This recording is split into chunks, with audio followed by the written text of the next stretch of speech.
times in a small aircraft is a little bit hard on the body. And not to mention, I had I'm sure all of the people on our team were the same. This happened so fast, we had very, very little sleep.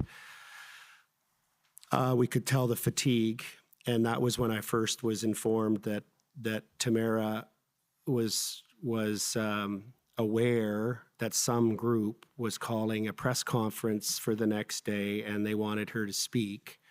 And I immediately started asking questions about, okay, who's called the press conference? What's its purpose? Who all speaking? Was there a media advisory? She didn't know, this is not her world. I've dealt with high-profile cases and communication specialists extensively, so she didn't even know what a media advisory was. Okay, and I understand that you wrote out her remarks for her? Well, what happened was I had no intention of being in the media. I was there to not be in the media, but to provide guidance.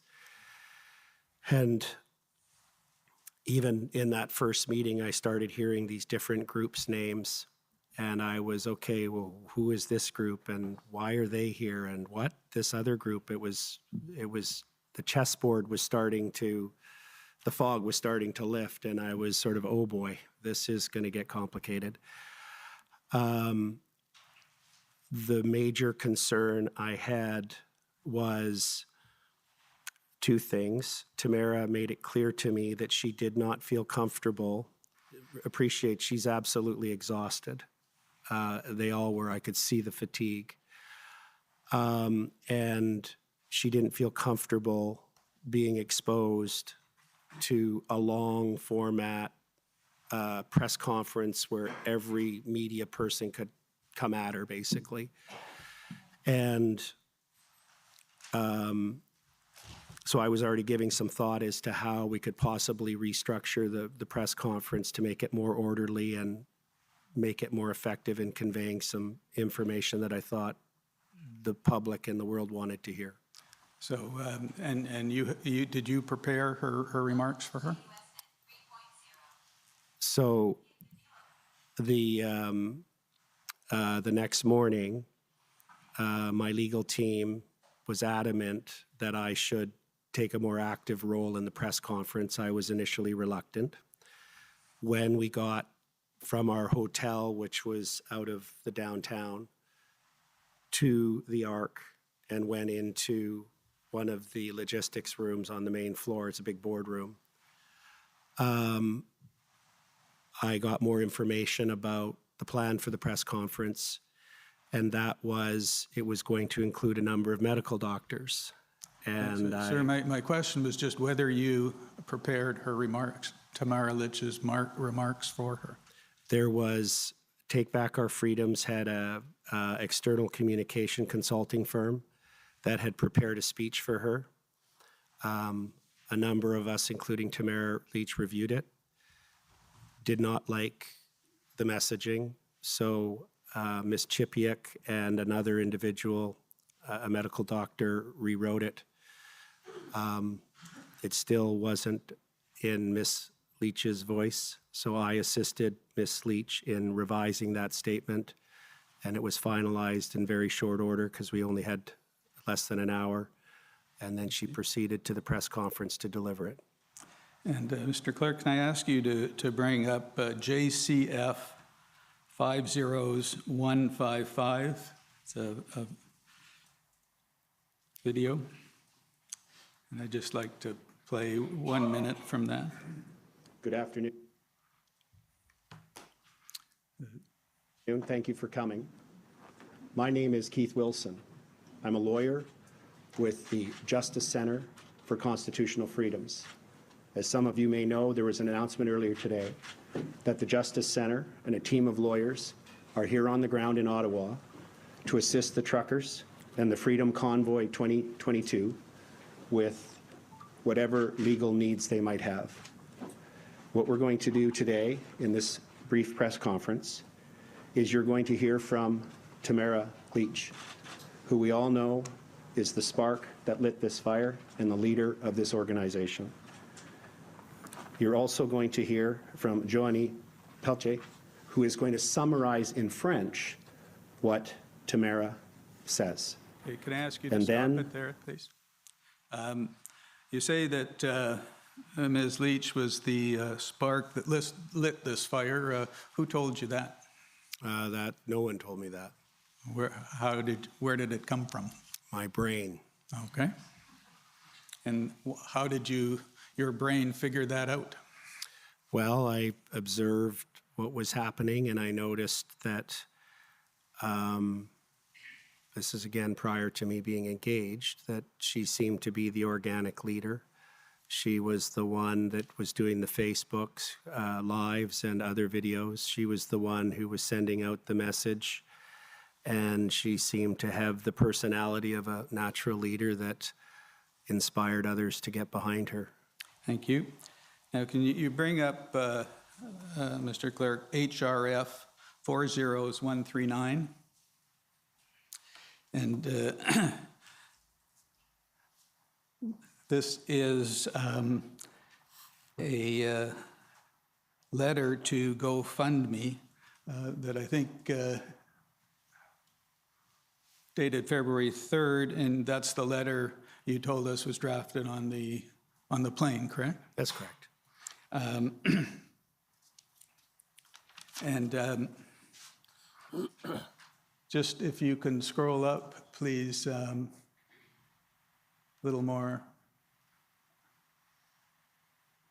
You note at the bottom there, you set out your understanding of the evolving goals of the committee's GoFundMe campaign. Yes. And if you can just scroll up, I won't read them, but that's what you understood to be the goals. Just one moment.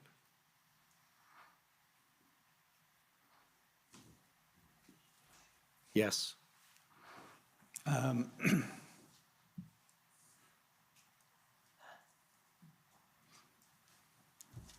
And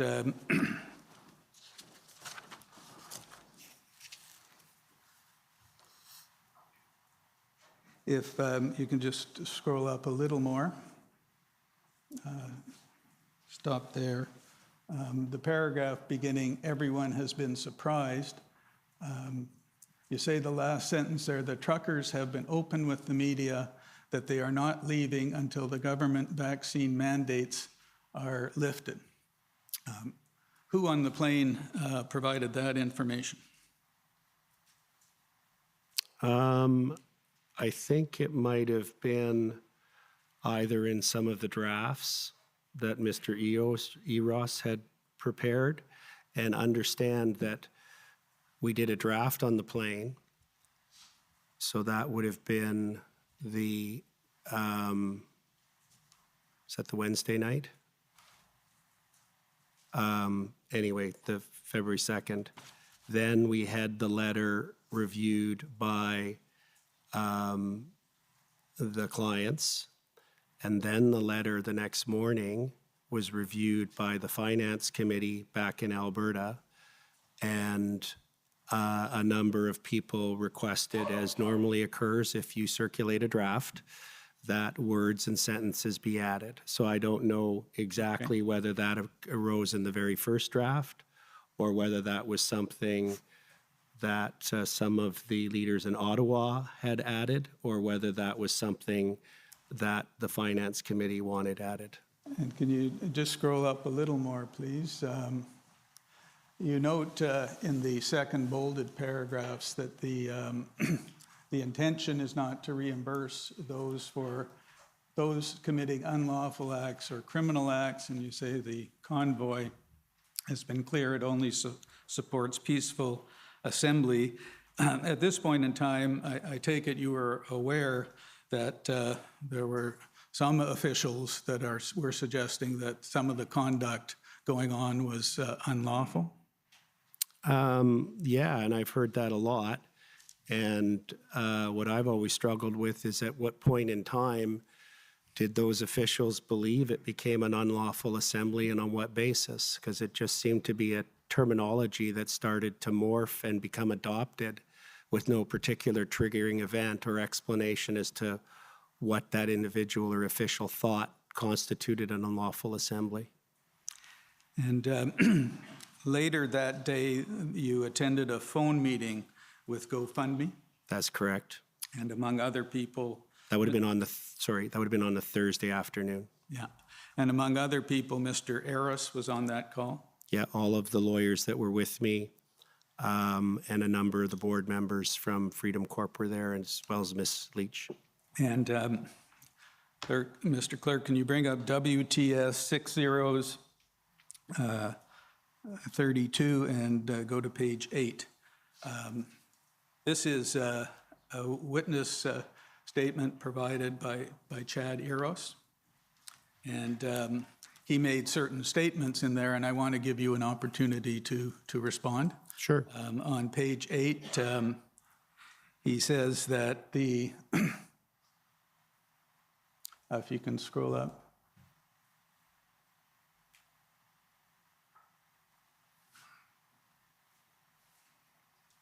A little more, please.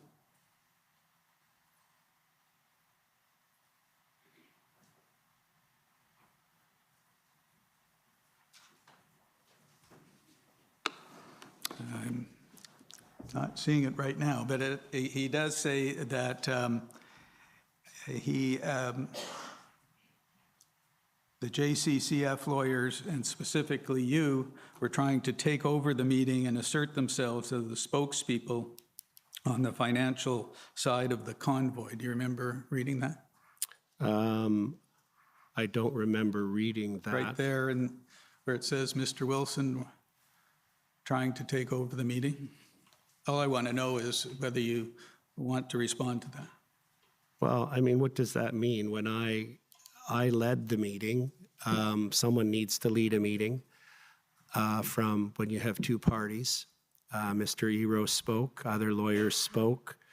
Mr. Eros spoke extensively in explaining to the GoFundMe executives and their legal team, because I would estimate by memory, there was 10 to 12 people from GoFundMe on the other side of the conference call. This was a call, not a Zoom. Yeah. And you mentioned, sorry. And we relied heavily, at least our side, on Mr. Eros explaining the financial controls and who he was and his background in banking and as a CPA and his role as treasurer. But yes, I did lead the discussion. That is true. And I understand as well that you had some discussions with Mr. Eros about the organization Take Back Our Freedoms. Yes.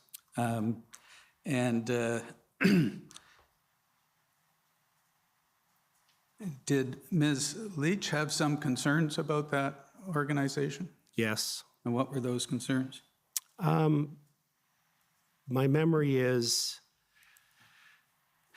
as I indicated in my witness statement, and it wasn't just Take Back Our Freedoms, this was happening extensively, and it happened immediately, or I observed it immediately after the first day when I actually started to, appreciate I'm coming in at night and go through the lobby and up to a hotel room and then back out. The next day, I'm now starting to interact more, and I'm now in a big boardroom, and there's these different people coming and going, and I'm trying to figure out who's who. There was no organization chart. There was no introduction session. It's not even like a meeting where you go around the table and introduce one another. That didn't happen. It was constant chaos. So I learned that there was a group, and then I learned that it was this TBOF. I didn't even know what TBOF meant initially. And then I'd heard about this Canada Unity. And then there was Mr. Bourgel's group, Something for Freedom. Then there was Veterans for Freedom. I could go on. There were so many different groups I was starting to learn of. And what I observed was that different groups were trying to take control. And what I observed and believed to be true is that some were trying to take control because they saw the organic, flat hierarchy largely of the Convoy and wanted to make it more successful and felt they had the organizational capability to do that. Other groups seem to want to reshape the Freedom Convoy into their own event, branded theirs. And I got the distinct impression from some others that they were trying to get their hands on what at that point was $10 million in donations. And my impression and my recollection from the discussions that I would have with Ms. Leach, as various people would demand private meetings or, play games and say we weren't allowed to use the boardroom because it was their boardroom, those sorts of things, that she was under pressure from a lot of these different groups for the reasons I've given. Okay, and coming back to take back our freedoms, am I correct that Mr. Peckford was the chairman of that organization? Yeah, and it's interesting because he's more of a symbolic chairman. In all of my discussions with the Honorable Brian Peckford, I would speak with him not every evening, but maybe every second or third evening. My telephone logs confirm that I've tendered in evidence. And I was looking for guidance from him. He was, he's an elder statesman. He's been through a lot. He's one of the founding fathers of our Charter of Rights and Freedoms, very seasoned politician. And so at no time did we ever have any discussion around take back our freedoms. Did I feel he was speaking on their behalf? Him and I become somewhat close through my work on his federal travel mandate charter challenge in federal court. And I was using him as a resource and someone to run ideas past and get guidance from. And am I correct that you were aware that at least Mr. Eros had some concern that if there were concerns about take back our freedoms and you were acting on behalf of Mr. Peckford in that other litigation, that you were in a conflict of interest position? That was never raised at any time. I don't feel I was in a conflict because at no time did Mr. Peckford ever ask of anything of me. I was the only one who asked of things from him.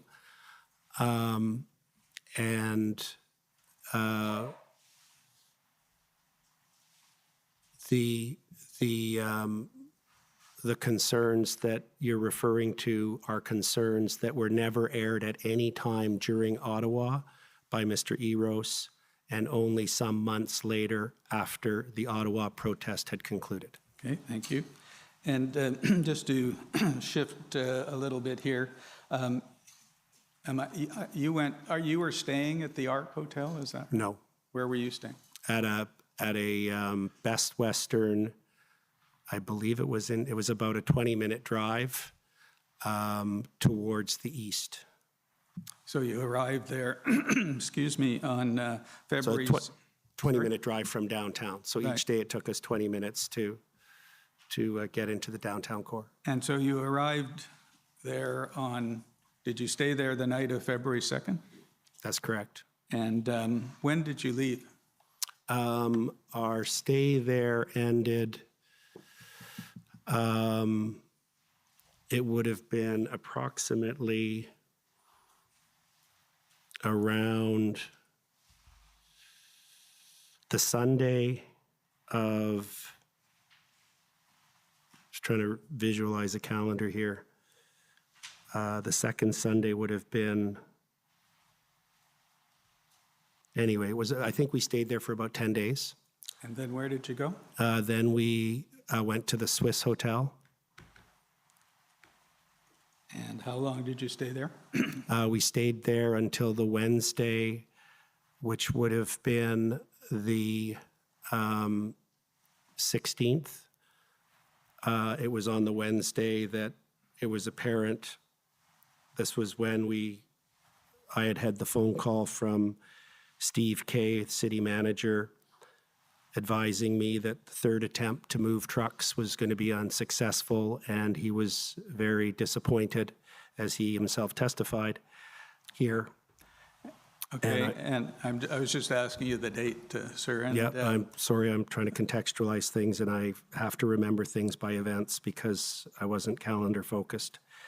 And so it was that day that it became apparent that something dramatic was about to happen by the government and the police. And as a result,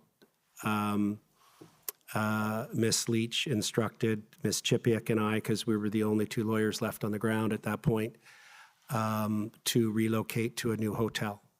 and where was that? La Germaine. And how long did you stay there? I stayed there until the Sunday, which would be the 20th or the 21st, I believe. And then did you go back to Edmonton? I went home, yes. Yeah. Okay.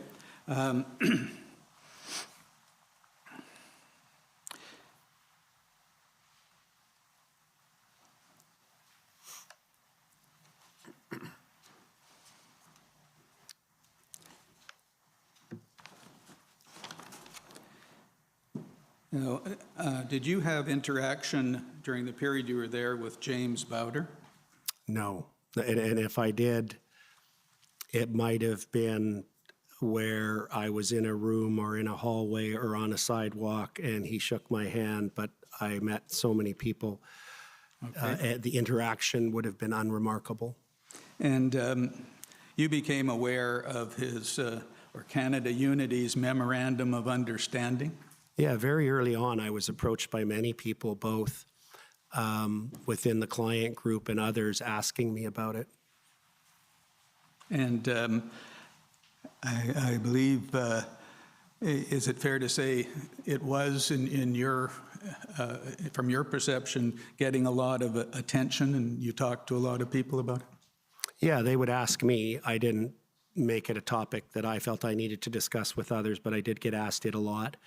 And what the first thing that's obvious about it is a memorandum of understanding in its simplest legal concept requires all parties to it to sign.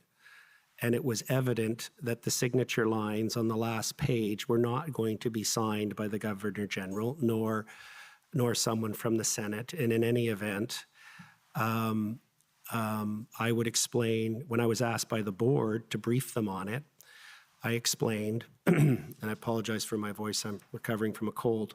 There's water there if you need it. Yeah, thank you. That I explained that there's only two ways that governments change under our parliamentary system. The first is when the Prime Minister contacts the Governor General and dissolves Parliament and asks that the writ be dropped. The second, through parliamentary tradition, is where a bill is identified as a confidence vote and Parliament votes to defeat the bill. In that second instance, the Prime Minister would similarly contact the Governor General.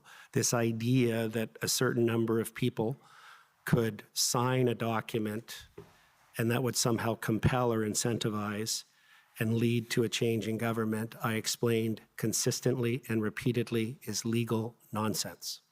And you knew that, did you know at the time that almost somewhere around 300,000 people had signed on to a petition regarding that?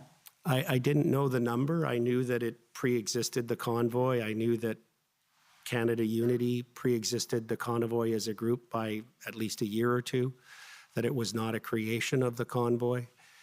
It was one of these hanger-ons.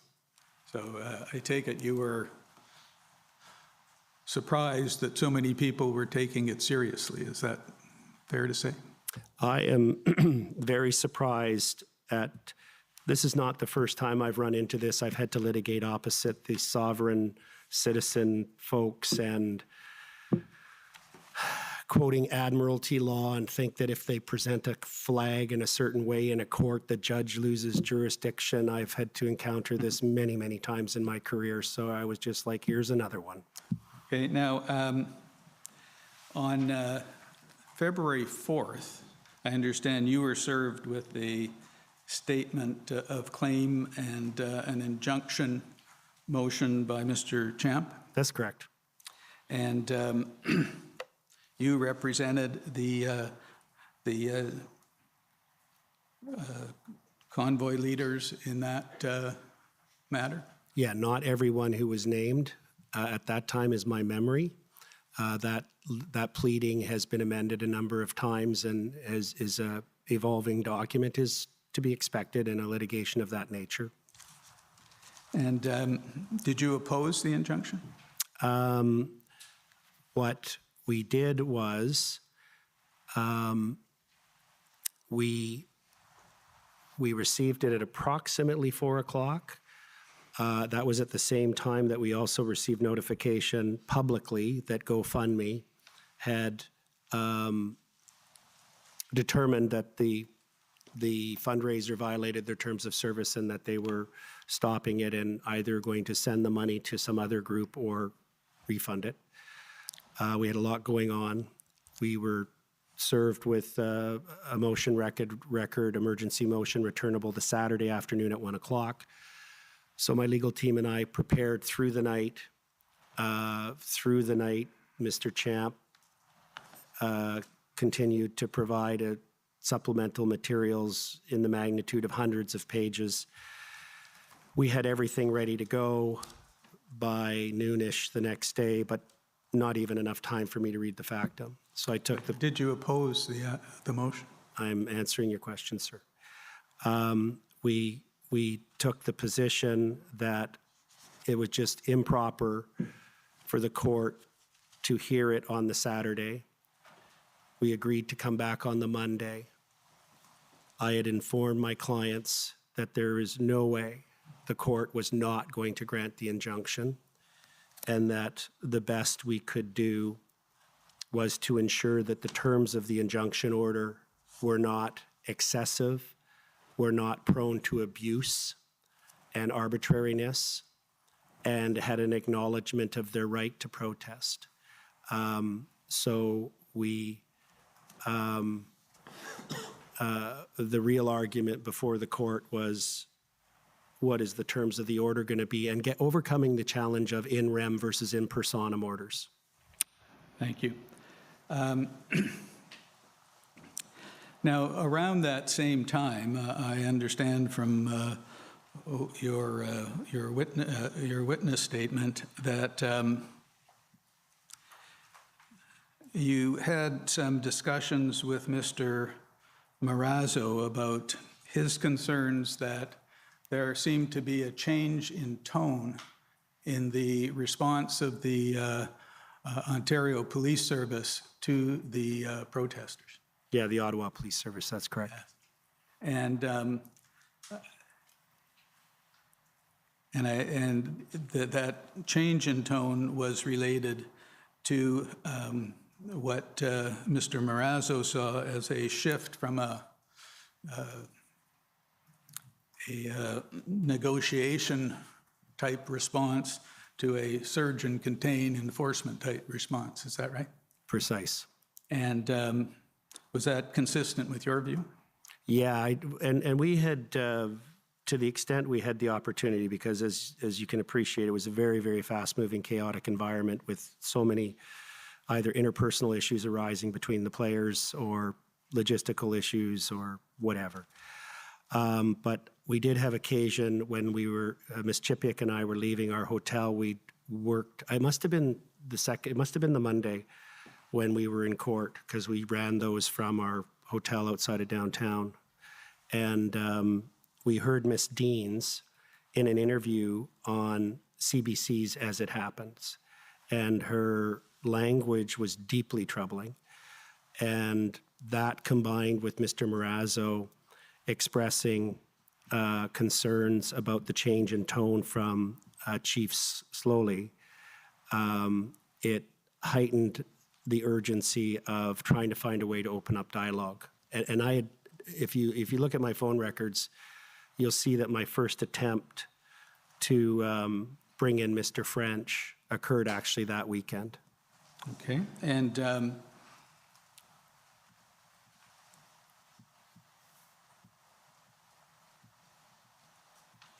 what was your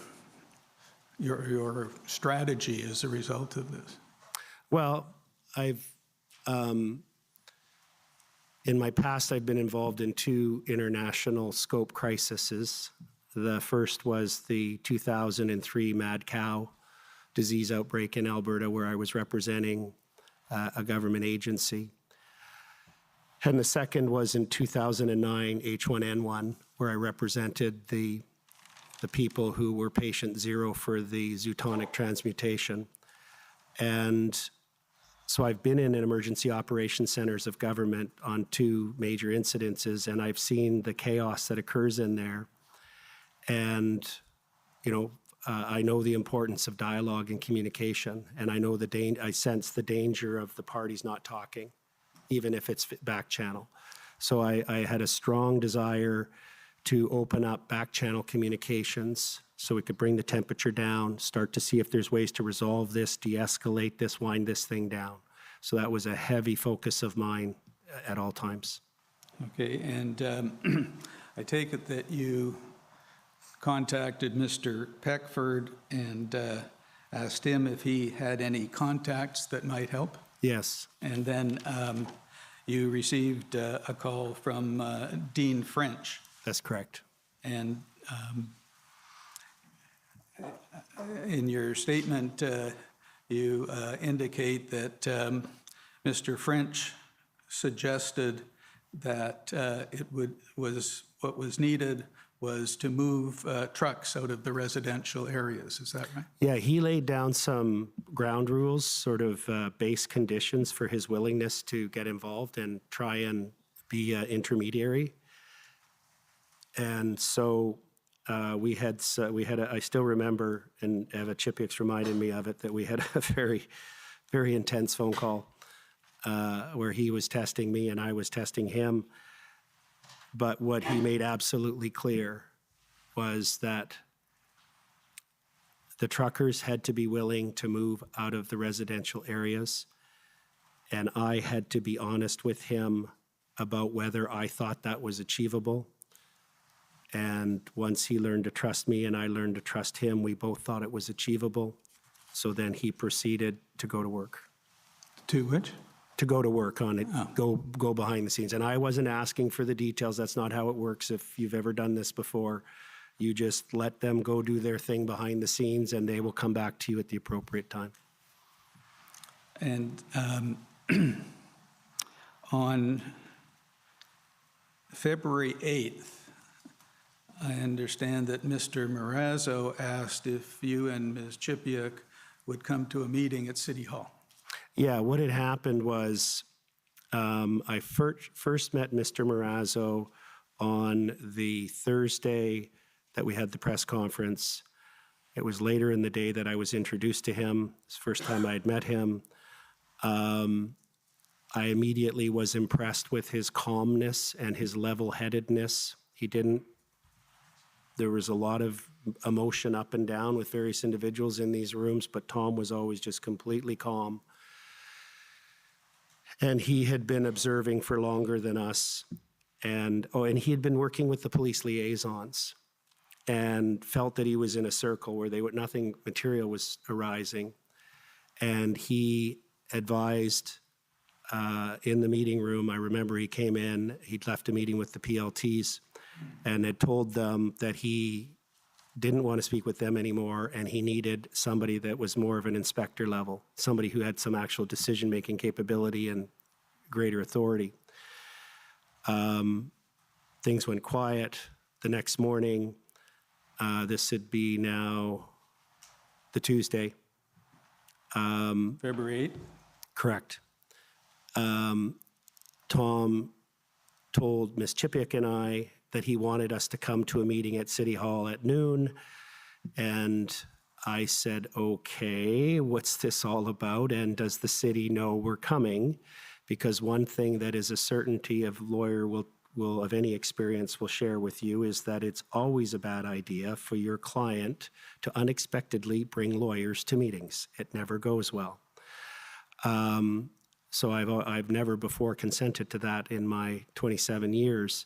But this being such an unusual circumstance, I agreed that we would go. And we arrived at City Hall and had quite an interesting interaction in order to get upstairs to meet with Steve Kay. Okay, and I take it that you met with the PLT officers and they weren't very happy about your being there, is that right? Animatedly angry. And so, as you indicate in your statement, you told them that, to try and cool things down, that you would seek instructions not to impose the continuation of the injunction, which was coming up in court. That's correct. The only thing you go through your pockets and see, what do I have? And I had nothing. And Eva, Ms. Chipiuk, as astute as she is, pointed out that there was one thing that we did control, and that was what recommendation we could make to the board about what position they would take on the continuation of the injunction, because Justice McLean had issued it for a set number of days. I can't remember the number of days, but it was only set, and we had a returnable date that was coming up in the following, later that week, I believe. You can figure it out from the pleadings. So we said that we would seek instructions from our client not to oppose it becoming a long-term injunction. So the quiet that had resulted from the injunction would remain, and that was what we offered. Had it been your instructions to oppose the continuation of that injunction? I had not yet received instructions at that point. And I take it that you ultimately had the meeting with Mr. Kanellakis? Yes. And were you here for his testimony? Yes. And is there anything about what he testified to regarding the meeting that you disagree with? There was a couple of sort of nuanced details, but that I think he might have just been misremembering, at least, or alternatively I am, but nothing of substance. Okay, and subsequent to that meeting, sorry, let me take a step back. Sure. I understand that he had two concerns. One was to keep the meeting secret because he didn't want it to get out if there wasn't a successful negotiation. And he wanted to move trucks from the residential area and the Rideau-Sussex intersection. Yeah, he'd given us a list of 3. So I led by saying, once Eva and I went into the room, and I know there was some conflicting testimony, there was 3 PLTs in that room. There was 7 people in that room. I know someone testified, I think it was one of the, it might have been Drummond, that there was no police in the room. That is absolutely false. And he's likely just wasn't accurately briefed, I suspect. And I led by saying, okay, give us your top 3. If we can get movement at 3 locations in the downtown, if we can move trucks and protesters, where can we provide the most immediate and effective relief? And they gave us the 3 locations, and one of them was Kent, and I can't recall the other 2. But what I also picked up on, as did Tom Marazzo and Eva Chipiuk, is that they spent almost the entirety of the time talking about Rideau and Sussex. And so even though we had this list, it was clear to me and to us as a team that Rideau and Sussex was in a category by itself. So we promised them at the end of the meeting that we would keep the meeting secret. And the reason that that was important, it's in these situations, it's always about building trust. And it's the littlest things you can control that build the trust. And so we agreed to keep the meeting secret. And in fact, no word got out about the meeting. And I said, and I'm not from Ottawa, so, you know, I was stuck in buildings, and then when I was on the move, it was often at night, so I was very spatially disoriented all the time. And so I said to Eva Chipiuk, who had done her I don't think it was her Master of Laws. I think it was her undergrad or her LLB here in Ottawa. So she was very familiar with the area, and Tom obviously was. So I said, can you please take me to Rideau and Sussex? Sorry. Okay, so take it after the meeting, the three of you went to the intersection? That's correct. And Mr. Clerk, could you bring up HRF 401550?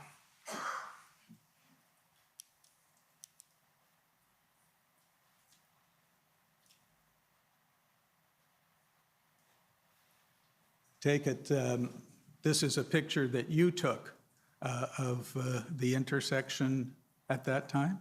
Yeah, I took several pictures, including a picture with Mr. Marazzo and Ms. Chipiak in it. I started doing that just to help keep track of things. You know, you get metadata on your phone, so it shows exactly what time and place. So I started taking these pictures. Now, you indicate in your statement that at some point you left the intersection and Ms. Chipiak and Mr. Marazzo remained to talk to the protesters? Yeah, we decided, and this is the way things worked, particularly with the people that were there involved in the protest, is if something needed to be done, you did it right there and then. You never waited. So the decision, we had a discussion, and it was Eva and Tom were like, well, why don't we try and move this intersection right now? So I said, all right, I'll go back to the Sheridan, and the reason that we agreed that I would go is because we had so little to negotiate with in terms of tools and tactics with the protesters. Because I had been on the stage at the press conference the week previous, I was recognized as the truckers' convoy lawyer.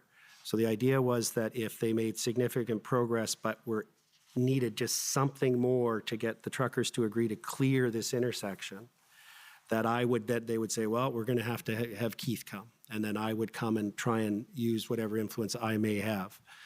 So that was the plan. And to be clear, because there's been conflicting evidence about this, our focus at this intersection was to clear it, which is very different from the deal with the mayor, what the objective was. Yeah. This was to clear this intersection, and as soon as we got there, we could see why it was such a concern. I think there's 6 streets that come together.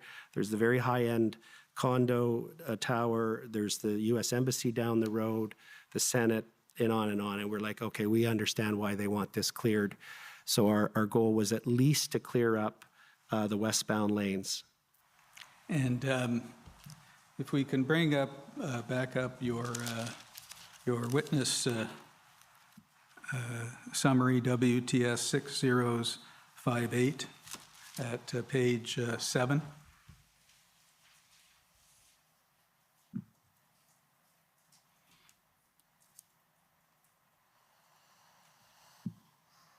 And can you scroll up a bit? You said out there, in the interest of time, I'm not going to take you through it all, of what happened at Rideau and Sussex that led up to your finding out that there was a willing, or at least Ms. Chipiak and Mr. Marazzo, the bottom paragraph, finding out that the truckers had agreed to move their vehicles to Wellington, but there was a problem in removing the Jersey barriers, and that fell through. Correct. Well, and it was not. What had happened was, my briefing is that we had an advantage because the first 3 big trucks that would have to move were the ones that had the Polish immigrants. And Ms. Chipiak is Polish background and can speak Polish fluently. And she very quickly developed a rapport with these truckers. And we knew if we could get the first 3 to go, it would incentivize the other ones to join in. there was a sense of each of these areas that people didn't want to be left alone, there was a real group think going, we picked up. So,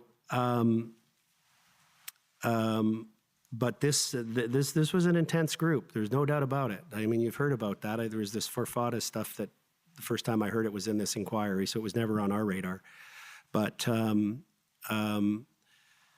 Mr. Marazzo gathered, about 80 of them together and in the middle of the intersection, surrounded by their vehicles, and got them to pick amongst themselves 2 representatives. Then he moved forward in effectively a parley in the old military sense with the police to the west up to closer to Wellington. And then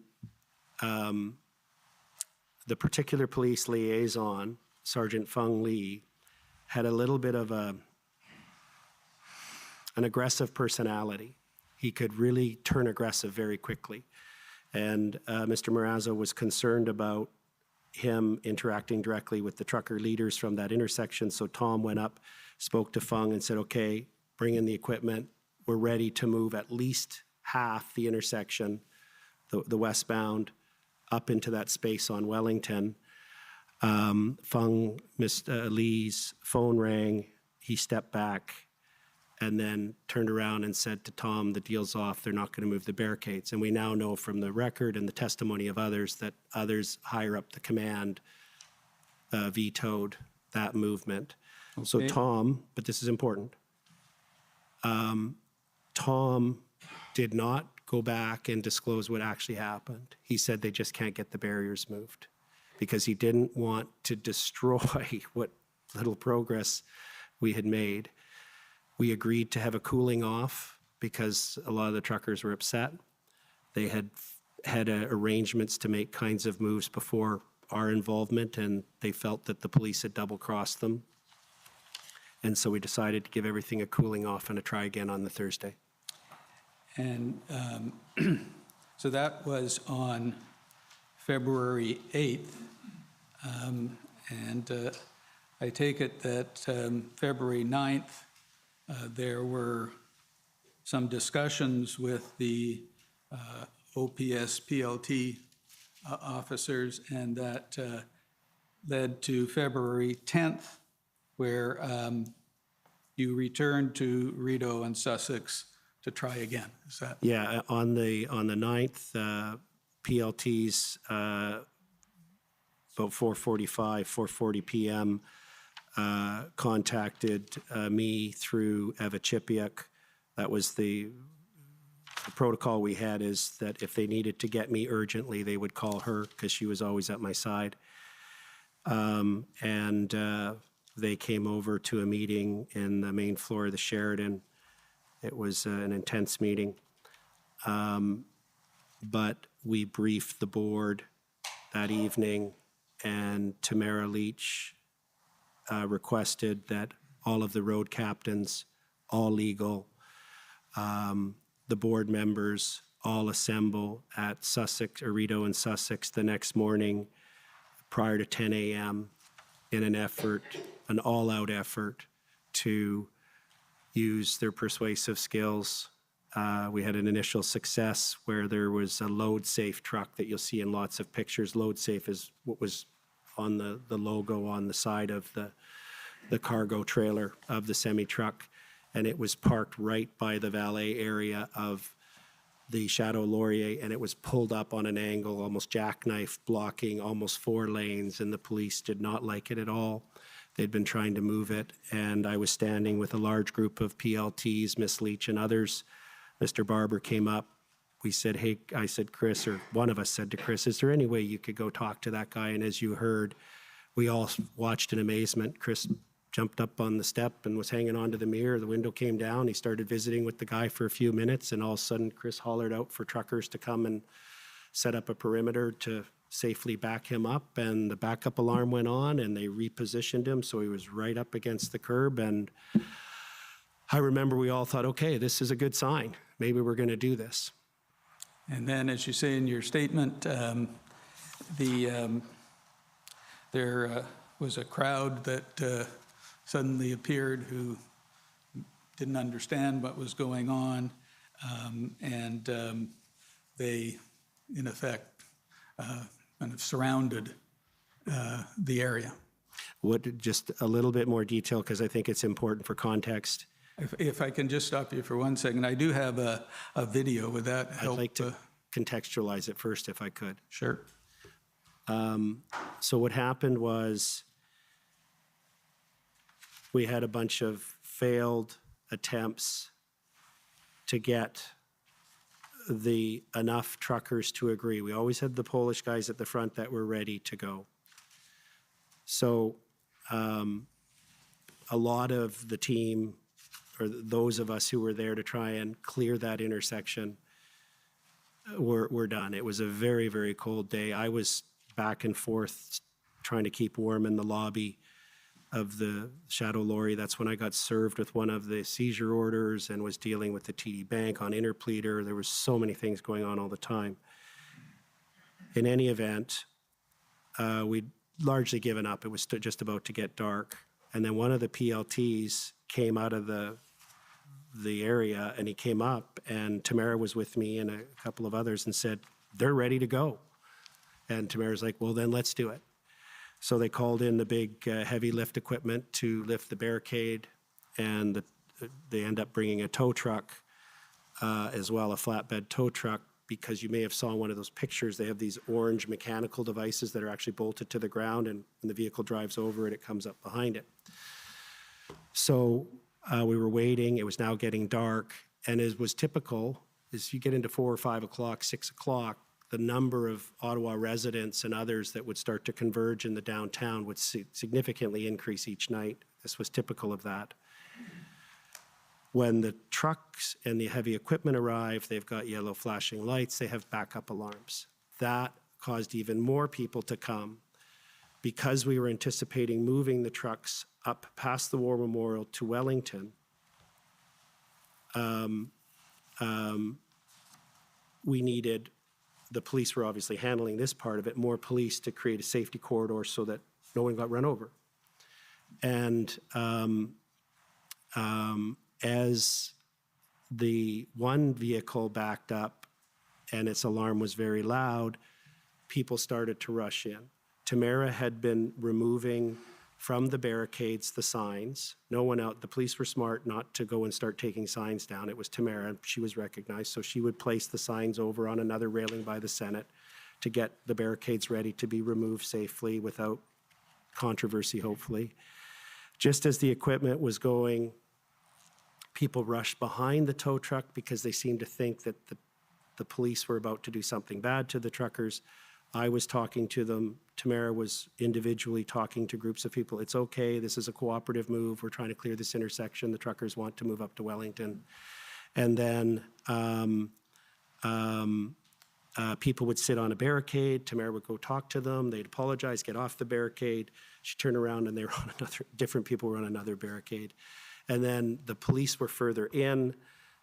Tamara and I were trying to talk to as many people as we could to explain that it was okay, this is a cooperative move, we're just trying to clear an intersection.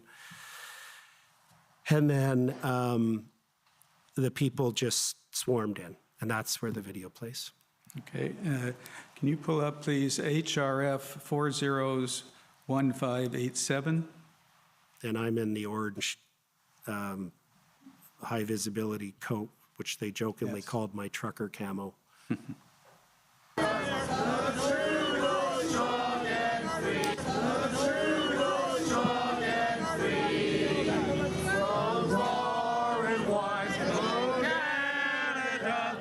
Stand on guard for thee.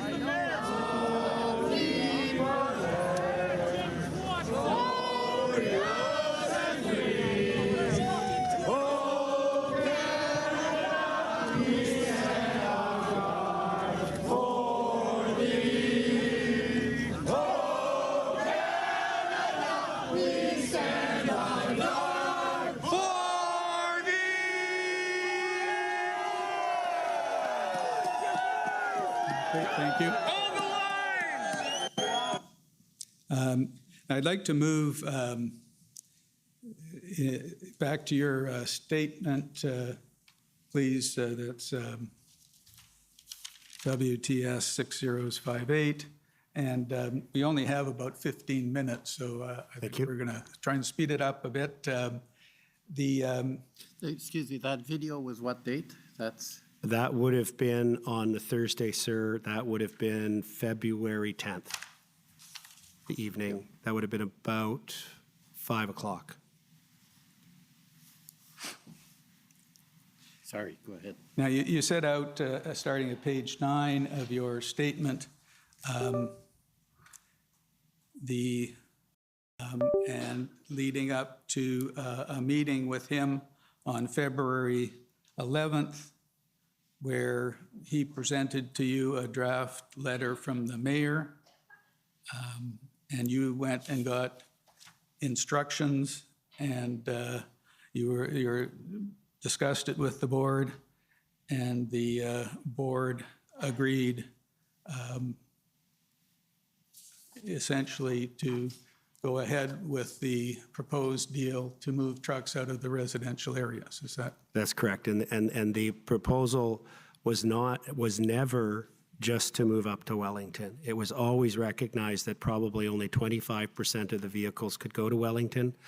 The more dominant theme of the plan was for the vehicles to move to the remote locations at Embrun, Exit 88, and Arnprior, and to have expand the shuttle buses that were already running. And there was also, this is a very important point, and I don't know that it's come out yet, is a lot of people who were there, the truckers, never planned to stay that long. But the Canadians they met along the way, and the stories and the heartache that they heard, and the trust and plea that they heard from those people, many of the truckers I talked to felt this obligation to stay as long as they could, but they also needed a way to leave gracefully and respectfully.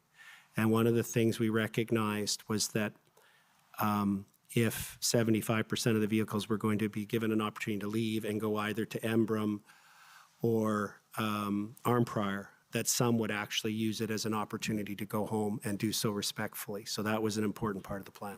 And that's what you refer to in your statement as an exit strategy. Correct. And in that regard, if you can bring up, please, HRF 401278.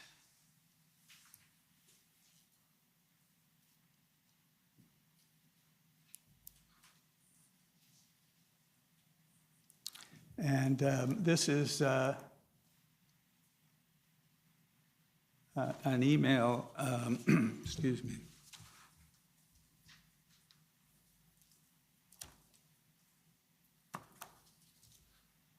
It starts at the top, February 12th, from you. It's in reverse chronological order. So Yes. that would be the latest response. I had prepared, following the board meeting on the Friday evening where the board decided to approve the deal. They were all there in person except for Mr. Dichter, who was incapacitated due to his broken leg and had to stay at the Sheraton, but we had him joined by conference call.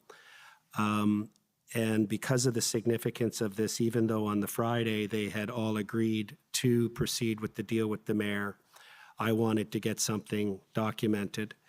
So I sent an email to all of the board. You can see where it says, right just by where the mouse is, a little bit up and to the left, a GIDG. That's a part of Bridget Belton's email address. You'll also see, you can see Mr. Dichter's emails on this as well. It's the first one on the CC line, actually. And I received responses from everyone approving it. It makes reference to the arrangement with the mayor. The plan was, how are we going to get the truckers on side? So the decision was made to do this Freedom Manifest document where Tamara, with all the board members signing at the bottom, would say it's time. We've had an impact. It's time to do something differently. It's time for us to focus our presence on Wellington, where our beef is with the federal government, for them, and for them to have the other trucks move out to the other locations. And if you can just scroll up, please. There, stop right there. You say in that email from February 12th at 3:47, you indicate that the drafting committee had looked into a way to draft a document that would describe the Freedom Convoy's overall demands of all governments and a way forward strategy. And so they were working on the broader document for review by the board tomorrow, but you're circulating a draft now as a and it was intended to be a communication for the captains and truckers regarding the deal with the mayor. And then you say towards the end of that line after Wellington and Elgin, while at the same time taking away the excuse that Trudeau wants to unleash the police goons and seize trucks.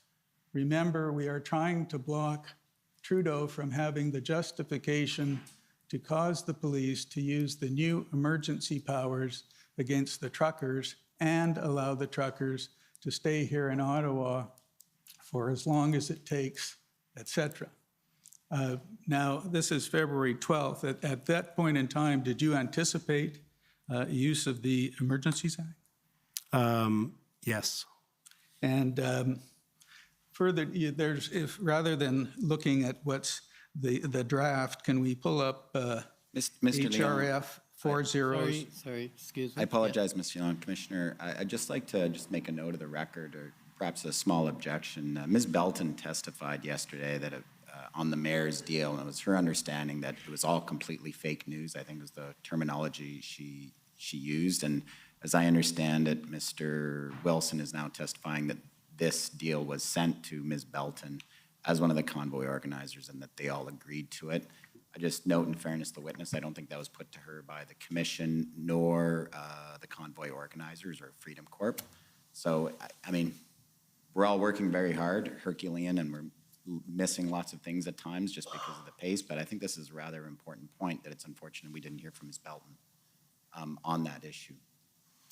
Well, I think at this stage, let's hear the evidence, and maybe that's a point that can be made later. But I'm sorry, you want to also involve yourself in this?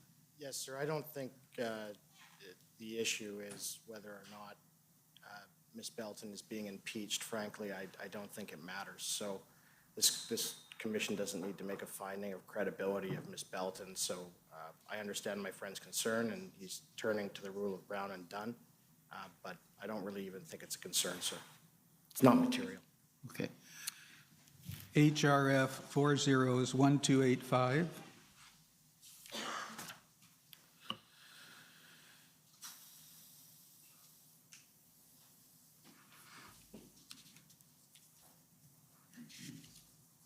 And this is the Freedom Manifest that was, I think you said there were about 800 copies made up and distributed to the truckers? That's correct. About 850 copies were printed.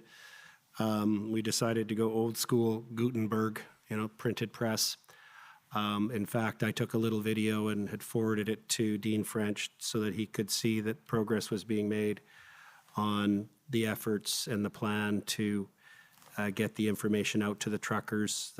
Chris Barber, Tamara, and others went out onto the streets and met with truckers, and the road captains handed these out. And Tamara even went out to Armprior and Embrun to inspect them, to make sure that they had sufficient capacity to take all the 75% of the vehicles, and to meet with the owners of those lands to make sure they were comfortable with that many vehicles showing up in the coming days. Okay, and I'm not going to ask they be pulled up now, but just for the record, we then had the exchange of letters between the mayor and Ms. Leach, which we've seen. The mayor's letter is HRF 401264, and Ms. Leach's letter is HRF 401275.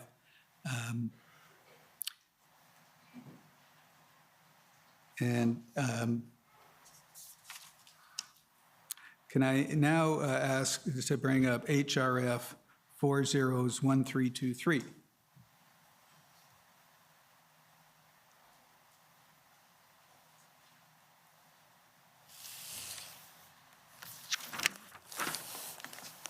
And this is a document dated February 17, 2022, open letter to our premiers and to our elected and appointed officials. It's a long letter, but I take it that the idea of this was still part of the exit strategy to do something to make contact with government officials so that people could be satisfied that you'd done all you could do to that point. Is that fair? Yeah, it is. And I think what we were hoping would happen is that the success that we felt we could achieve with the arrangement and the agreement with the mayor, and because if it was successful, we were going to have had the downtown cleared out by the Wednesday, but for Wellington, up to the Sir John A. and, a defined area, which they actually in the logistics meeting shorted up because of the issues about the hospital and so on access. And the truckers agreed to make it even a smaller area. Was that it would focus the protest now on the federal government, and then the federal government would be encouraged by the fact that the truckers proved to be honest brokers, and that would lead to a meeting with some federal ministers. There was not a strong desire to have a meeting with the Prime Minister. It was more with the ministers, and that we could agree on a process of formally presenting briefs and information and scientific information to support and comparative information, because Canada was an anomaly at this time in terms of our mandates. The other G7 countries weren't doing these things to try and persuade the government to review its policies. Thank you.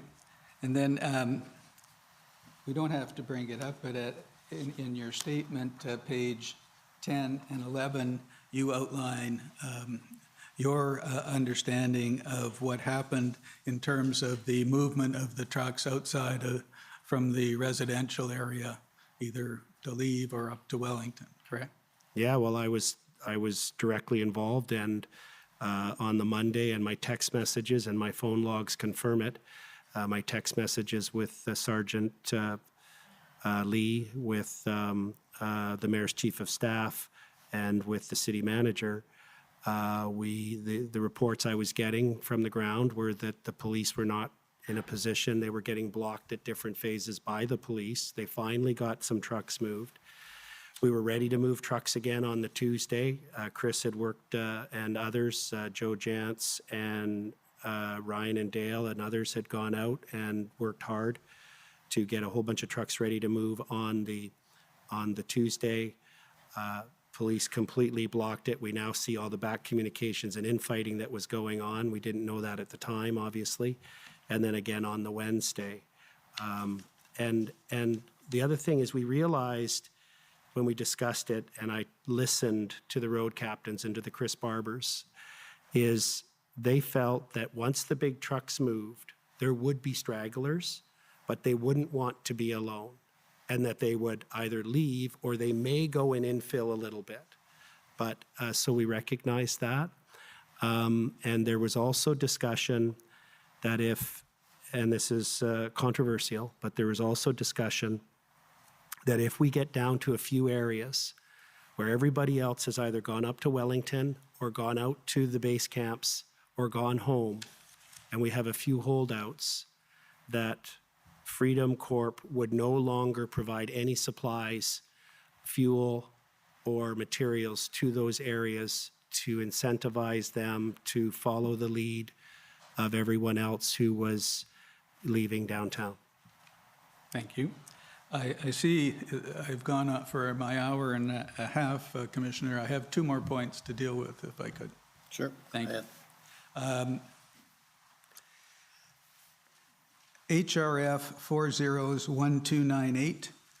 This is a letter that you sent to Chief Bell stating your view on the powers that were the police were given under the Emergency Act. And you took issue with whether there was the power to prevent peaceful protesters from coming into Ottawa to protest. Correct. And just to clarify, the letter is signed by Ms. Chipiuk, but I did review the letter, and we also had at least 4 or 5 other lawyers from the Justice Center reviewing the same statutory regulatory instruments, and we had all reached the same conclusion that the description that the government officials and the police were using to describe the measures was not even close to what the emergency proclamation actually said, and that as long as you were not seeking to interfere with international trade, disrupt or interfere with critical infrastructure, or engage in serious acts of violence against persons, you continued to have the right of political advocacy, protest, and dissent.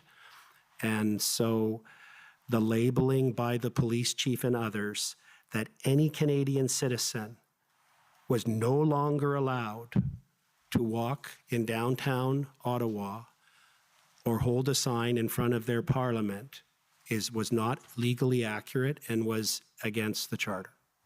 And I think we've seen the video that's, and you don't have to bring it up, HRF 50274 that you did with Mr. Barber to essentially giving that opinion and telling whoever saw the video that they could and should come to Ottawa and continue lawful protest. We were in the 7th floor boardroom at the Sheraton. I just finished briefing the board on the legal review that had been completed of the proclamations. And Mr. Barber turned to me and said, come over here, sit on the arm of the chair, let's do a TikTok. And it literally happened that quick. And in making that TikTok video, was it your understanding that there was about to be an enforcement initiative by the police to remove people from the red zone?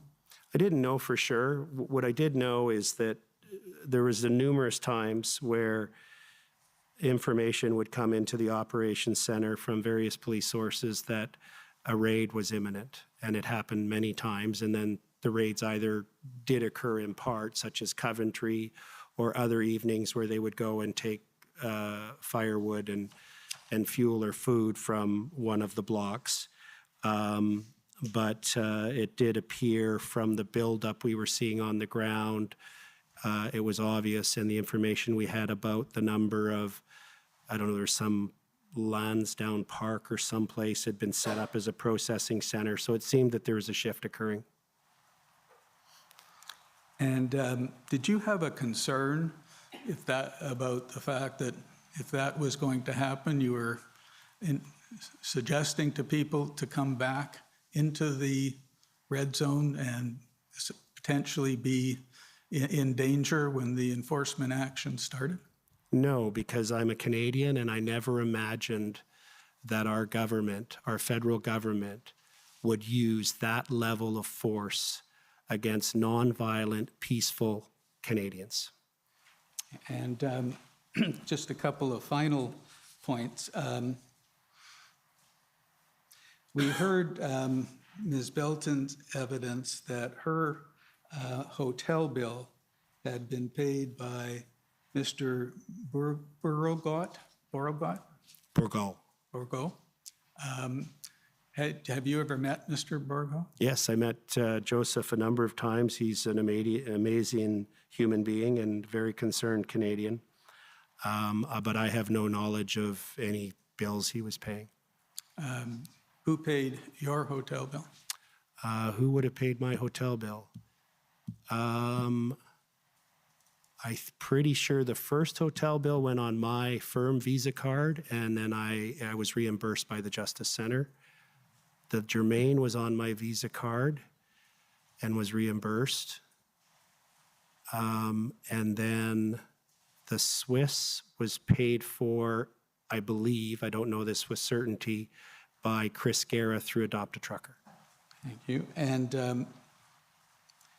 do you have any other information about Mr. Bourgault, about contributions he may have made to the Freedom Convoy in terms of how much or what for?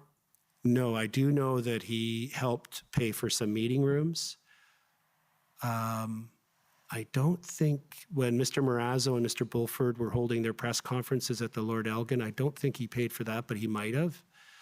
And it was mostly, the only firsthand knowledge I have was hotel rooms. Okay, and then there's two other documents that I want to ask you about. The first one is HRF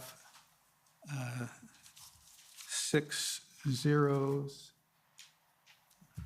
Just let me get it here.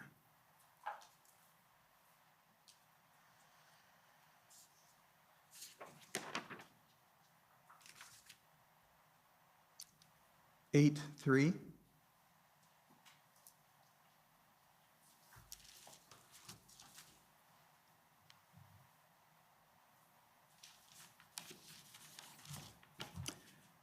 And this was a press release, February 17, 2022, from the Freedom Convoy indicating that they did not support any of the comments being made by Mr. King. I may have asked you this, but had you met Mr. King? I knew of Mr. King over a year prior to going to Ottawa. He had a court matter in Red Deer where he was all over social media saying that he's found this magic recipe for defeating all government laws. And I researched it, read the court's decision, and it was clear he was misunderstanding how the law works. So I knew of him from then, and I knew that he was a very loud voice. When I found out that he was here, I told the clients that I wasn't prepared to be in the same room with him. There was one instance where he was brought into a room, and I immediately requested that he leave. The reason was that I had heard of his language at times, and maybe it was unfair to him. Maybe I was duped by the media. I don't know, but there was innuendo of violence, and it was completely unacceptable to me, but more importantly, Ms. Leach, because the legacy media was repeating it so many times and it was needing to be explained so many times, the board made the decision to issue this press release. This is the only press release of this nature that was issued where they identified a person and made it clear that they did not agree with, as it says, he does not speak for us. We expressly condemn any talk of violence from him or others. Thank you. And then the final document, HRF 60513, page 3. I just wanted to ask you about this.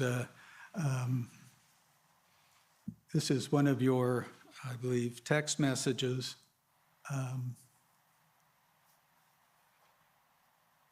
Yeah, right there. Stop. If you can roll it up a little more.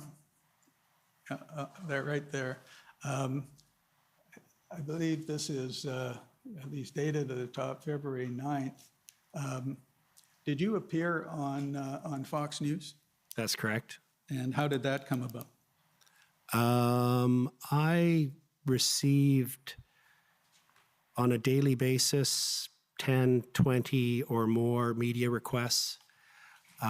Everyone from the New York Times, Washington Post, BBC, France 24, Belgium, Korea, Japan, and every Canadian news outlet.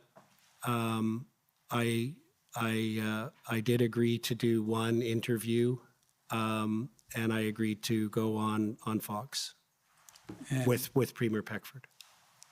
That's Premier Peckford on the right. That's correct. Okay, thank you. Thank you, sir. Those are my questions, and thank you, Commissioner, for the extra time. Okay, so we're pretty close to the time for the morning break, so I'm going to take the 15-minute break, and we'll come back and start with our list of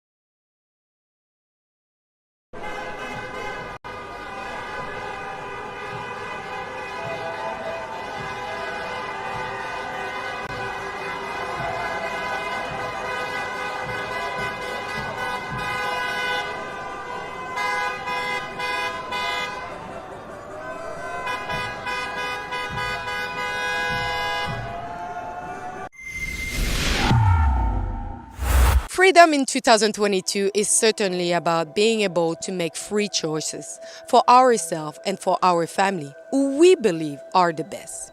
We have seen so much suffering over the last 2 years. People who die alone in terrible conditions, people losing dream jobs, polarized families, and a society that insult and yell at each other for making a different medical choice. But people have risen, and it will be through them that the future will have an important meaning for all of you, but especially for the next generation. Rebel News has been present at every step of this great challenge, but so many other pioneers whom you could meet and hear at our great conference about freedom for our beautiful country, which is Canada. This conference, which will be held in Calgary and Toronto, will show you the faces of the influence of freedom that you have seen over the past 2 years. You don't want to miss this, so get your ticket now at rebelnewslive.com. And it will be a pleasure to see you there and meet you in large numbers. It's time to drop these masks and let the truth shine.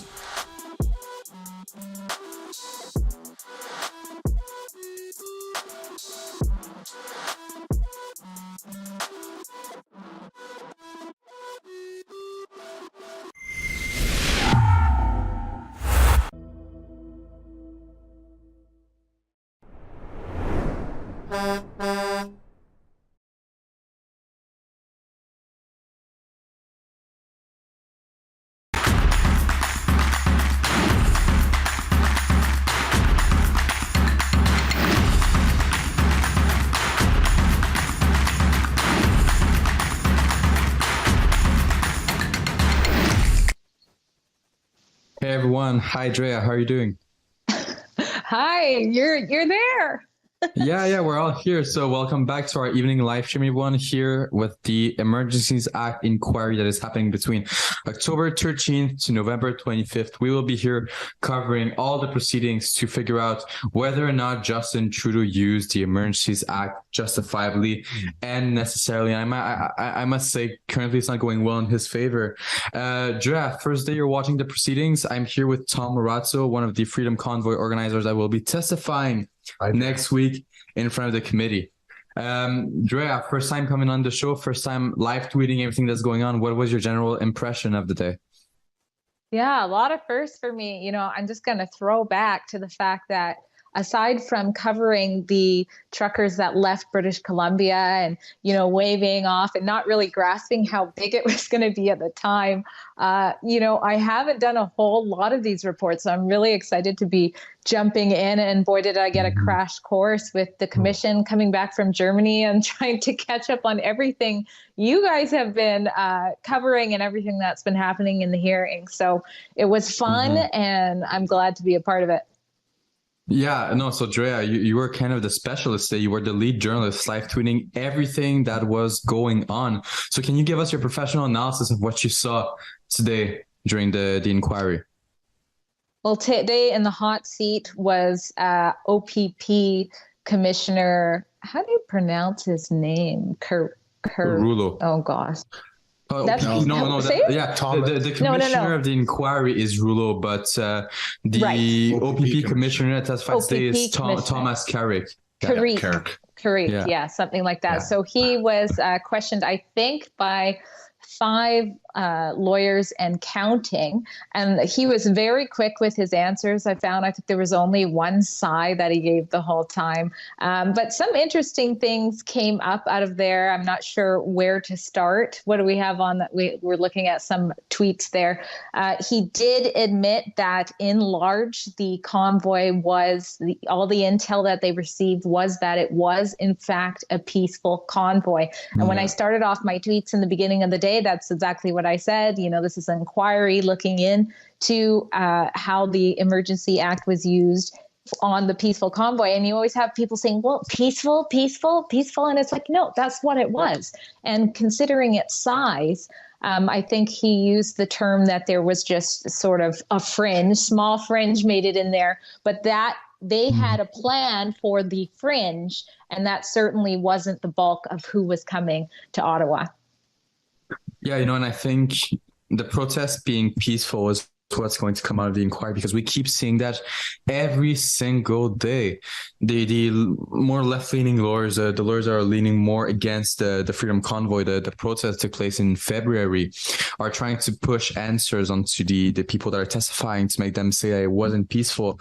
And yet, at the end of the day, when we have the cross-examinations by Miller, by everyone, we end up seeing that they saw the protest as peaceful. The evidence says that it was peaceful. The evidence says that the protesters were peaceful. And I think the phrase that once again keeps coming up every single day is helpful, but not necessary. And that's the whole reason why we're here. Tom, what were your general impressions from today?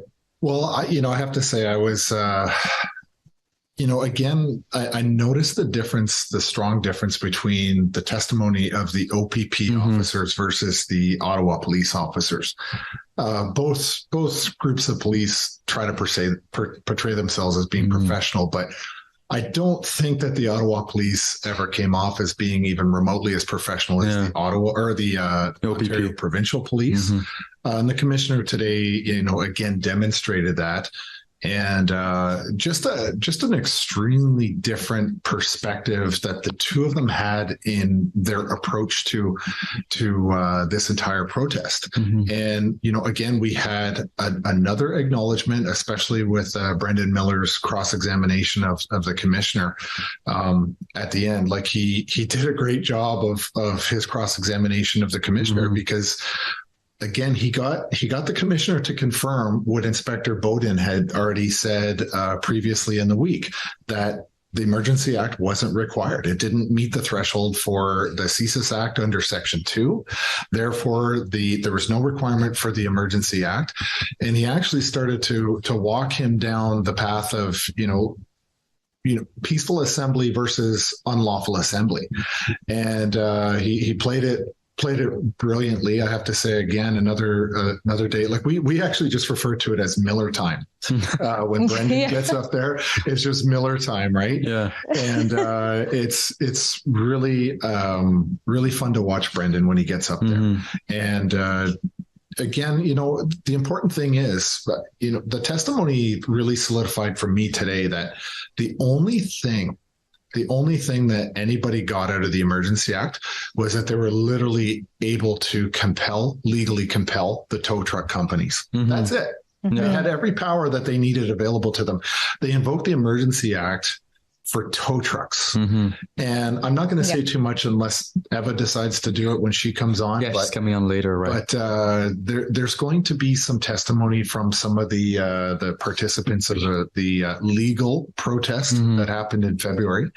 That is really going to contrast what, the need to go and get commandeer tow trucks versus the I would say disproportionate amount of violence that was brought upon the protesters there. Yeah. And I think people are going to be quite disturbed when they hear that testimony. I think tow trucks it's something that we hear a lot talked about in the inquiry. They often talk about the tow trucks. They talk about compelling tow trucks to actually tow the trucks that were there during the Freedom Convoy.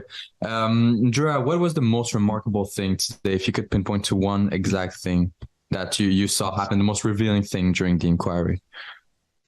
The most revealing thing, I think, was the discussions around the intel. So, we've seen this many times, not even just specific to the convoy, but the freedom movement in general. There's all this hysteria that goes on about what the pro-freedom people might do. And you saw a lot of that through the intel, despite them knowing that at large this is a peaceful protest. They're looking into these different movements and doing all these things. One of the movements that they apparently looked into was the White Lives Matter movement, which I don't know how I missed that movement.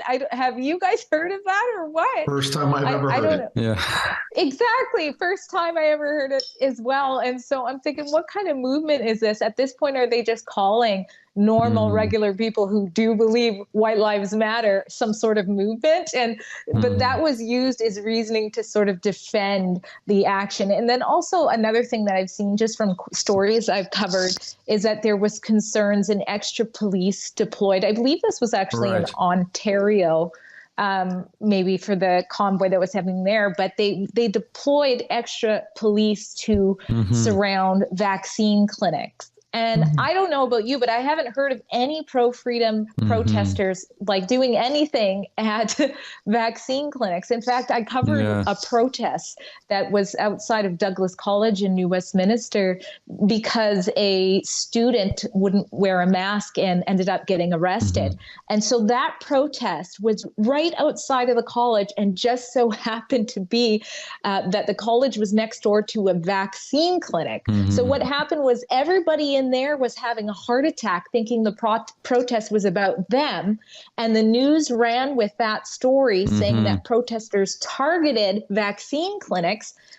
There was people coming from their apartment building huffing and puffing about how they're there. And people were like, we're here for Douglas College. And of course, my story was accurate. But my point is, you could see that the police, granted, they have to have some things in place, especially with a large protest of any nature, to keep the peace. But they were going off of these things. They even mentioned that they looked into, some of the eco protests that happened, but I don't recall any eco protests getting their, bank accounts seized or the Emergencies Act being used. So, that stood out quite a bit. Yeah, Drea, earlier you mentioned the White Lives Matter comment that was mentioned in the commission. Let's through that. So let's watch what actually happened. Yeah. And he says here that there has also understandably been a significant appetite for this information from government and the public, right? Yes. And that suggests, does it not, that that's an appropriate appetite to, in consequence of the significant spike in these type of crime occurrences? Sorry, did you say inappropriate? Appropriate. Appropriate. Yeah, I don't see anything inappropriate about it. Yes, he says, Hendon has these matters in our intelligence collection plan and has been capturing much of this information from all of our services. And he references the White Lives Matter movement, Patriots movement, anti-government activity, and extremist entities engaged in anarchism, environmental issues, etc. Right? Yes, he does. And the appetite for that information is therefore understandable in the view of Superintendent Morris of 2021. That's what he's communicating, yes. And he says here that there has also So sorry about laughing, but we have Eva Chipiuk, one of the lawyers for the Freedom Convoy, that just entered our our Airbnb. So we're going to be able to have her on in about 15 minutes. But, you were one of the organizers of the convoy. So were any of these organizations directly associated with you guys when you were planning to do this peaceful protest? Well, we often use the phrase moths to a flame. Okay. And the convoy was the flame. And so, we knew from day one that there would be groups, even the OPP and all the police. I mean, I think everybody accepts the fact that you have something that big and exciting, that it is going to attract all sorts of people, all walks of life, right? So it wasn't a surprise to us. I mean, as much as we were anticipating there would be people, the Queen of Canada showed up, what's her name? I don't even want to say it. Romana, the Queen of Canada. She showed up, right? Oh, and burned yeah. the Canadian flag. Right. So we attracted, I think there was a witches covenant that showed up as well. But equally, for people that we were looking at that we wanted to be distanced from, we were also constantly looking for people that would maybe be there as deliberate provocateurs. And I'm happy to hear that so far in the testimony, I haven't heard any discussion about the police trying to do anything like that, but we were kind of on the lookout thinking that there might be deliberately people out there trying to incite a reaction from the convoy. So we were diligent for both groups, but White Lives Matter, I certainly never heard of until just a few moments ago. I was shocked when I heard that because I've spoken with you a little bit since this inquiry started. Never once have I heard that group mentioned. But you talked about agent provocateurs that came to the crowd, and honestly, I think we've heard that once so far in the inquiry. But talking about the swastika flag that was that was there during the convoy, I know someone, I believe it was Jim Watson, one of the first witnesses, stated that there was an enormous amount of swastika flags that flew in the crowd during the convoy, which we all know is not the case. But can you touch on that incident? Yeah, this is one-time events, right? One-time occurrences, and especially the person who showed up with the Confederate flag. This person had a hoodie on and a mask and was walking around around the crowd. And I remember the truckers calling this person out. And, Danny Bulford identified the photographer that was taking those photos as one of Trudeau's official photographers, because that particular photographer went on a trip to Africa that Danny had participated in when he was an RCMP. The commission is reconvened. La commission reprend.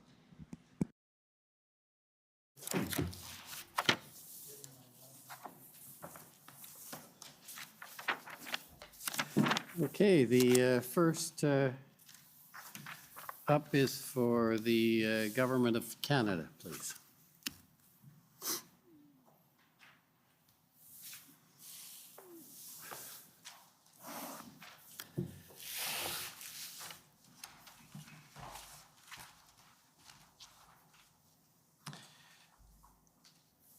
Good morning. I'm Robert McKinnon for the Government of Canada Council. Good morning. Mr. Wilson, I just want to take you to a point that you made at the end of your testimony with Commission Counsel. I don't know that we have to turn up the document, but it was in reference to an email of February 12th that you had sent. And the line in there that I just want to clarify is where you say, "We are trying to block Trudeau from having the jurisdiction to cause the police to use the new emergency powers against the truckers and to allow the truckers to stay here in Ottawa as long as it takes." Do you remember that line? I think you misspoke. I think you meant to say justification. Does it say jurisdiction? Oh, okay, sorry, justification. Good memory. So is that not a reference to the declaration of emergency that was made the day before by the Ontario Premier? No. It does not speak into the future. It says to use the new emergency powers, which just came into effect the day before. It was so I had lawyers with me on the ground. I also had teams of lawyers at back at their normal place of business. When an issue would arise, I would delegate it out. I would say, okay, this team in Toronto, I want you to review this. We even prepared a draft judicial review application for the both the city's emergency proclamation and the the provincial government one. Media assessment is, what does this change? What impact does it have on the rights of the people on the ground? And we concluded that it was largely benign. Okay. What I'm saying is that those words refer to the new emergencies power in the present tense. The declaration from the federal government came on the 14th. It was 2 days before. Well, I can help you by telling you what was in my mind. And our concern was, I believe that it was early in the previous week. By early, I mean the Tuesday, and if not Tuesday, the Wednesday for certain, that we started hearing rumors that the federal government was contemplating invoking the Federal Emergencies Act. So all of the references in any of the communications that you have at that time would be, and unless there's one that's more specific, about that. We weren't concerned about either the civic one nor the provincial one. Can you point me to one document which documents what you're just telling us now? Well, first of all, this was not a normal file. Right, but you've managed to paper Can I this finish file. my? Sorry, okay. Can I finish my answer, please, sir? This was not a normal file. I did not have opportunity to document things. I'm telling you under oath that at no time was either the Ottawa State of Emergency Declaration nor the Ontario State of Declaration a matter of concern for me and the other lawyers with me. We were very concerned about the potential and the rumors we were hearing for the federal government to invoke the Federal Emergencies Act. Who told you the federal government was considering using the Emergencies Act? Who told you that? I can't remember the specific individual, but I do remember the source that they relayed, and they advised that they had heard from some MPs that there was active discussion over at the Parliament about the Prime Minister considering using the Emergencies Act. And it was, so some MPs had shared with people involved in the convoy, and they reported that to me. Do you have any document you can refer this commission to today? I might, but I can't recall any offhand. And you can't recall any offhand? You can't recall a description of the document or anything like that right now? No, okay. That's correct. All right, I'd like to continue with just confirming some statements from your witness summary. You'd agree that there was a broad array of groups that were part of this convoy. Correct. And you subdivided them into 3 groups. Those who came to support the movement, those who came to take it over, and those who came to seek a piece of the $10 million. That was my assessment. Probably I reached that conclusion in my mind within, I would say, 3 to 5 days of being here. I had had sufficient interactions and repeated interactions with different individuals from different groups that was the pattern that I felt was present. And you also have said that the convoy attracted a lot of strange people. Yeah. And in those people, you mentioned the Coven of Witches. That's what they called themselves, and they were doing weird seance things and burning things in the lobby. And conspiracy groups like Digilo, the QAnon, yes? Yeah, you bet. Yeah. So it not only consisted of a broad array of groups, but it attracted other strange groups that, at least as you've described them, correct? Like moths to a flame. So you'd agree that some of these individuals, we've heard a little bit already, may have tried to hijack the message or even try and control perhaps parts of the Convoy group. Is that correct? Yes, and it was a constant effort by Ms. Leach, Mr. Barber, and others to fend them off, so to speak. And I do recall reading documents in the record where CSIS and the RCMP had also intercepted communications and reached the same conclusion, that there was a concerted effort by the mainstream group to resist these hangers-ons. Okay. And Mr. Barber testified yesterday that he could not control truckers generally. They are very independently minded, and certainly not the groups that were coming. Would you agree with that assessment? That's correct. Yes, I would agree. And there's in Mr. Aros's interview summary that you've been taken to a little bit, a reference to, or at least a quote that you supposedly mentioned concerning taking back our freedoms group. Yes. Did you refer to them as bad actors? I don't think I would have referred to, no, I don't know that I would have referred to them as bad actors. Okay, he says you did. Yeah. And bad actors and manipulators, he says. I would have characterized, without a doubt, some of the individuals involved with that group as being manipulative, 100%. So even within your group, the Convoy group and the leadership that you've mentioned, there were, would you say, sort of divisions or factions, I would say? Absolutely. It was an incredibly diverse dynamic. Remember that if you walked into the operations center at any given moment and said, how many people in this room knew one another before January 15th? And the only two people would put up their hands would be Chris Guerra and Chad Eros. These people all came together for the first time. All right. And you mentioned the negotiations with the city of Ottawa in the days leading up to February 14th. Yes. To move the trucks out of residential neighborhoods to take at least a bit of a valve to some of the temperature that had been raised with all the complaints and issues that arose from that. That's correct? Yeah, and the tensions with the police and the political tensions. It was time to de-escalate and reduce the footprint and relieve the pressure.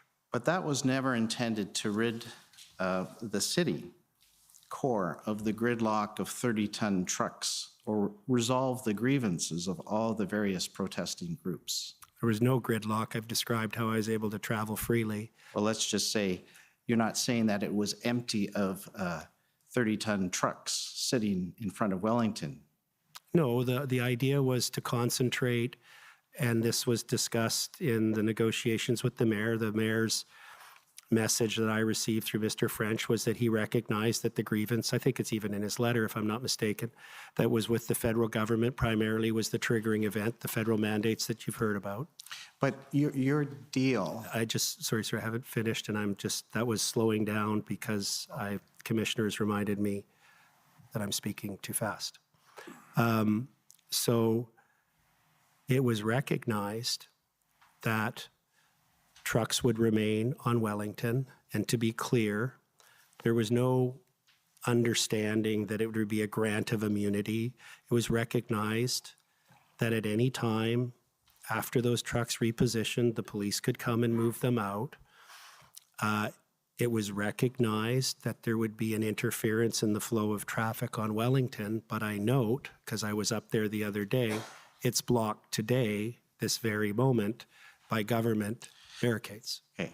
I'm just getting to the point that the deal was never intended to resolve all these grievances and protests and to get rid of the trucks from the city core, correct? No, it was absolutely to remove the pressure on the downtown residents and businesses, focus the attention on the grievance with the federal government, build from the success of de-escalation and negotiation to incentivize and encourage the federal government to come to the table, open up a dialogue, and set a pretext for the truckers to go home. Would you be surprised that the mayor would say that the deal was to, just release some of the tension from the neighborhoods. It did nothing to deal with the core issue of getting rid of the trucks in front of Wellington. I don't know. Do you want me to repeat my answer a third time? No, I don't need that, but I've got your answer. So you don't agree that this deal was intended to resolve all these issues and gridlock on Wellington? Complex problems require complex solutions. Complex solutions require phasing. So you had faith. I had faith. I had confidence in the goodwill look. Do we have an agreement, a written agreement that said they would move? I have been able to resolve at least more than 90% of all the litigation files I've been involved in by opening up dialogue between the parties. And I remained optimistic that through applying those skills and those tactics that we could have had a peaceful resolution and a respectful Canadian dialogue about important policy issues. Who were you representing at the negotiations? Were you representing the leadership that you mentioned, that the directors of that company, the nonprofit company, the Freedom 2022, the president, Tamara Leach, and the vice president, Chris Barber, and the treasurer, Chad Eros? Beyond those people, who were your clients? You've described them. That's accurate. So you were not acting on behalf of all of the truckers? That's correct. So you had faith? I had faith, and my faith in the same way, I would have quit practicing law, sir, a long time ago if I didn't have faith in the ability of people having civil and respectful discussions to resolve disputes. But the objective of that agreement was to move 25% more trucks into the Wellington Street area. So it doesn't do anything to relieve that congestion. Fair, but we've already established, sir, that the road's blocked today. So I'm not sure if your concern is about the presence of trucks and Canadians or whether your concern is about the road being blocked. It can't be the road being blocked because it's still blocked to this day by the government. You have heard or you're aware of the evidence given at this inquiry of the racial slurs, the intimidation, the threats against Ottawa residents and public officials, and the blaring high decibel horns at all times of day and night during these demonstrations in Ottawa. You're aware of that evidence, correct? I'm aware of the allegations, and I'm also aware of what I experienced, which was Canadians, particularly immigrants of all ethnic backgrounds, coming together in a very peaceful, respectful way with a deep concern about what the federal government and governments were doing to their rights and freedoms. I'm just talking about those particular allegations right now, okay? Yes. As a lawyer, you would agree that those are not protected as a form of free speech or action under the Charter? No, I don't know that I'd agree with that. You have to be very contextual specific. Our free speech rights are very broad. And just to say that someone made some vague allegation of racism is not enough for me or anyone else to make a reasoned conclusion. You agree hate speech has been codified in the criminal code, right? Yes, and I find the Prime Minister's hate speech towards unvaccinated people and saying how do we deal with these people deeply troubling. Right. So you don't agree then that threats against the life of somebody is not a protected form of speech under the Charter? I do not believe that anyone, either morally or legally, should be threatening anyone else's life, and I have received many death threats myself since representing the Freedom Convoy. Okay, so we agree that that's not protected, right? Death threats are not protected. Correct. Nor is speech that is looking to demean, to an extent, a particular group of people in a serious way. Sir, Hate speech. I'm going to have to object at this time. My friend is entirely mischaracterizing the law of Section 2B of the Charter and the decisions in respect to that. In fact, The Supreme Court of Canada, of course, has held that hate speech, other than inciting violence, is actually protected by Section 2B of the Charter. And so I would ask that my friend essentially cease putting errors of law to the witness on public television, sir. I am just asking for his view as a lawyer, but I don't have to continue. I have other questions. Mr. Commissioner, I hate to interrupt the proceedings, but I've received an email communication from our certified transcriptionist asking if parties, when they're making objections from the floor, to please state their name first. Thank you, Mr. Commissioner. Okay, I think this is proper cross-examination, so go ahead. Okay. So you'd agree trucks do not have charter rights? Yes, obviously. Good.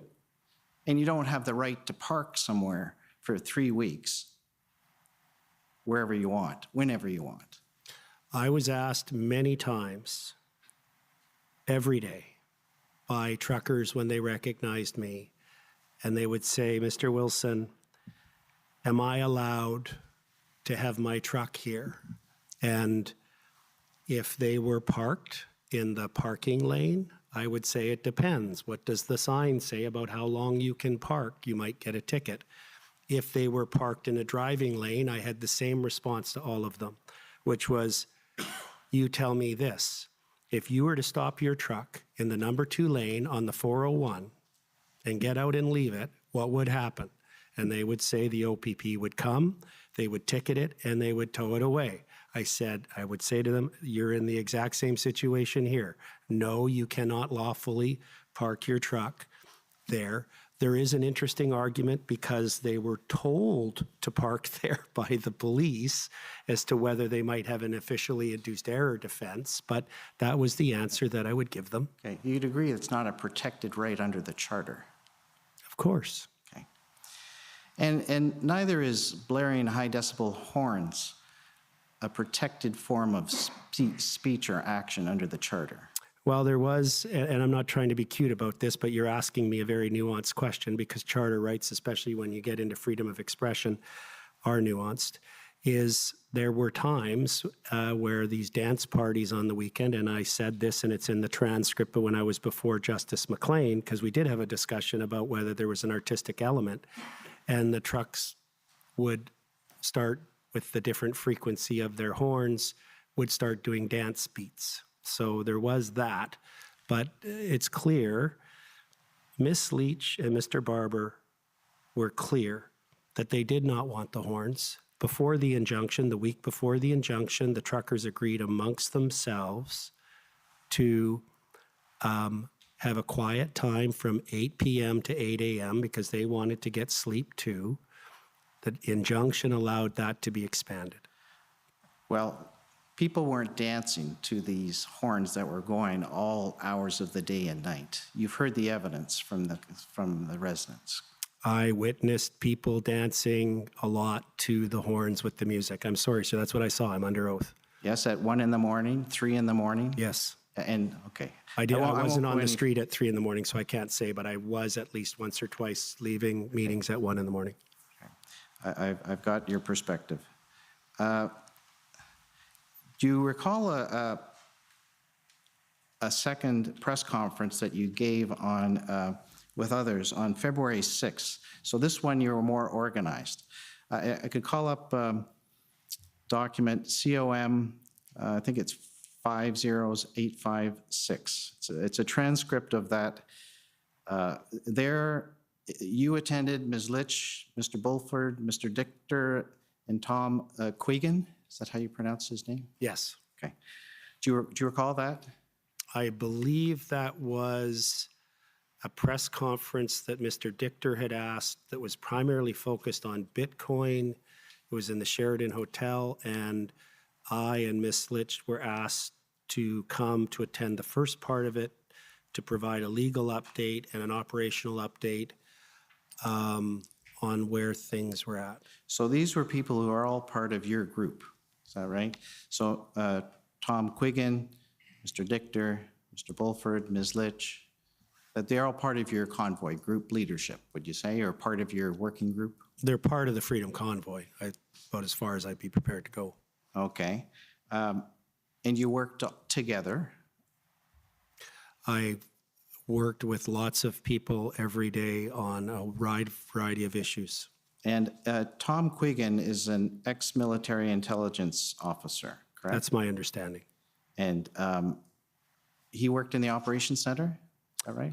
He was mostly, I almost never saw him in the operations center at the Swiss. He was almost always at the Arc, and he was doing these, on his own initiative, these daily situation briefs. They were not reviewed by anybody. In fact, I still haven't even read most of them. We had no time to even read them, and he was circulating them to the truckers. Now, so he did write daily intelligence reports and special intelligence reports on certain events, correct? That's my understanding, yes, and I've read some of them since preparing for this. And do you place credence in his assessments? Sometimes I did, and sometimes I didn't. Are you, okay, well, we could take you to who he is first. Page 12 of this document.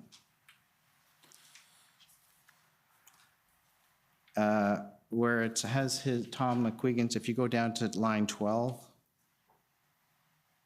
are we on the right page 12? Okay, I've got page 12 here. That's it, yeah. So it says, he describes himself, I'm ex-military intelligence. I also worked for the RCMP for 6 years in national security, the Integrated National Security Enforcement Team. I'm one of the few court experts in the country on terrorism, and I'm a declared court expert in both in criminal court, and which is to say Ontario Superior Court as well as the federal court. Do you see that? Yeah, I've since reviewed his CV and confirmed these things to be true. Okay. And he did put out reports every day, right? I don't know if it was every day. I was a few days in that I learned that these things were occurring. I think they were distributed to the block captains, if I'm not mistaken, in the morning. Yeah. You're going to have to get to the point quite quickly. You're already over time. Oh, okay. Well, I'll take you to one of the threat assessments right now. Okay. Or, one of the daily assessments. It's document HRF 123456018.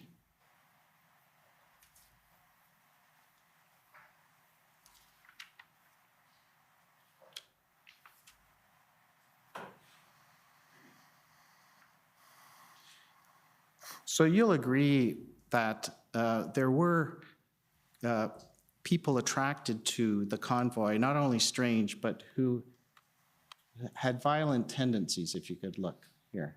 So this is on February 3rd. This is the day I think you arrive. Here, the assessment is Freedom Convoy 2022 assessed that potentially violent protesters may arrive in Ottawa to vandalize property. Following that, they will then attempt to blame convoy members for the violent actions. The protesters are likely to arrive in Ottawa either late Wednesday or Thursday. The violent actions are likely intended for Thursday and Friday. The actions from the protesters are likely to consist of harassment of citizens and damage to vehicles and properties. And then they describe how they're going to be dressed. Do you see that? Yeah, I recall that. In fact, we were received a separate briefing, and this actually was raised by GoFundMe executives and their legal team on our call on the Thursday. And it was Antifa.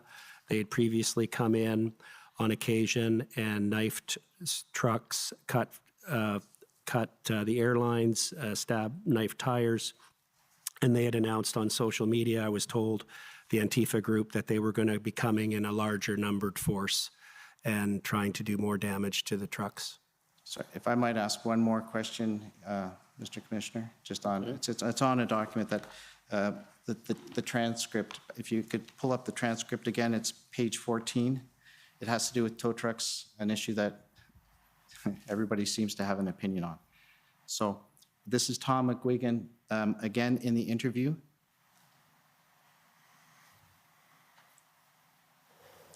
That's right.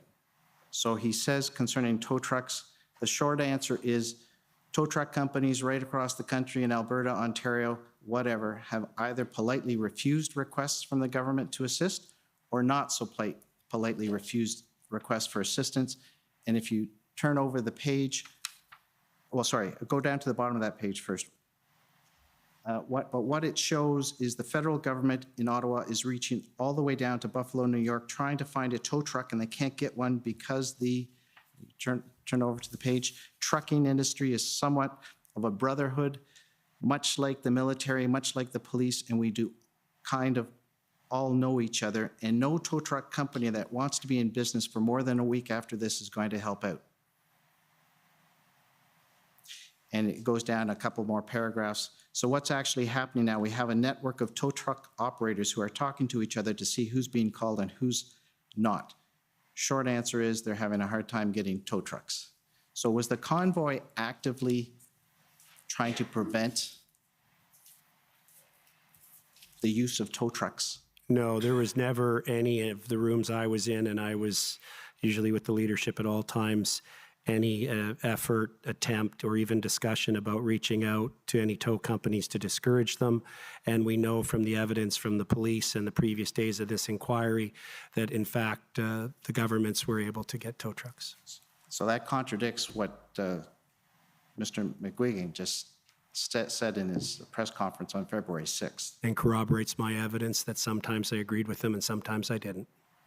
Thank you. Okay, the Ottawa Residents Coalition, please.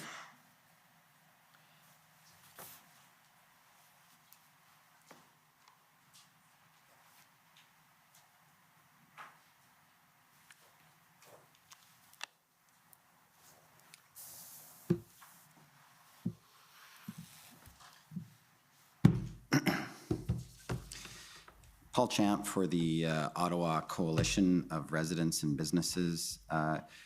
Commissioner, I'm going to, I don't think I'll have any difficulty finishing within time, but just like to advise, the City of Ottawa has offered their time to me in the event I get close. So.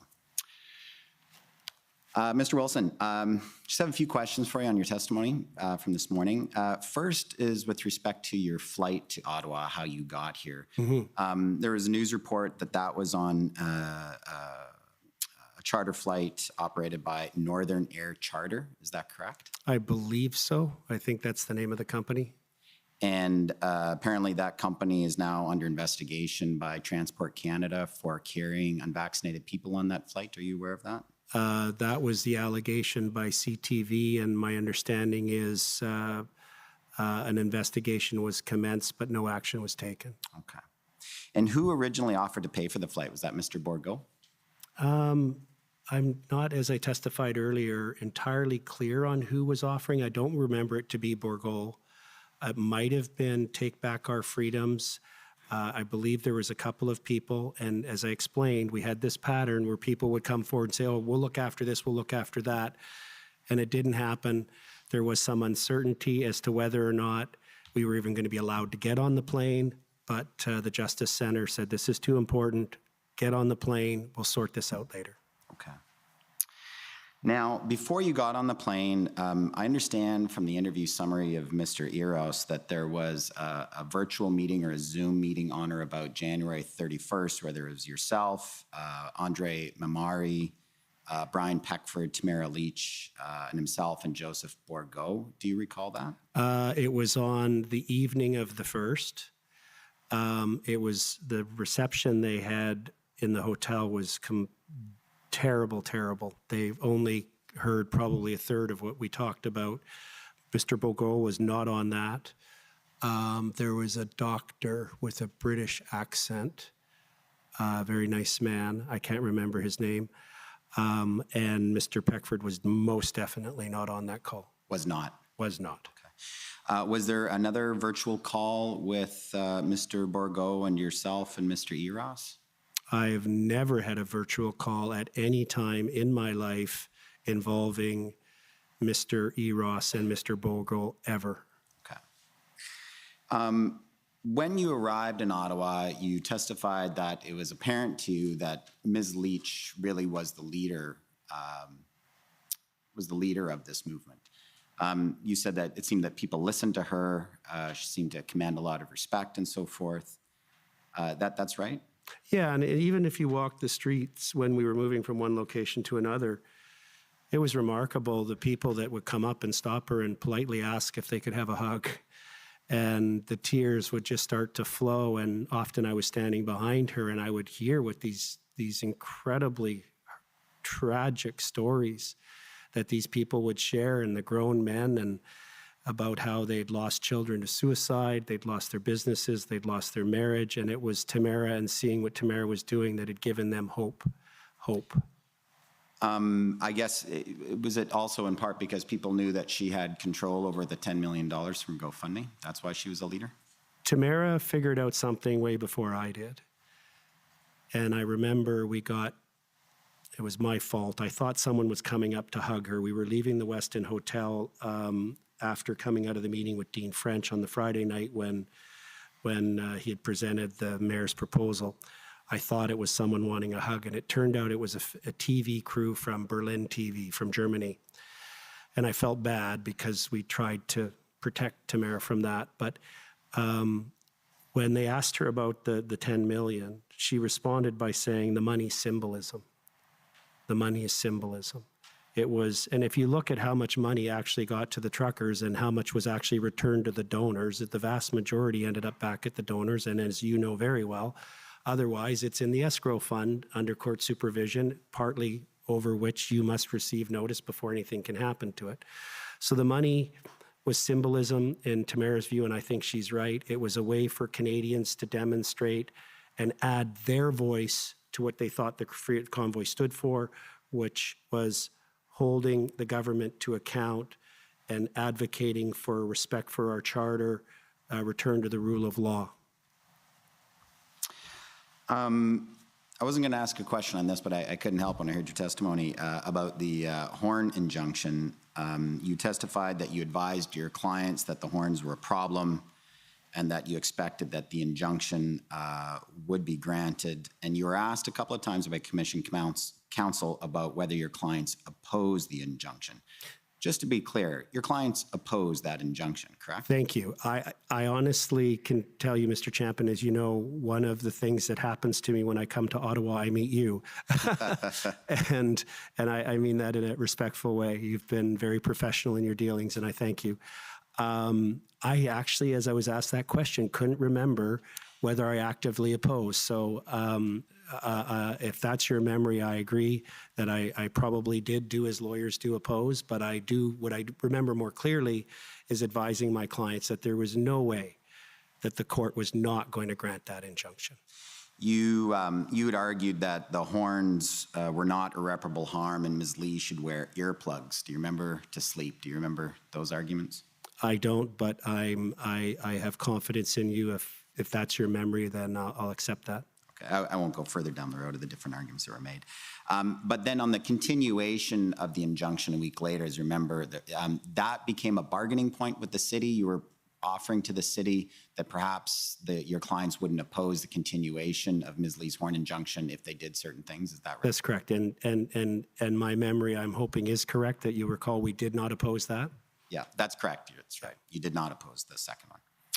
I want to ask you some questions about dealings with the police. Now, you've testified that you were hearing at times that there were police raids imminent at different times during the protest. And we did hear some evidence from the police that there were raids planned at times that then were aborted. So it sounds like you might have had some solid intelligence on that. Is that fair? Well, actually, we thought we did, but after having observed the proceedings since the last few weeks, we had no idea of the level of dysfunction, of infighting that was going on. We assumed that when information filtered in to the operations center that a raid was going to occur at 9 o'clock that night at this location, that it was real. And then when it didn't happen, the assumption was it was a test, not that there was something happening where different inspectors and forces were in conflict about a plan. We did not that was all new revelations through this inquiry. Yeah, those new revelations, I think that's one issue your clients and my clients can agree on for sure. You were getting information from sympathetic police, is that right? That's correct. Throughout. Yes, there was. The remarkable thing was that all these different individuals who had experienced, I was never, prior to this, a big believer, I didn't think they were a bad idea, but mission statements. It was remarkable how efficient everybody worked because they all had the same mission statement that they had formulated deep to the core of their being, was that they felt the country was badly off track, that their families and their communities were being harmed, and this was their opportunity to try and make a difference. So we had former police officers, military, Navy, CSIS, airline pilots, doctors, nurses, teachers, carpenters, chiropractors. The whole breadth of society was there, and the cream just rose, and they organically came together during the time in those who were getting things done. There was very little infighting. There was a lot of people coming in that we were trying to manage, but it was really remarkable, the organic way in which the enterprise ran. So that if people could cook, they were cooking. If they were IT people, they were helping you with that. If they were communications people, well, they and were helping with that. And I still remember if they were police and had intelligence, they could share you with that. One really illustrative example was in the operations center mid-morning, super cold outside. Some people are the big, huge square table, people working, people standing in groups, people looking at things on the board. And then someone came in and said some situations occurring at Albert and Kent or wherever it was, and everybody stopped for a minute. No one said what needed to be done. Two people got up, threw their coats on, grabbed their toques, and they were gone, and then everybody carried on. It was so efficient that there was no point even discussing what needed to be done and who was going to be doing it. Once the information came in, the people who knew they were best suited for dealing with it did. It was spectacular to watch. That's why I now believe mission statements are very important. Now, on some of the things that people were doing cooperatively with the convoy, we heard from both Ms. Belton and Mr. Barber about the distribution of cash to truckers. You knew that was going on, right? I observed it, yes. You observed it. And they were trying to keep track of how much cash was being put into each envelope before it was being distributed? Yeah, that was really Chad Erose's department, and he has given interviews that are online where he describes Chris Carson's interview where he describes the processes that he put in place. But I did observe cash being counted. My understanding was it was coming from the stage and from other places and being put into envelopes, and then teams would go out and distribute it to the truckers. But Mr. Eros, he was one of the directors of Freedom Corp, correct? He was not only a director, he was a treasurer, and he was a paid accountant. Right, so he was gathering or trying to keep track of that money on behalf of Freedom Corp, right? I would hope so. Right. And as an advisor to Freedom Corp at that time, you were aware that they were managing this distribution of funds and cash out to the truckers? He was, yes. Okay. And he had estimated that it seemed that around $20,000 per day was being raised through cash and e-transfers. Do you have any reason to dispute that? I think the first time I saw cash would have been probably around, just trying to visualize a calendar here, probably around the 11th or the 11th, maybe. Yeah. And that weekend, the 12th. And that was after the provincial government in Ontario, the Attorney General, issued the seizure order that you're familiar with respect to the Give, Send, Go funds. And much like what you saw happen with when the police said no more fuel to, if you bring fuel to downtown you're going to be charged with counseling mischief or something. The next day, Ottawa residents and everyone showed up with gas cans. It was an I am Spartacus moment.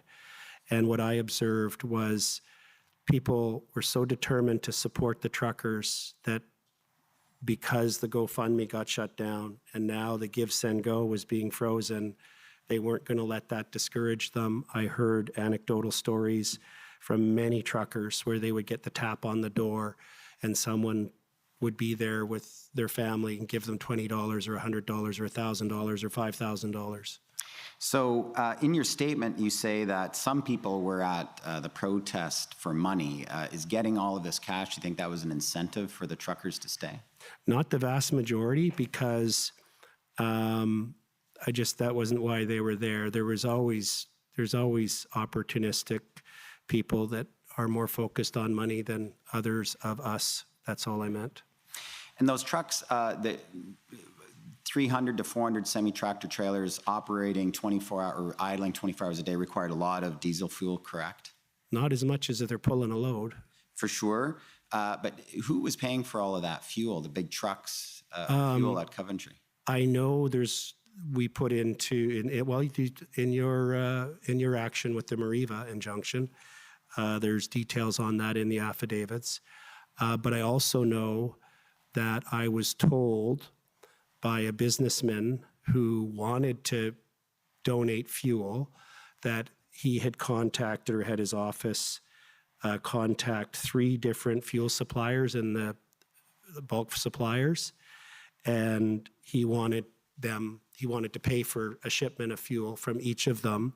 They declined because they said the best they could do was put him on a waiting list. They had so many people phoning from across the country to pay for fuel to be delivered downtown that they actually didn't want his money, and they said all they could do is put him on a waiting list. So just a couple last points, Mr. Wilson, just about some of the people who you're involved with. Pat King, you testified that you knew him from about a year before the Convoy protest, is that right? Yeah, like I wasn't at his house or anything. And No. Yeah, he had gone on this highly misinformed rant on social media, and he was attacking a reporter. And so it's always dangerous on Twitter. I jumped in and explained the law and showed the pleadings to show where he was misunderstanding how the law worked, and he hadn't set this big precedent. But he's a loud voice like Chris Sky.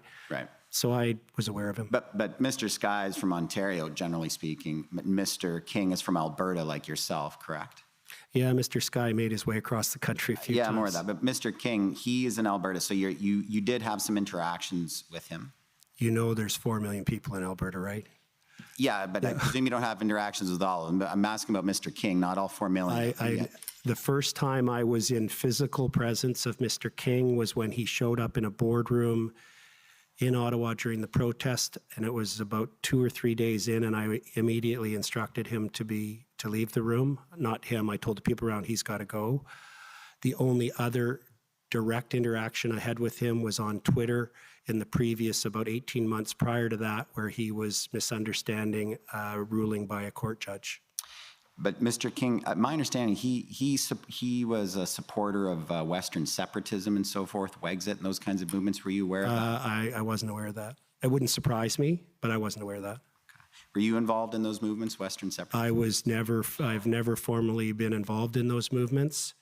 I have been very concerned about the merits and the fairness of our confederation, but seeing, as you've heard, and I saw it myself, a Quebecer with a Quebec flag running towards an Albertan with a cowboy hat and an Alberta flag and embracing, seeing a Quebecer trucker who could not speak any English with a trucker from elsewhere in Canada, I don't know where he was from, who couldn't speak any French, and they were using Google Translate in a Tim Hortons to communicate, and they were laughing and getting along. It restored my faith in the future of our country. So just the last person I wanted to ask you about while you're talking about French, Mr. Dean French. Mr. French called you a patriot, is that right? I believe that's in the text message, yes. Yeah, he supported the movement wholeheartedly, did he not?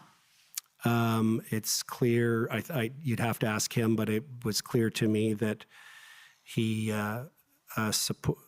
also had concerns about government overreach and that the truckers were protesting that.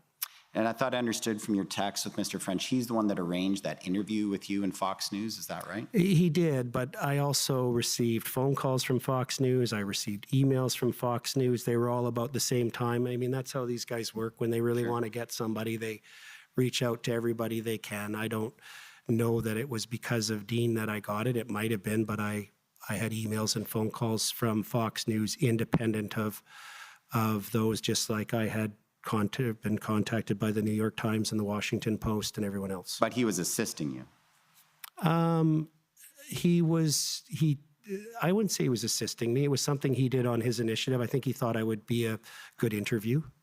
I was surprised to see you on legacy media like Fox News. But, well, I guess we all get surprised. This last piece, did Mr. French ever indicate to you whether he had any communications with Premier Ford about his views about the protest? He never did, but my clear sense was I'm not very familiar with the goings-on in Ontario politics, but I had a general sense. I think I might have Googled him, and I think I got a sense there was some estrangement or some falling out between him and the Premier, but I was just wondering if he ever communicated anything like that to you. He never brought up. The only time he would have made a reference to the Premier was, like the whole Twitter account thing. That because we had the problem with BJ Dichter logging into Tamara's Twitter account and sending out that one tweet, and he said, multiple people have access to this, right? And I said, yeah. And he explained to me that when he was chief of staff to the Premier, they had a rule. 3 people had access to the Premier's Twitter account, but 2 of them had to agree to a tweet, no one person. And I said, yeah, it would have been nice to have known that. Just on that, though, Ms. Leach also put out a live stream on Facebook saying she wasn't supporting the deal that night. That's not true. That's not true? Okay. Thank you. Thank you, Commissioner. Okay, thank you. Next is the City of Ottawa. Am I to take it you have no questions? That is correct, Mr. Commissioner. Thank you. Next is the Ottawa Police Service.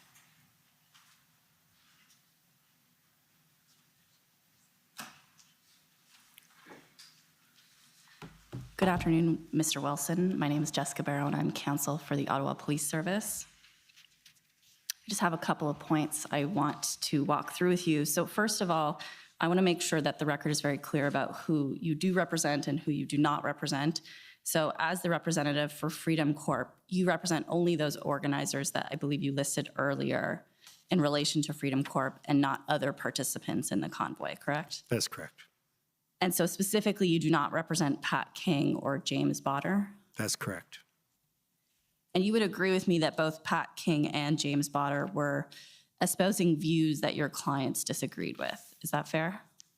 At times, yes. Okay. Not universally, but some of their messages they did not agree with.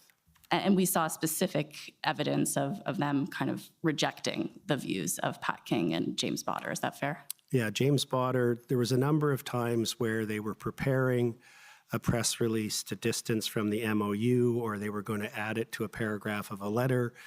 But if you've ever drafted by committee, you know that everybody wants their piece and certain things get left out. But I think they made it pretty clear that they did not support the MOU, and nor did they support, and they were very concerned about any innuendo of violence from Mr. King. Right.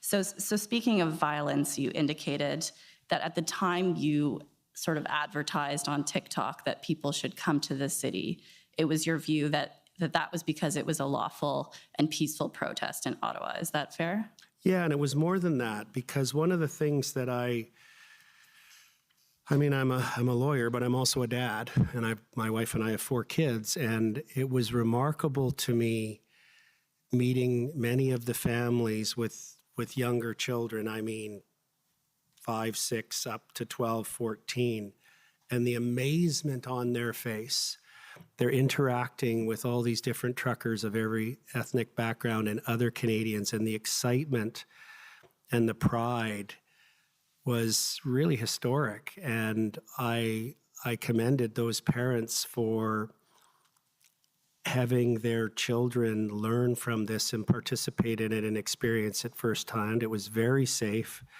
I never imagined that the police would use the level of violence that they did. So you were aware, however, that, and there were multiple warnings to that effect, that arrests were going to be taking place very shortly, correct? The warnings really accelerated on the Thursday, and when Mr. Barber asked me to do his TikTok, that was on the Wednesday. And so when you're speaking of peacefulness and lawfulness, I take it you're not referring to those individuals that were charged with criminal offenses prior to that date in relation to violence or threats or weapons? I'm not following your question. What do you mean? So I believe you've seen the institutional report from the Ottawa Police Service. It's been made part of the evidence. Yeah, I've only had a chance to skim through parts of it.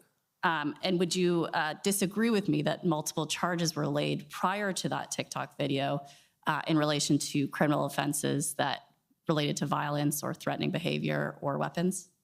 I do know that the statistics were clear, that the crime rate had gone down. I do know that because of some of the former police, paramedics, emergency services people that were in the operations center explained to me what happens in Ottawa here after, I think it's called Blues Fest, and the amount of assaults and violence that, and even on Canada Days, the amount of assaults and violence. They told me, having attended and participated and been on duty on those events, they had never seen this number of people come into the downtown core with this level of safety and absence of violence. So that's what I knew. Okay, but my specific question was, when you're referring to a peaceful protest, I take it you're not referring to the people who were engaged in criminal behavior that was obviously deemed not to be peaceful. Well, I mean, it's a peaceful protest. Were there some people within a large crowd of 5 or 8 or 10,000 people, as there were on the weekends, that engaged in criminality? That's called normal.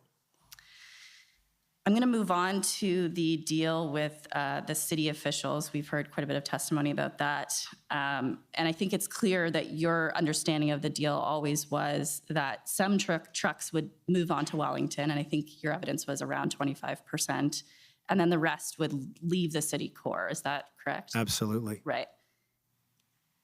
And so I want to bring you to HRF 000-00513.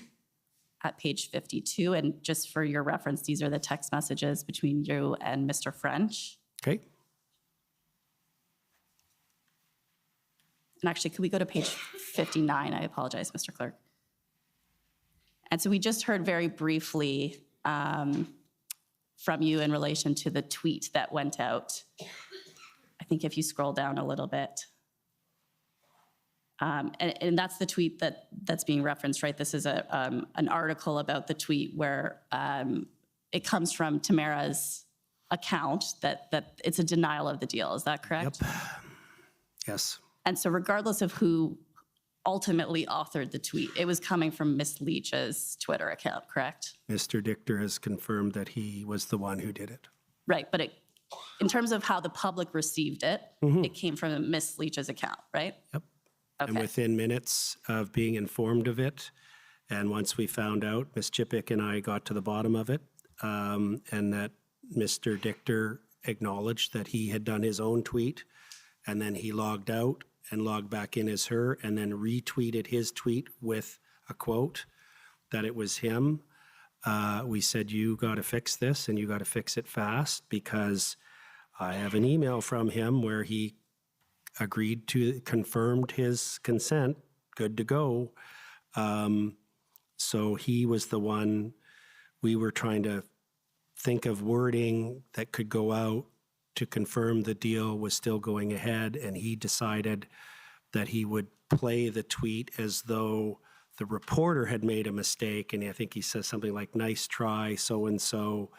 We were talking about the federal mandates, the deal to move trucks tomorrow was going ahead. Can we just scroll down a little bit, please? Sure. And if you keep going down, I think you just passed it. no, I think if you keep going down, sorry. Right there, yeah. So this is Dean French saying it was posted 2 hours ago and no correction yet. So it does take some time, right, for the tweet to get corrected. I recognize there may have been some inner workings going on, but it takes at least a few hours for that to get corrected. Is that fair? Yes. Okay. I can't dispute that. I can't remember. I know that we were able to correct it around, it was either 10:58 p.m. or 11:02 p.m. Dean had strongly recommended that we correct it, get to the bottom of it, figure out what happened, correct it in advance of the 11 o'clock news hour shows. And I moved as quickly as I could to get to the bottom of it because I was completely blindsided by it. And there is, I won't take you through the whole exchange just to save time, but there is an acknowledgement from Mr. French where he's saying it would have been nice had it occurred prior to the 11 o'clock news. So would you agree that it didn't get corrected prior to the 11 o'clock news? Is that correct? There was many times where Mr. French and Mr. Peckford said, oh, it would be nice if you could do this. And I was like, I don't think you are appreciating the dynamics of this environment. It was extremely chaotic. Would it be fair to say that through this text exchange, and I can walk you through it if need be, but to save time, that Mr. French was expressing concerns about the impact this tweet would have on the legitimacy of the deal publicly? As was I. You shared those concerns? Yeah, I received feedback from a lot of the people I was around that they were struck how calm I was most of the time. There was one notable exception where I was arms flailing, yelling, likely swearing at a very loud voice when I was like, who did this and what just happened here? I was because I and others had worked very, very hard to get us to this point. We had the logistics meeting at City Hall with IOT and the city manager and Drummond. We had report heard back that the trucks were ready to roll. Some of the guys were packing up some of their gear. And I was like, oh my goodness, we've come this far and we're going to get sabotaged? And you would agree that because of that miscommunication, it would have created a lack of clarity to those following that account about whether there was or there was not a deal. Is that fair? There was that lack of clarity even prior to that, because this is the Sunday night. So when the pamphlets were being circulated and people would get them, they'd go, oh, this is fake. Some people thought that it was actually counterintelligence propaganda either by the government or by the police.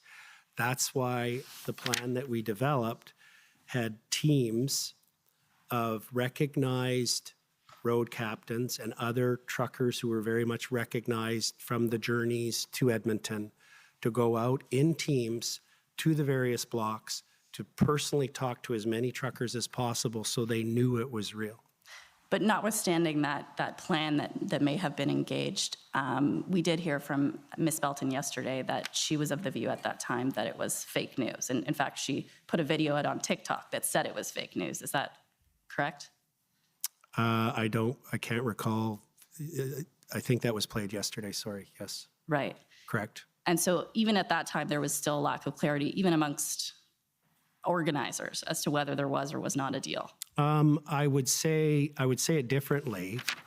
I would say that subsequent to leaving Ottawa, when they've reflected, they're remembering events differently because there are emails. Sure, there may be emails, but the TikTok video was put out to whomever Ms. Belton's following consisted of, correct? Fair enough. Right. And so I just want to bring up, you mentioned that the flyer that got circulated. Could we bring that up, please? That's HRF 1259.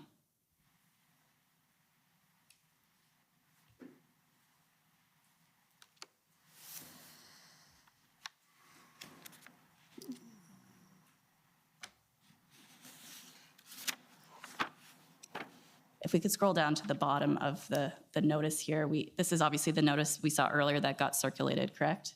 Sorry, if we could go, yes, right there is perfect. Is this the correct version? I believe so. And so actually, if you scroll down a little bit, I can tell you if it is.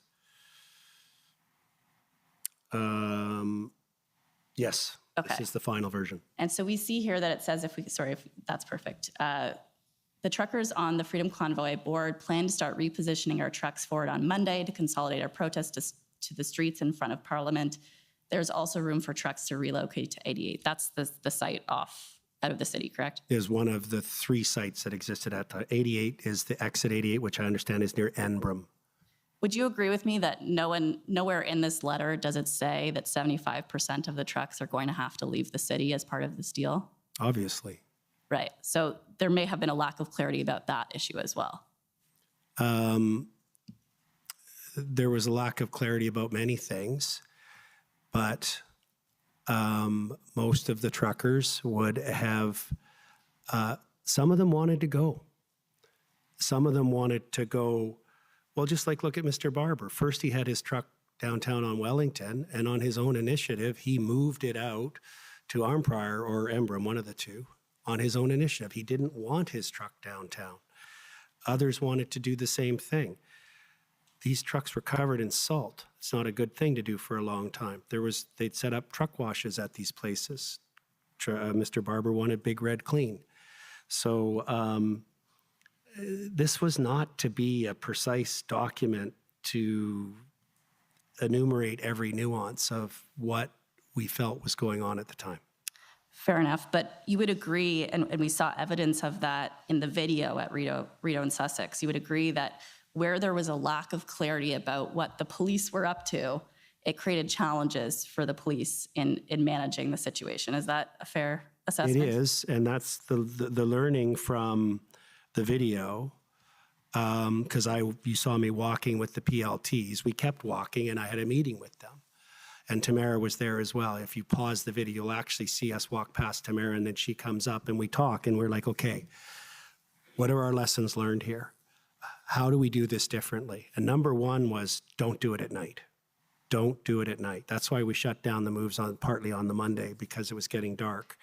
That was a huge error. And Tom Marazzo had actually said earlier on, we don't make any moves at night. It's just too dangerous. But it also changed the dynamic of the crowd. And that's why we needed this coordination with the police. We were very optimistic with the truckers, and a lot of them went out. It wasn't just Chris. There were several of them that were on their feet moving. If you look at some of the videos, you'll see them running along the sidewalk. You'll see the police cars, and then you'll see the trucks, and you'll see Chris running. And we were doing it. And the PLT were alongside doing that as well, correct? In terms of trying to get truckers to move in response to the deal? They weren't trying to get truckers moved. They were trying to get the other people in the police to agree that the truckers could move. On the Tuesday morning, a delegation of PLTs arrived unexpectedly for the first time ever at the Swiss Hotel. I was in a room working on the letter with Tamara for the Prime Minister and the Premiers, with the one that's been put in evidence. I got a knock on the door. The PLTs were there. I went in. And that's on the Tuesday. They said, they sensed something was wrong. Like the trucks are all wanting to move, but they said to me it was only a 24-hour deal. I said, look at the letter. With a large logistical exercise, the mayor's letter will take 24 to 72 hours. He looked embarrassed. He went over into the corner by the bathroom. He got on the phone, turned around. His face was a little red, and he said to everybody, sorry, major miscommunication. We're going to go out and try and get the trucks moving. So it was, the PLTs were not trying to convince trucks to move. They were dealing with the police hierarchy and trying to get them, whoever kept blocking, to stop the blocking. But I think after that miscommunication was clarified, PLT did work with protesters, and ultimately some trucks did move. Not correct? on the Tuesday. No, I'm talking about in general in response to the city deal. Some trucks moved. Oh yeah, well, over 100 vehicles, over two city blocks were cleared on Albert. 100 vehicles left the downtown, including around 40 trucks, 23 of which, I know it was 23 because I reported the 23 count from Chris. He phoned me and I said, how many do you have on Wellington? He said, we moved 23 to Wellington. If you look at my text message, you'll see 23 onto Wellington. But it was 40 semis moved in total.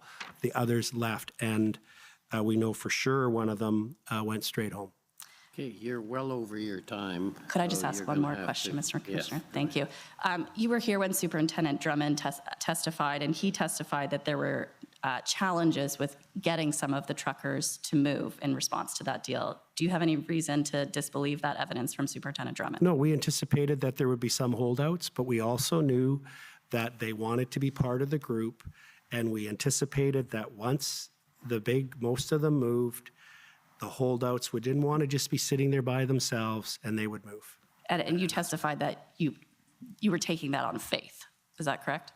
That was our expectation, and it bore out to be true on the Monday. Thank you. Those are my questions, and thank you for the indulgence. Okay, counsel for former Chief Slowly.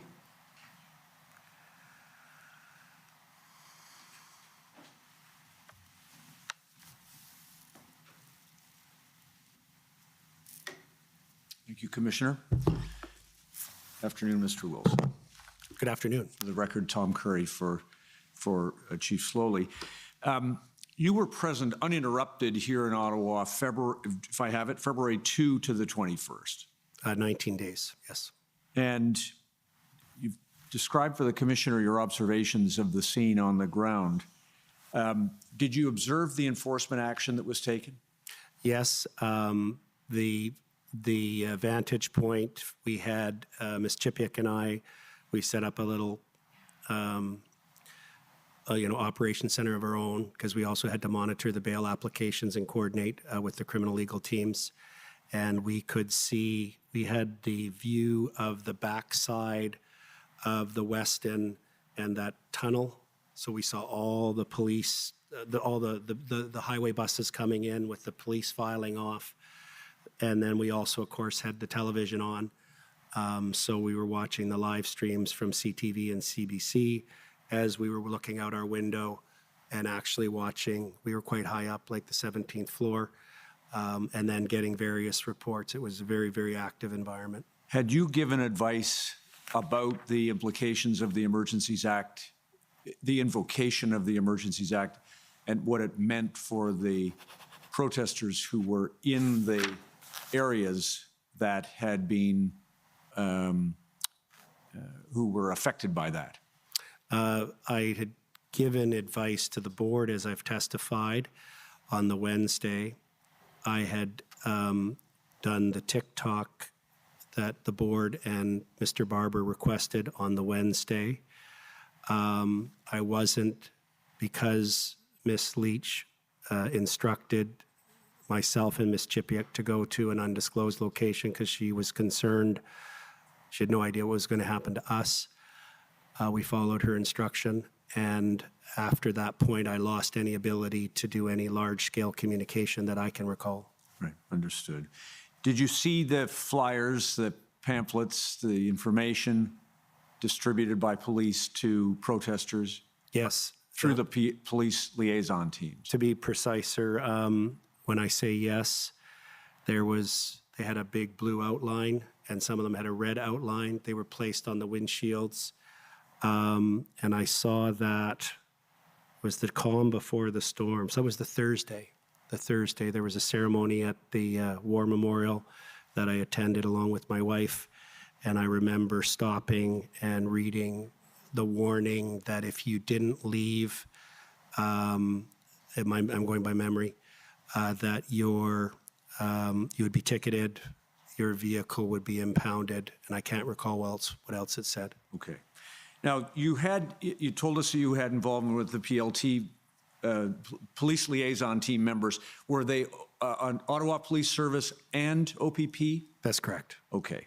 Any other police officials that you dealt with face-to-face, or was it exclusively PLT? I had interactions with chance meetings with some OPP and other police. They were extremely friendly, very cordial, very non-threatening. But in terms of any, official formal interactions, it was the PLTs. Okay, thank you. And of course, your role evolved as you tried to provide the convoy organizers with a legal strategy or input into their strategy from a legal perspective and advice to achieve their objectives. Is that fair? Yes.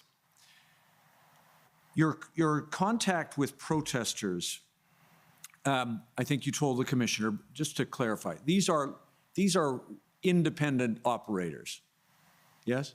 Yeah, reminded me of the ranchers in Alberta, yes. Indeed. And you told us that they came here, and I'm not going to say every single one, but would it be right for the commissioner to understand that those protesters who you encountered came here to Ottawa as part of the convoy, intending to protest for the weekend, but were inspired to stay as a consequence of the response that they observed from Canadians as they came here and once they arrived? I think they were inspired and they felt charged with a new responsibility to ensure the protest was successful, a responsibility they didn't realize they would be invested in them when they set out. However, I do know, having reviewed the evidence, that in every instance that I have seen, Ms. Leach was clear that at no time did she say we're leaving after the weekend. I believe she said we're going to stay until the mandates are lifted. Right. The independent operator protesters, though, do you agree with me that because if they're not on the road, they're going backwards financially, right?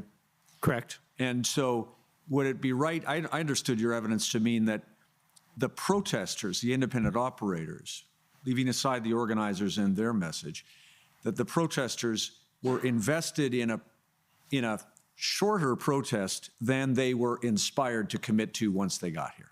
Is that fair? Do you mean the opposite of what you just said?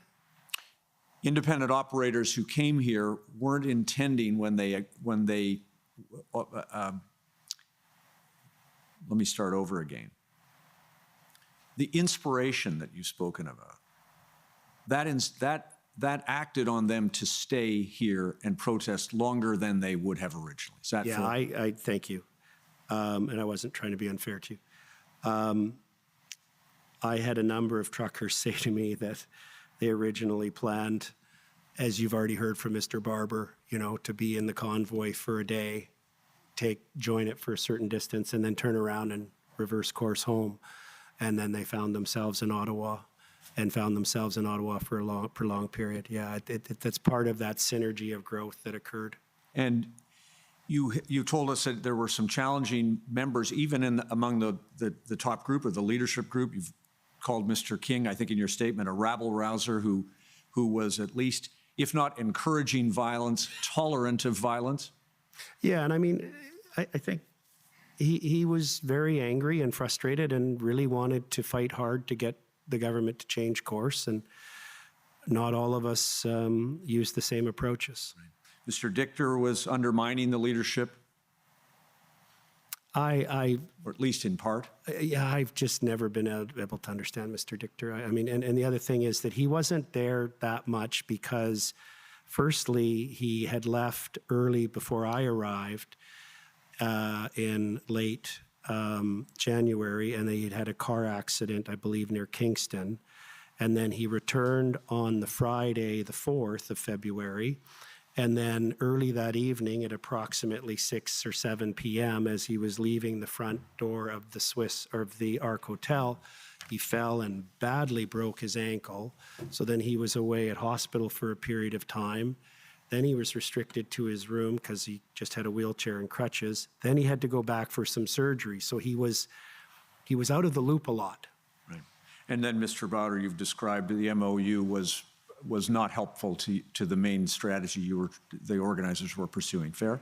A distraction and false hope. Now, that meant all of it in the aggregate, in addition to the independent minds of the independent operators, that controlling this entire group was very challenging. It was impossible. And one of the things, could I show you, please, just to see if this quote is accurate, in HRF, please, Mr. Registrar 1379, just while that's coming up, Mr. Wilson, that I think you gave an interview to Mr. Lawton, who has published or was publishing a book about the events of the convoy. Do you recall that? That's correct. Can I just ask you, please, to look at this, and just maybe to the top, just to orient the witness? Just a little higher. There's an email, I think. There we go. Do you recall seeing this? Yes. Could you please go then to, I think it's page 5. There is a quote attributed to you. I just want to make sure that it's right there. It is.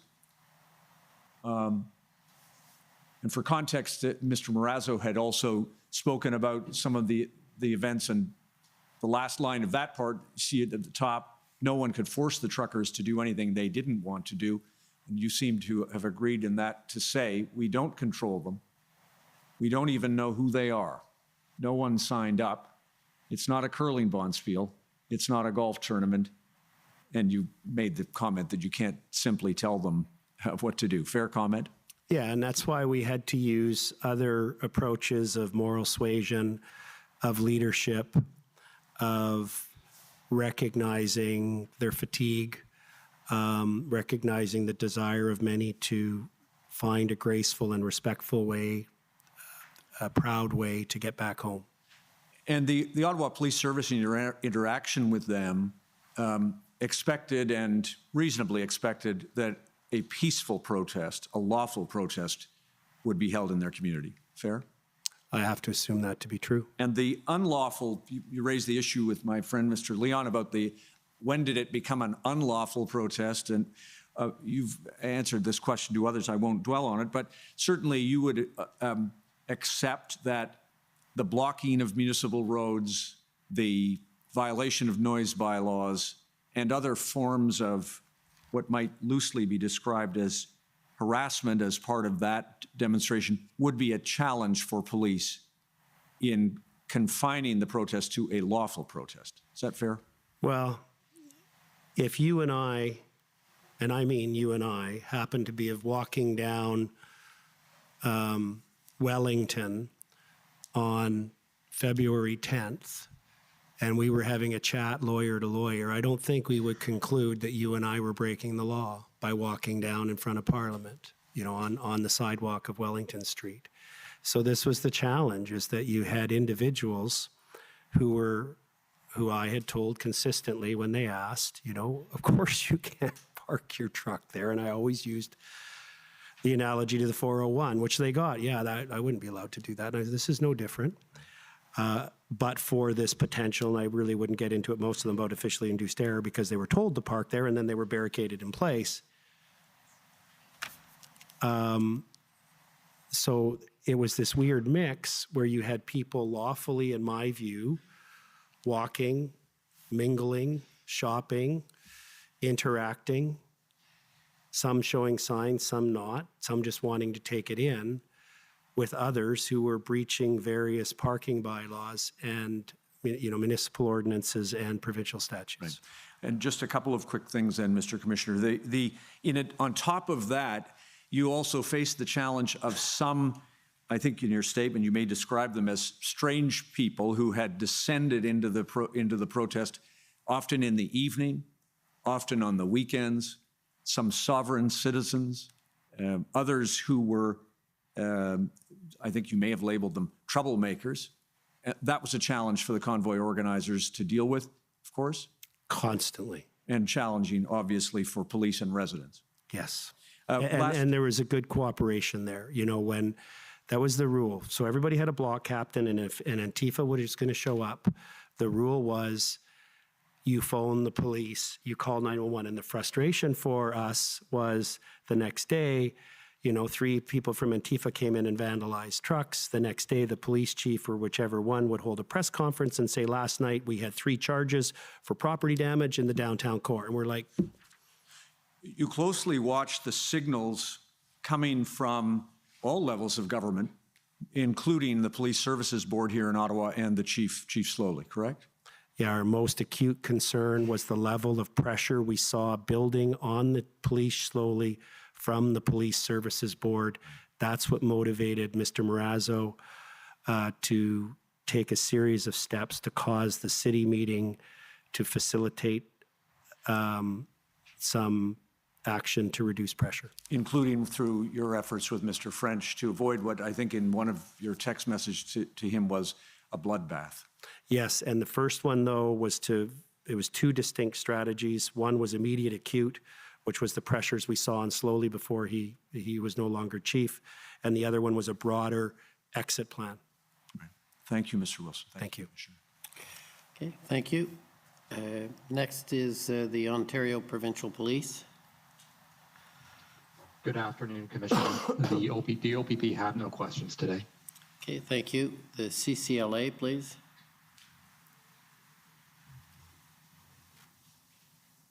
Good afternoon, Commissioner. Eva Krajewska for the Canadian Civil Liberties Association. Mr. Wilson, just briefly, were you still on the ground in Ottawa when the financial institution freezing orders started to come into effect? Yes, just to be clear, there was 3 instances related to freezing that I was dealing with, well, 4. And no random order just off the top of my head. The earliest one was a threat of an interpleader application by TD Bank through their external counsel. The next one was the ex parte order obtained by the Attorney General of Ontario under the Criminal Code declaring the donations proceeds of crime. Then the next was a freeze order of sorts. And then we had the emergency measures, the financial measures. And then after that, we had the Mariva injunction. Okay, I just want to ask you about the financial measures under the Emergencies Act. Yes.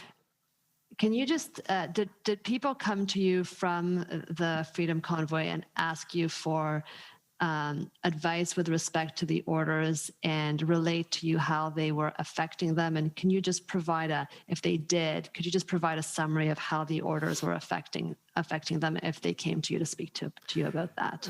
Every one of them did in real time, and they were finding out at different times. I still remember one of them coming to me and saying, I just got a phone call from my wife. She's at the supermarket. She was with the kids. Grocery cart was full. She went to pay with the debit card. It didn't work. There's a lineup of people. What's going on? Because now the conveyor's full with the next person's groceries.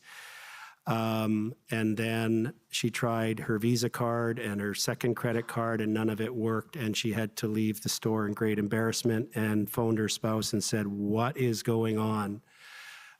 We had other people that were trying to put gas in their vehicles and couldn't. There was more than one instance where people needed to get prescriptions filled, could not. And then subsequent to that, as we worked to get the freezes lifted and reached out to the bank, we developed this template email to write to the bank, to ask the bank to respond to us as lawyers, Ms. Chipiak and I. Then we have received reports since, and to very recently, that a number of these people, even though their bank accounts were unfrozen, sorry, Mr. Commissioner, I just realized how fast I was speaking.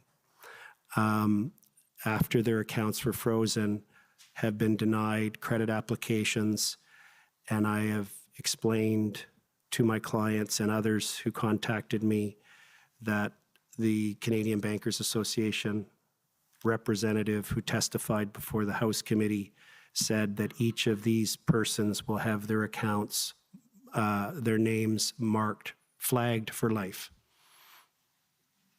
Thank you, Mr. Wilson. Those are all my questions. Thank you, Commissioner. Thank you. Okay, Convoy organizers, any questions? We have no questions, sir. Thank you. Any re-examination? Yes, just 2 points. Mr. Wilson, in response to my friend Mr. McKinnon's questions about whether you were referring in that email to the Federal Emergencies Act, I believe you said that someone had heard from some MPs that it was under active discussion. Yes, we'd heard it a number of times over the course of the week prior. Do you recall who was telling you that? No, it would have been someone coming into the operations center that had heard from an MP. I remember hearing, because I would say, well, what's the source? And it was some MP, and I can't remember I don't believe it was indicated as to which party, whether it was the Liberal, New Democrat, or Conservative MP, but it was, I guess there was strong rumors over in the Parliament that it was under active consideration. And in response to my friend Mr. Champ's questioning you about the injunction, I think you acknowledged that you did oppose the initial application. Yes. Can you help me with this? I understood from your evidence that your clients had been concerned for some time about the horn blowing. Yes. And I believe you said that they took their own action even before the injunction. The truckers had agreed amongst themselves, and this is in the transcript and represented, I believe, in an affidavit actually, before the Superior Court in the injunction application, that they'd put in this informal protocol of being silent between 8 p.m. and 8 a.m. Justice McLean on the Saturday application had suggested the parties consider agreeing to maybe allowing 1 hour for horns during the noon hour. But when we returned on the following Monday, that was something he wasn't interested in entertaining. And so can you tell us, if there was this concern, why was it that you were opposing the injunction?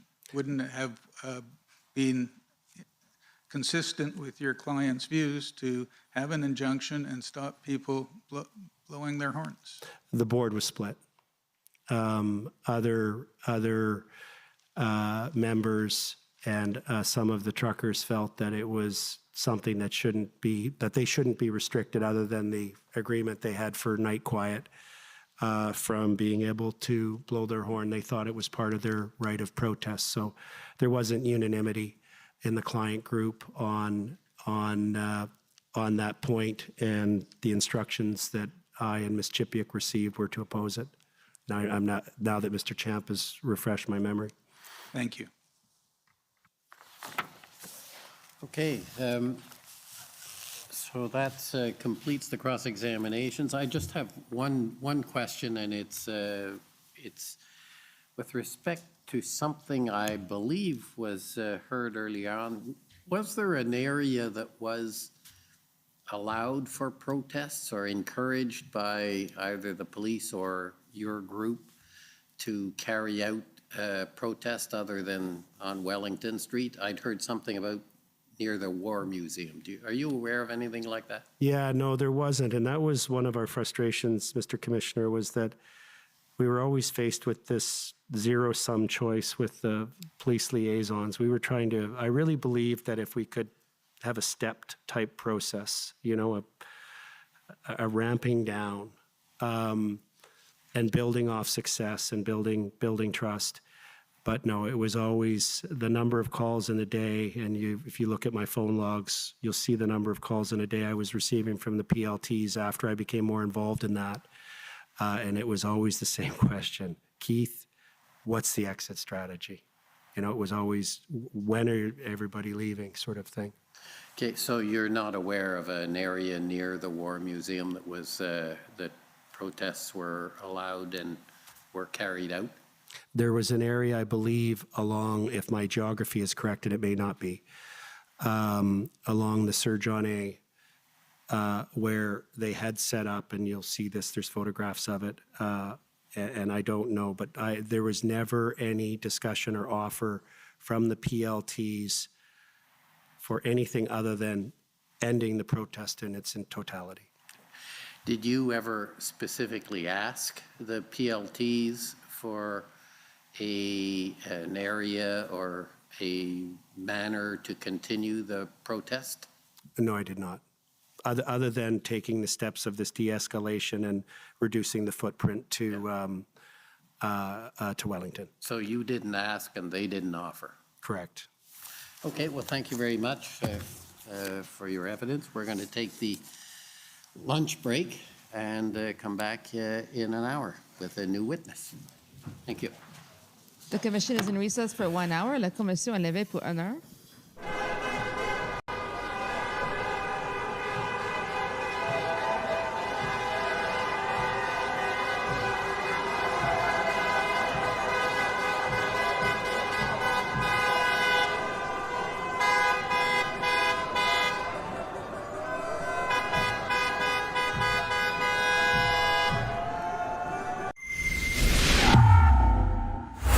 Freedom in 2022 is certainly about being able to make free choices for ourselves and for our family, who we believe are the best. We have seen so much suffering over the last 2 years. People who die alone in terrible conditions, people losing dream jobs, polarized families, and a society that insult and yell at each other for making a different medical choice. But people have risen, and it will be through them that the future will have an important meaning for all of you, but especially for the next generation. Rebel News has been present at every step of this great challenge, but so many other pioneers whom you could meet and hear at our great conference about freedom for our beautiful country, which is Canada.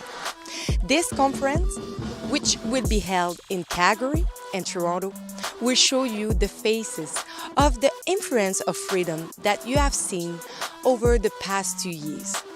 You don't want to miss this, so get your ticket now at rebelnewslive.com.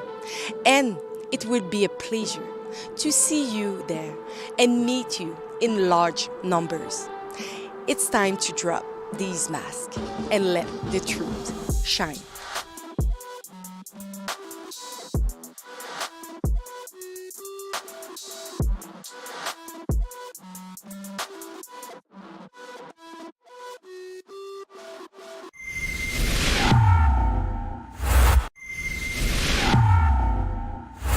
Hello everyone, William Diaz here with Rebel News. This week, the nation heard from former Ottawa Police Chief Peter Sloly as he testified at the Public Order Emergency Commission. Sloly had the lengthiest appearance before the inquiry, stayed 2 full days in total. The Emergency Measures Act inquiry is taking place in Ottawa from October 13th to November 25th because Justin Trudeau used a never-seen-before anti-terrorism law on peaceful protesters who were protesting the federal government's COVID-19 measures. And the inquiry is built into the act to ensure that no authoritarian leader uses it unnecessarily. To follow and support our independent coverage, please visit truckercommission.com. Sloly had an important role during the beginning of the convoy, as he was the police chief in place when the truckers entered the city.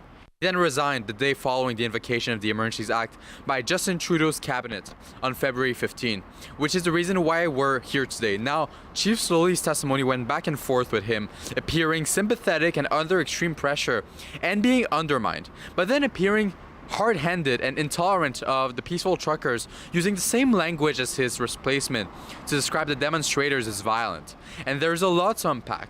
Do you feel that they were misunderstood? Yes. Can you elaborate on that? I think I've given this testimony in parliamentary standing committees. The level of disinformation and misinformation was off the charts. It was crushing to the members' morale. It was crushing to the incident command team's morale. It was crushing to my executive team's morale. I suspect it was crushing to the board. It was crushing to everybody. It was unrelenting. It was 24 hours a day. And I think by the end of the weekend, it had become a global story that mainstream media was following. On the first day of his testimony, former Chief Sloly began crying when he was asked a question about the morale of his officers on the ground in Ottawa, which isn't surprising as according to Sloly's testimony, he seemingly couldn't satisfy anyone. And there's a reason for that. To handle the convoy, no policing solution was needed as there was no violence taking place, and the protest was officially not declared a riot since no one invoked the Riot Act. It was not an illegal public gathering. The convoy needed a political solution that Sloly could not offer. However, all 3 levels of government, federal, municipal, and provincial, decided to delegate all the responsibilities to the police. Unlike politicians, chiefs of police in Canada, since they aren't elected, are accountable to the Charter of Rights and Freedoms and to the law, whereas politicians are accountable to the population and not elections. Sloly was receiving political pressure from the 3 levels of government, as we previously mentioned, even though politics should not be mixed with policing. In addition to that, you had the left thinking the police weren't doing enough. And then you also had the right that thought they were doing too much and playing with fire when it came to respecting civil liberties of protesters. And a police chief usually has to remain non-political. But when you have all the pressure from all sides, plus different levels of government, I believe it is understandable how it can be crushing. We also learned later that the cabinet explicitly consulted him prior to invoking the Emergencies Act. Because they would give us more powers and we didn't have any resources to implement those powers, and then we would be accused again of not doing our jobs or not using powers available to us. So for a significant portion of my time in office, discussions around injunctions, discussions around emergency declarations were, maybe that's something that we actually don't want at this point. I was never consulted explicitly on the Emergency Measures Act that was put into place on February 14th. After the first day, I believe people were empathetic towards Slowly, but that understandably changed through the second day of the testimony. Through cross-examination, we heard Chief Slowly use pejorative words while saying he was careful not to use pejoratives towards a convoy, insulting the protesters and talking about what he called assaultive behavior, quote unquote. The surge contain and enforce was announced on the Friday morning at a media conference, and this was specifically to address the level of ongoing disorderly, assaultive, hate-related behavior that our downtown communities and businesses were experiencing, particularly in Councillor Fleury's ward and Councillor McKenney, although I'm not sure she's in office now, but former Councillor McKenney, her ward. And the overwhelming amount of community complaints, business complaints were coming from the unlawful, assaultive type behavior in that area, and we needed to, that surge contain and enforce is not for the red zone, that is for the areas outside of the red zone. Slowly then backpedaled and admitted that his words were very pejorative towards the convoy when pressed by Freedom Convoy lawyer Brendan Miller. Watch what he said. Yes, I used the term assaultive in the broadest case possible, broadest way possible. It is my understanding that there was criminal code assaultive behavior by individuals in and around the protest areas of the city, but I can't tell you that they were specifically a part of one convoy or specifically a part of some group that had clearly established themselves as a major, if not a dominant factor. But there was criminal code level assaultive, threatening behavior that became the subject of criminal investigations. I don't know the status of those investigations. Right. And would it surprise you to know, it's already in evidence, that in the time period between the start of the protest and when the invocation of the Emergencies Act came about, there was a total of 5 charges for assault in total? I don't know the statistics, sir. Thank you.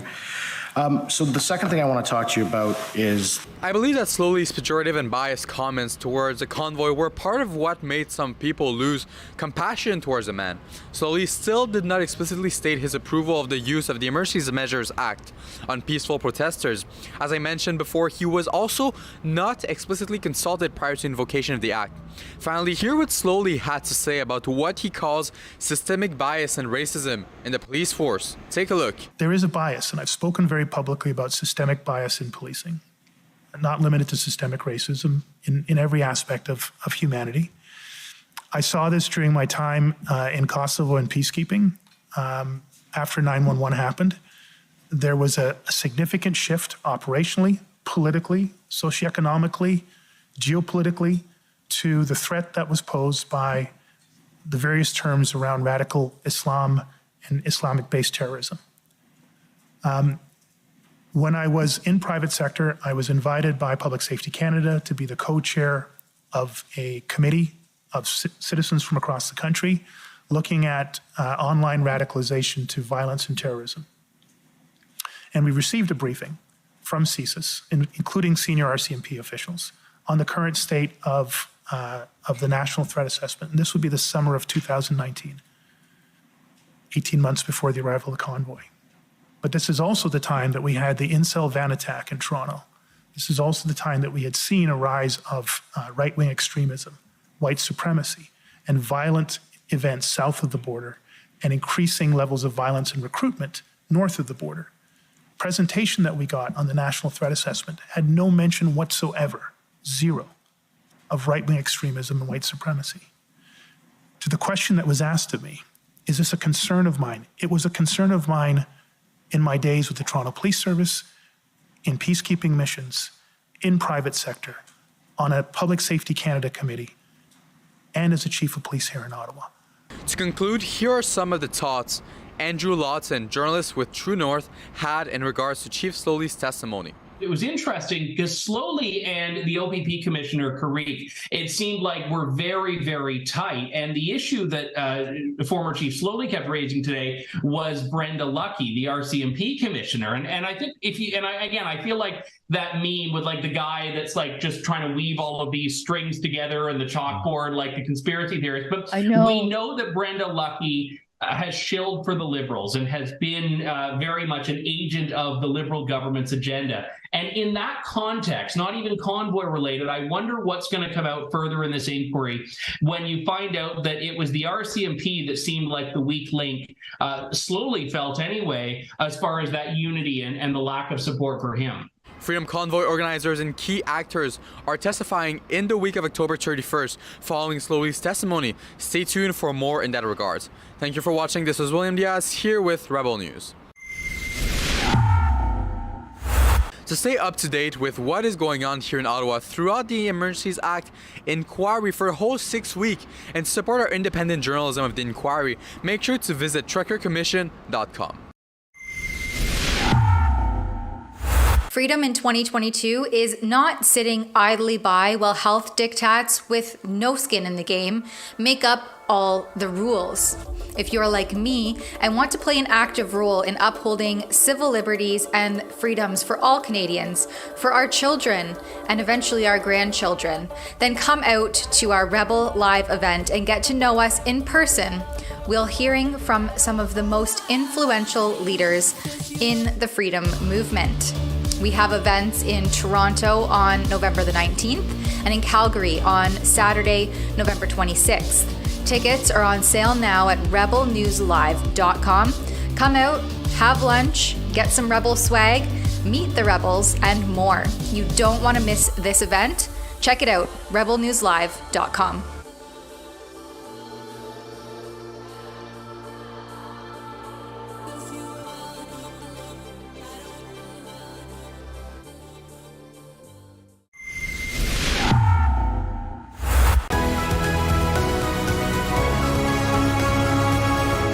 What's your takeaway regarding the Trudeau government's plans to demonize the Freedom Convoy even before it arrived in Ottawa?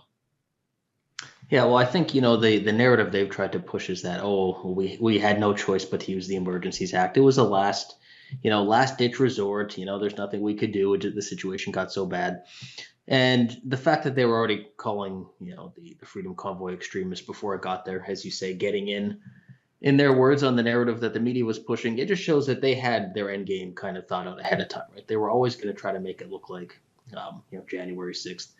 They were always going to try to make it look extreme, and they were always going to try to use it to justify expanding government power. So, the idea that they were ever acting in good faith and that they were ever really willing to listen to other people is obviously, absurd.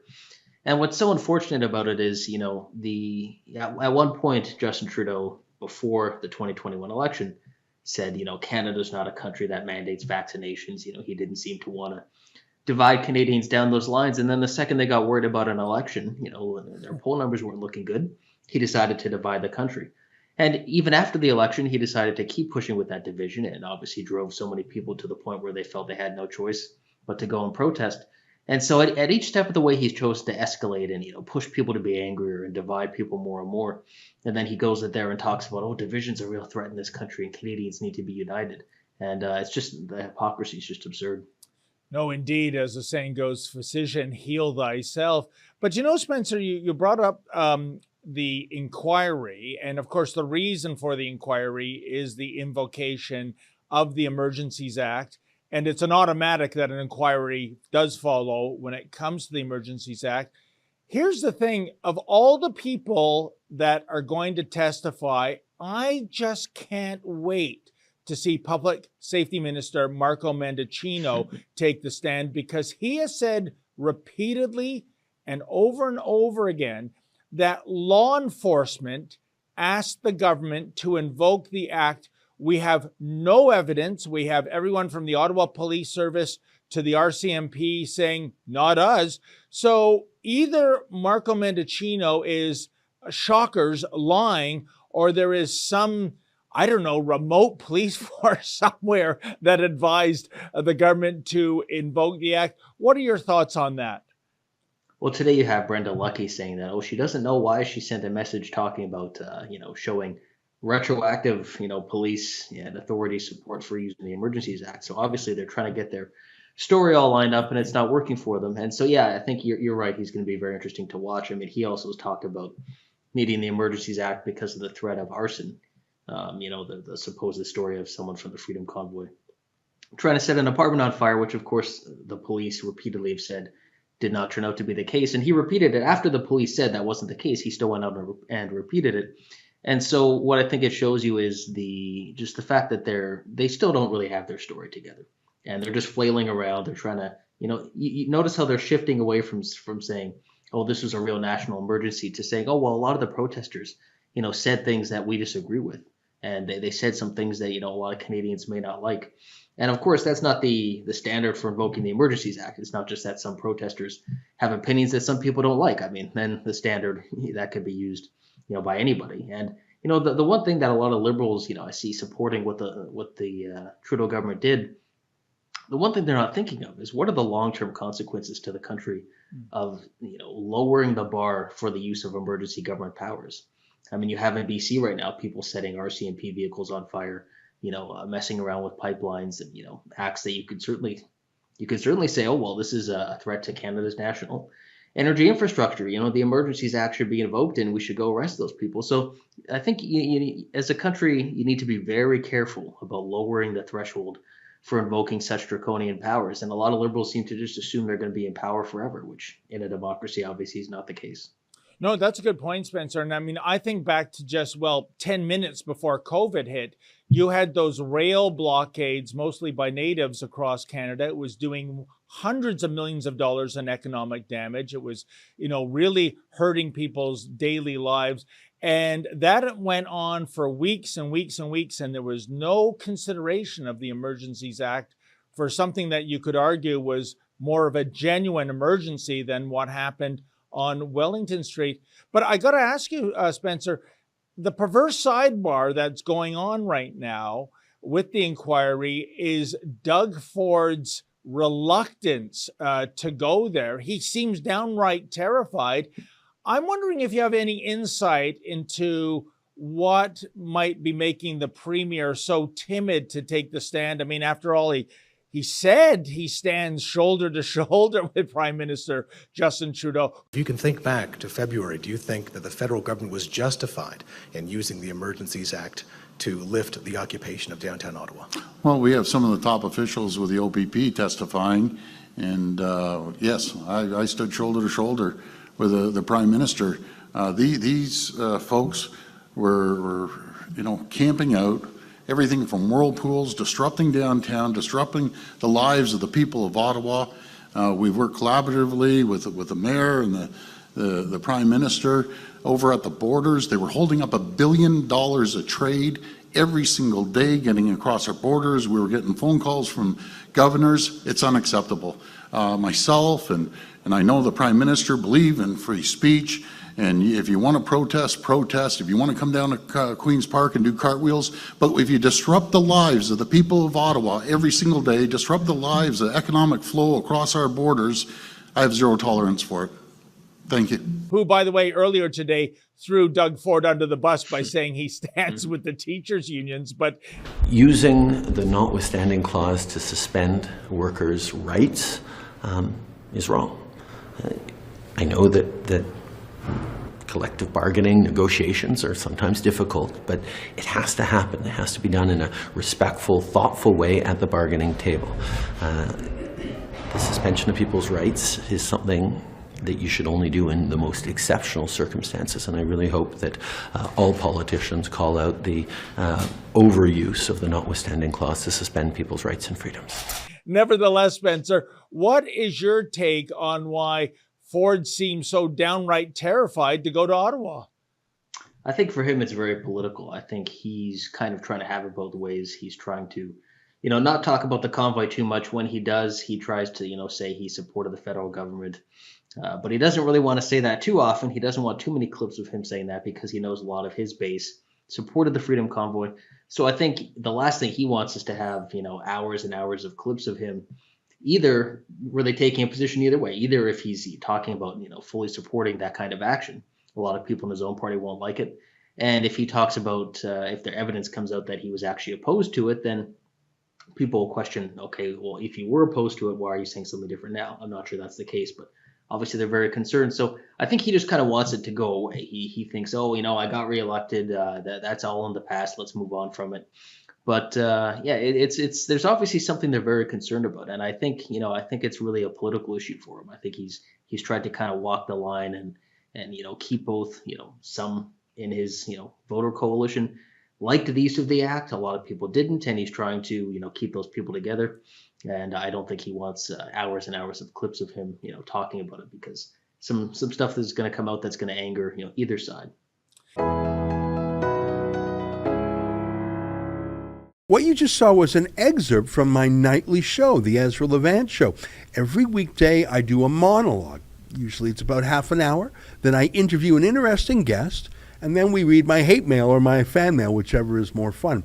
It's only available behind a paywall, though. That's how we pay our bills here at Rebel News. We don't take a dime from Justin Trudeau. But the good news is it's only $8 a month, about half the price of Netflix. And in addition to my nightly show, you also get weekly shows from 4 other friends here at Rebel News. So you're getting 36 shows a month just for $8. I think it's worth it. And even if you're not quite sure, do it anyways, because we rely on viewers like you to keep us free and independent. I promise you I'll never take a dime from Trudeau. Just go to rebelnewsplus.com and click subscribe. Thanks.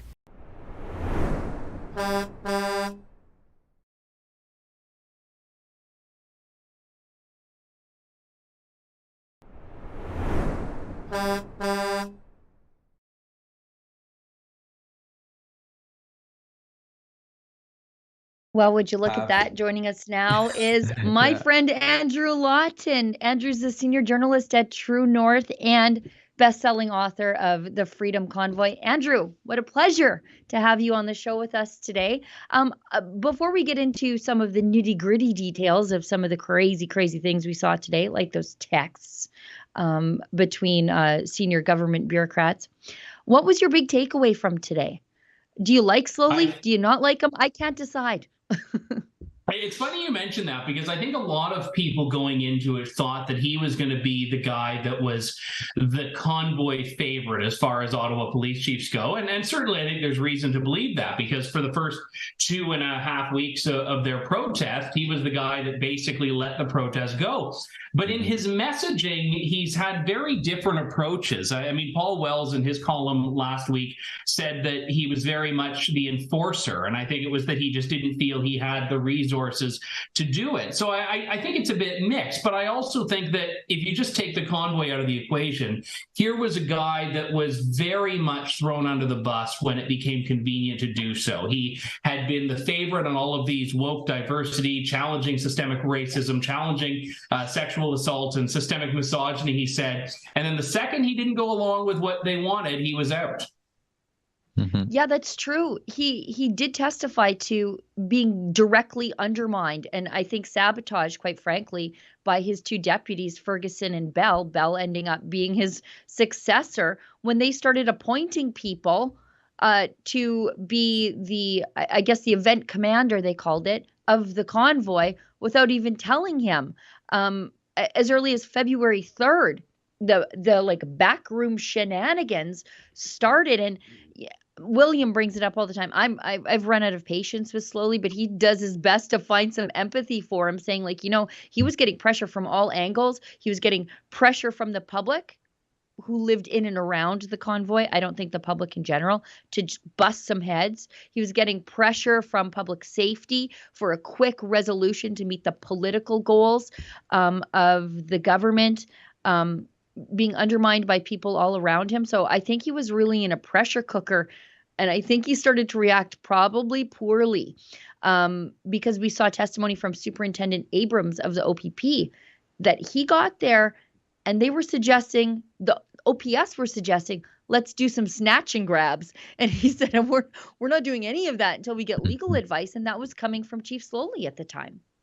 Yeah, and it was interesting because I had a story that I broke a couple of days ago that was an audio recording of a call between Convoy organizers and one of the OPP liaisons. And it was a call that was quite exceptional because he was apologizing for what the Ottawa Police Service had done with that fuel rate at Coventry and saying, you know, we've just decided as OPP, we're bowing out, we can't deal with them. And he said they felt betrayed by Ottawa Police. But it was interesting because Slowly and the OPP Commissioner Carrick, it seemed like we're very, very tight. And the issue that former Chief Slowly kept raising today was Brenda Lucki, the RCMP Commissioner. And I think I feel like that meme with like the guy that's like just trying to weave all of these strings together and the chalkboard, like the conspiracy theorists. But we know that Brenda Lucki has shilled for the Liberals and has been very much an agent of the Liberal government's agenda. And in that context, not even Convoy related, I wonder what's going to come out further in this inquiry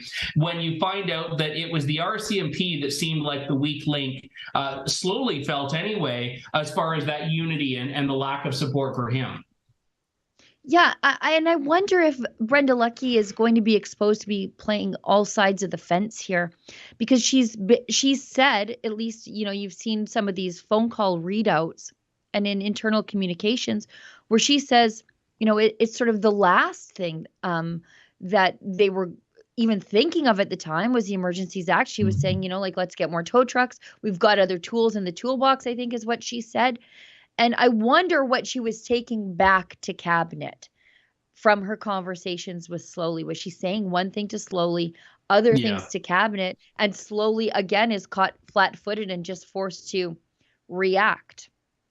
Yeah, and I mean, there's no greater tool in the toolbox than Marco Mendicino. And Marco Mendicino repeatedly said that, like, everyone in law enforcement, like the janitor at Ottawa Police Headquarters asked for the Emergencies Act. They all wanted it. And then all of them came out systematically and said, no, we didn't. And the one thing that was interesting that came up today that I found fascinating was that Bill Blair told Commission Counsel, it sounded like, in their interview with him, that Ottawa Police couldn't ask for officers from the RCMP unless they had gone through the OPP first. And Peter Slowly said, you know, that wasn't his attitude when he was the chief of Toronto Police. Like, I'm aware of no provisions in law that require that. So it does seem, and then Bill Blair in other comments was saying the opposite. So it seems like, again, there was some federal government RCMP overlap there that hasn't quite been fully explored and exposed in the commission.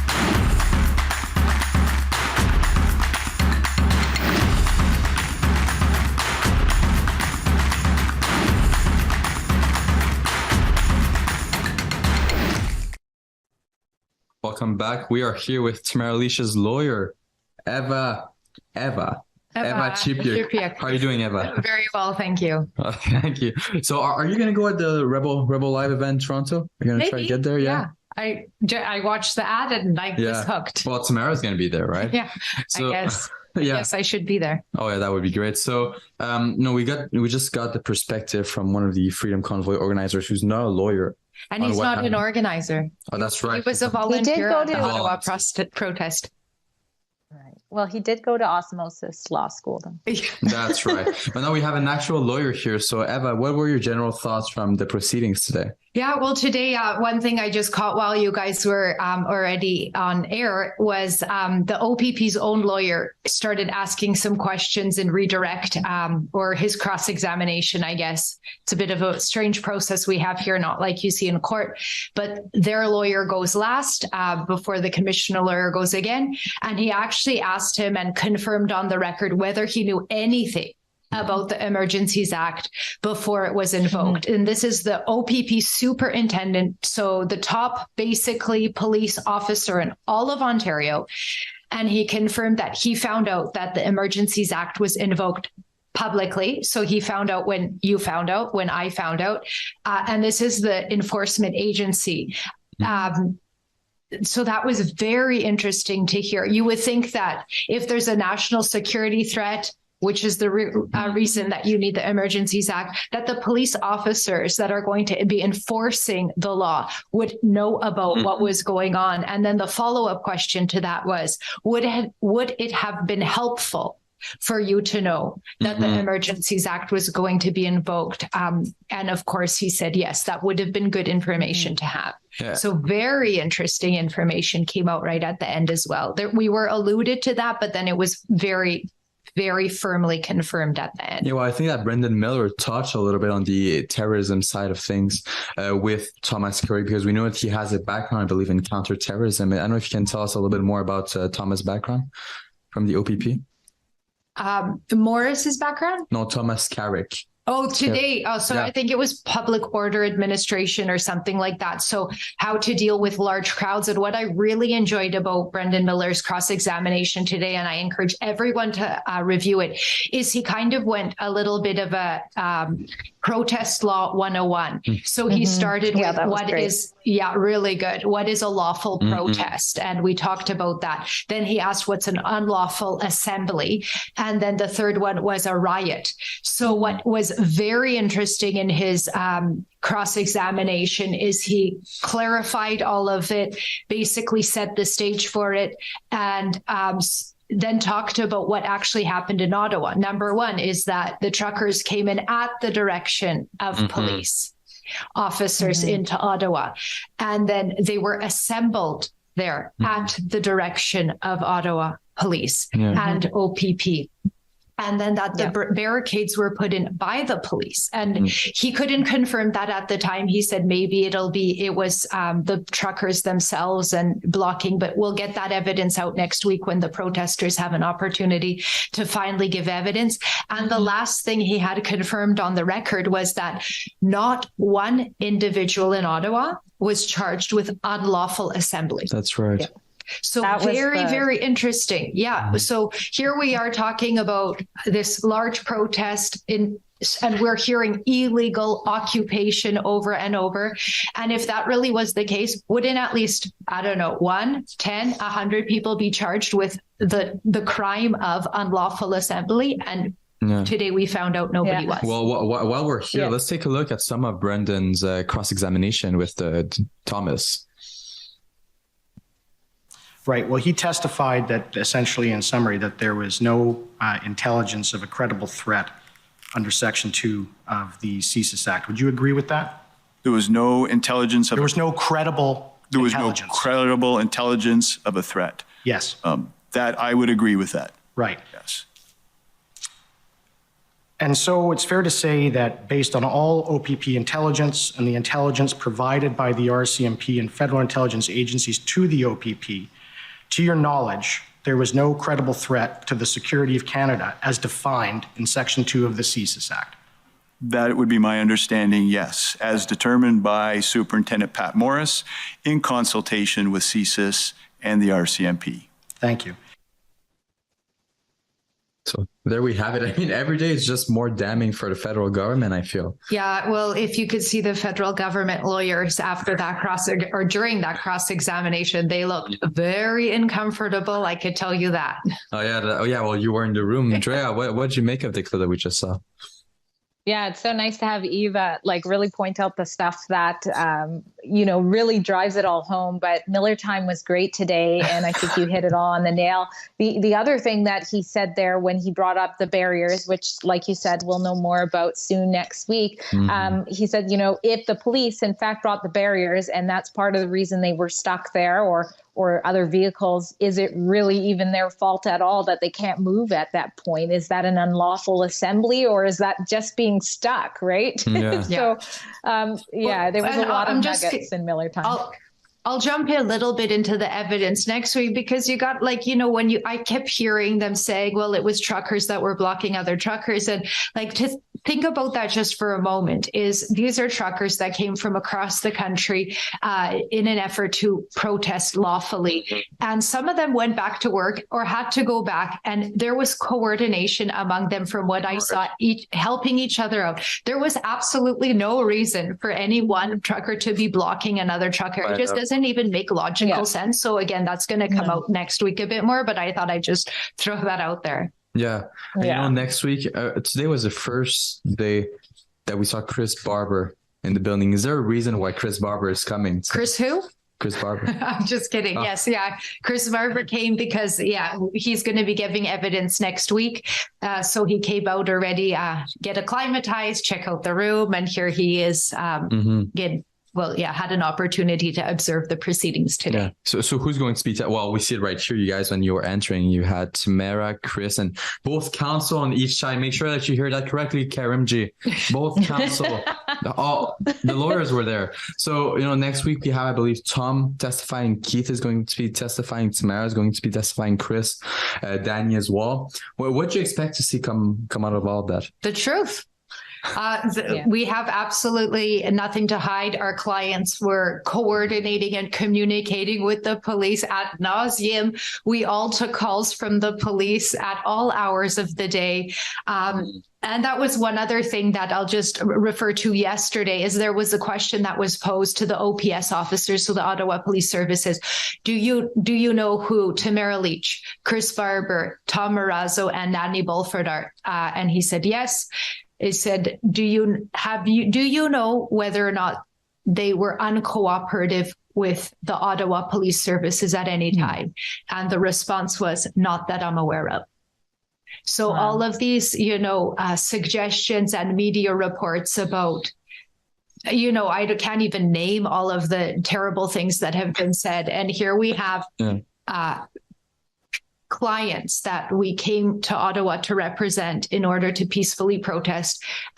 We didn't even have any concerns about what activities they were doing, because we were just managing and mitigating, but not concerned about whether it was lawful or unlawful, their activities. Yeah, no, I don't it's think almost as if there's two. Oh, go ahead.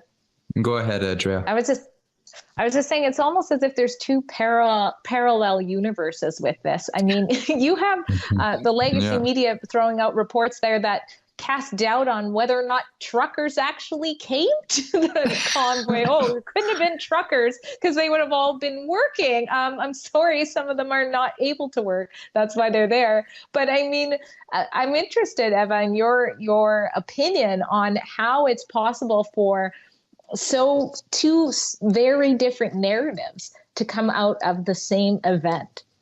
Well, it's really concerning. That's one thing I want to put out there. And you said two different universes or realities. And it's like two different movies completely is how I've put it before. And going back to what OPP intelligence officer Morris spoke about, is he said the disinformation that the media was putting out really affected their ability to conduct their policing activities and caused a lot of problems for them internally, sifting through what was real and not real. And that is something that this commission is interested in learning more about, and is one of the mandates. So I look forward to what the commission will find there, and maybe what policy recommendations, and maybe the commission will talk about journalistic standards, because it is really something that we need to be talking about. Well, I think that's one of the reasons why people are pushing now for CBC to come testify in front of the committee as well. Yeah, I 100% support that. I think it's important.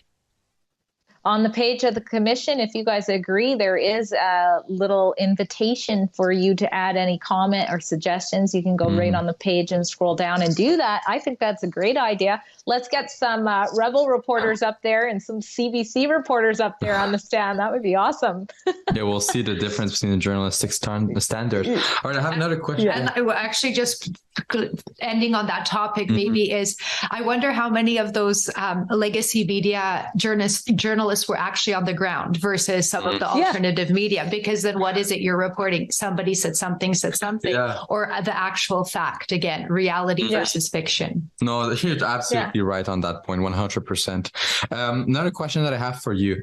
I saw yesterday the judge, the commissioner, issued a ruling and a request for an in-camera ex parte happening for the hearing. Can you tell us more about that? Yeah, so I only learned about that on Twitter myself, and I read the decision very quickly.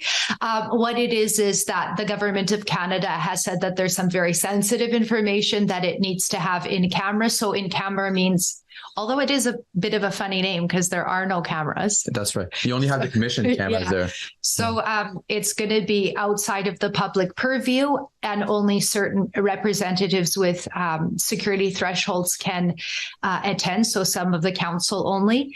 And from my reading of it, it's actually only going to be Commission Council and Government of Canada Council.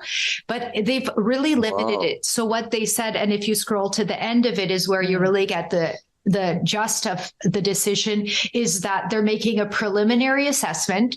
So I think it's just above this, input from the parties. If you go up a little bit, so the third last paragraph maybe, and it says that we're going to review the information that comes forward, and then we're going to make a determination about whether or not this has to remain confidential, or whether we're going to summarize this information, or whether we're going to make it public.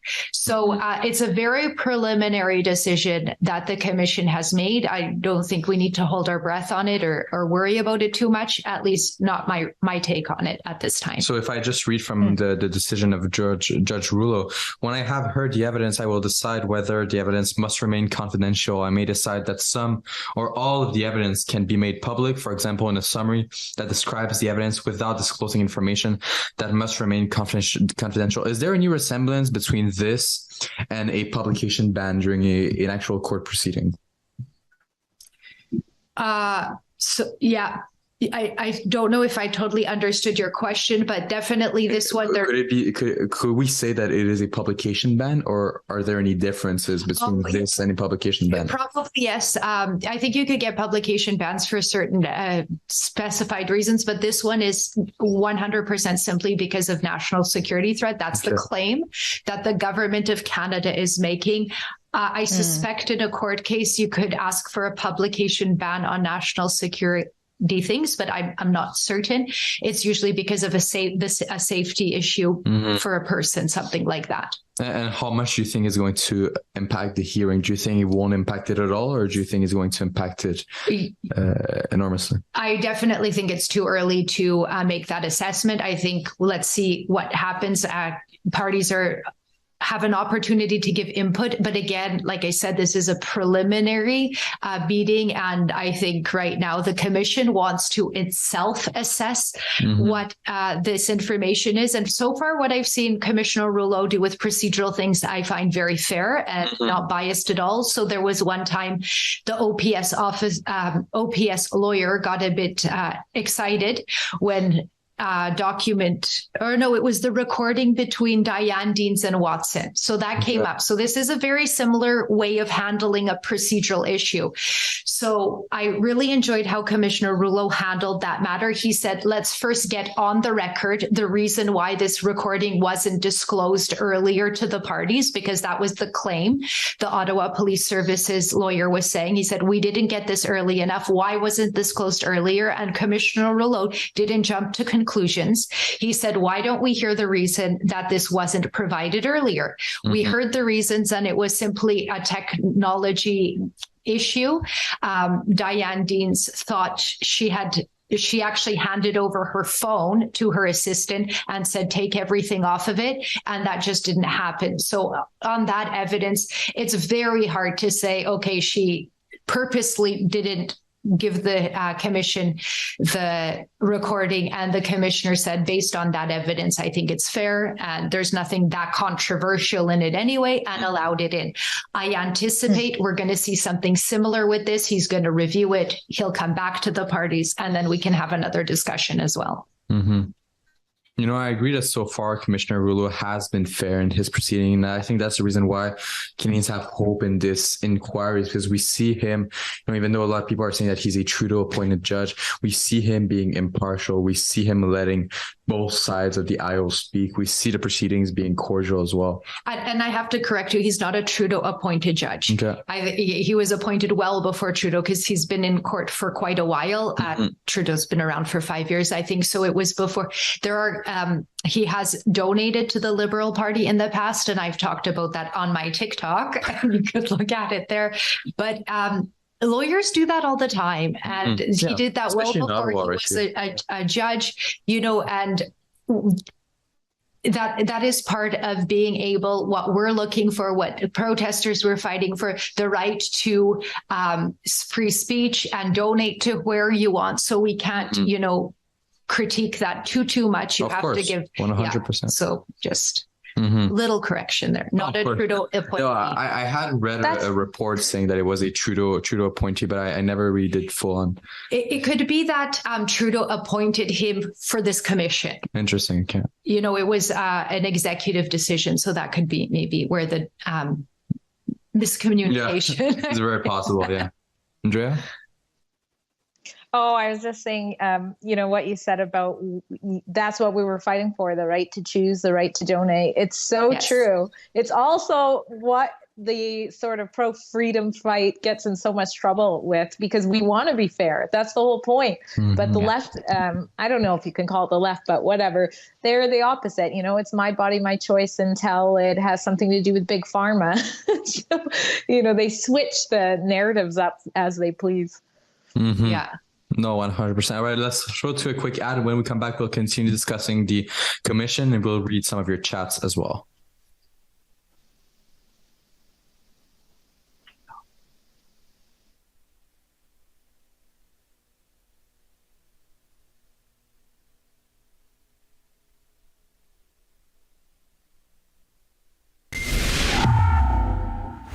Hey folks, from October 13th to November 25th, we are here in Ottawa for the Emergencies Act inquiry organized by the Public Order Emergency Commission. But why the Emergencies Act inquiry? Well, because during the Freedom Convoy back in February, Justin Trudeau used a never invoked before Emergencies Act to basically seize protesters' bank accounts, seize protesters' money, seize their assets, trample their civil liberties. So we're here this month, for the next month and a half, to figure out if the way the government acted was lawful and was appropriate. So we are here to hold the government accountable, but we need your help.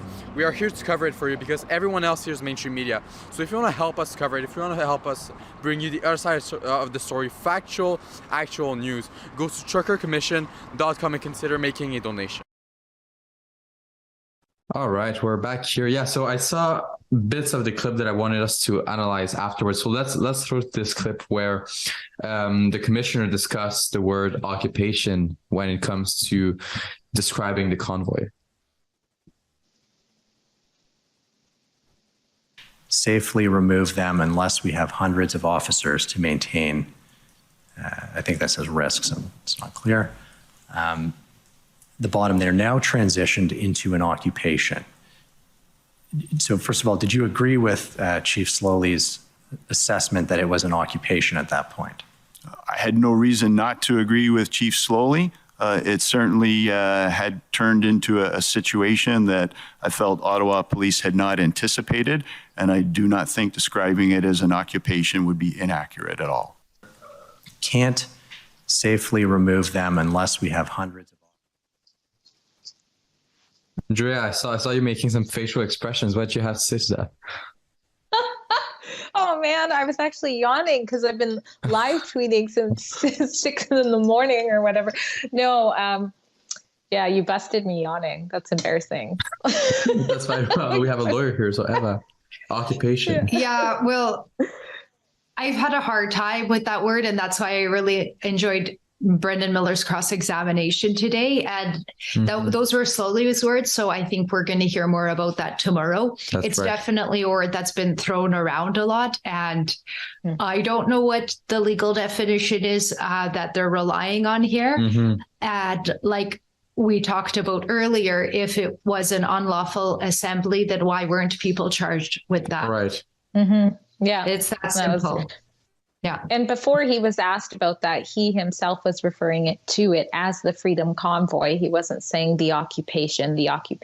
So That's true. Yeah, before that question, Well, I think somebody should review the transcript to see how many different words have been used to describe it. Today it was the event, it's the protest.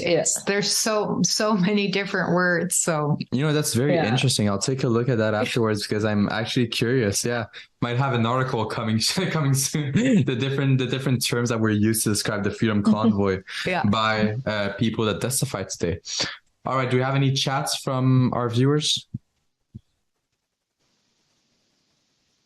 You can read it, Joya, if you wish to. You know what? My screen, I don't know how to make it go wide. Sorry. Yeah. All right. Let's Look, I'm just dropping the ball towards the end here. Atom, I can't read it. I guess that's Adam Ottawa, but I'm not entirely sure. Paul Chem sure looked like a chump today. I think he's in over his head. I'll refrain myself from commenting. I won't comment on that. Paul Champ, yeah. Sorry. No worries. All right, is that the only chat that we have for tonight? Thanks, Adam Ottawa. He's a regular supporter in live chats. Yeah, thank you all. If you want to see one of the interactions that I had with Paul Chim, you can always look at one of my first scrum that I did here with Xexi Lee. And I believe the first day I worked here in Ottawa, Paul Chimp and I interacted for a brief moment. So I'll let you take a look at that if you want to know more about my thoughts on Paul Chimp. Yeah. All right. Well, thank you so much for joining us here, Eva, today. I know it was a little bit later than expected, but we had some technical issues from the beginning. Thank you for your work at the Commission. Thank you for joining us as well, Drea, and thank you for live tweeting today. Thanks for having me. See you next time.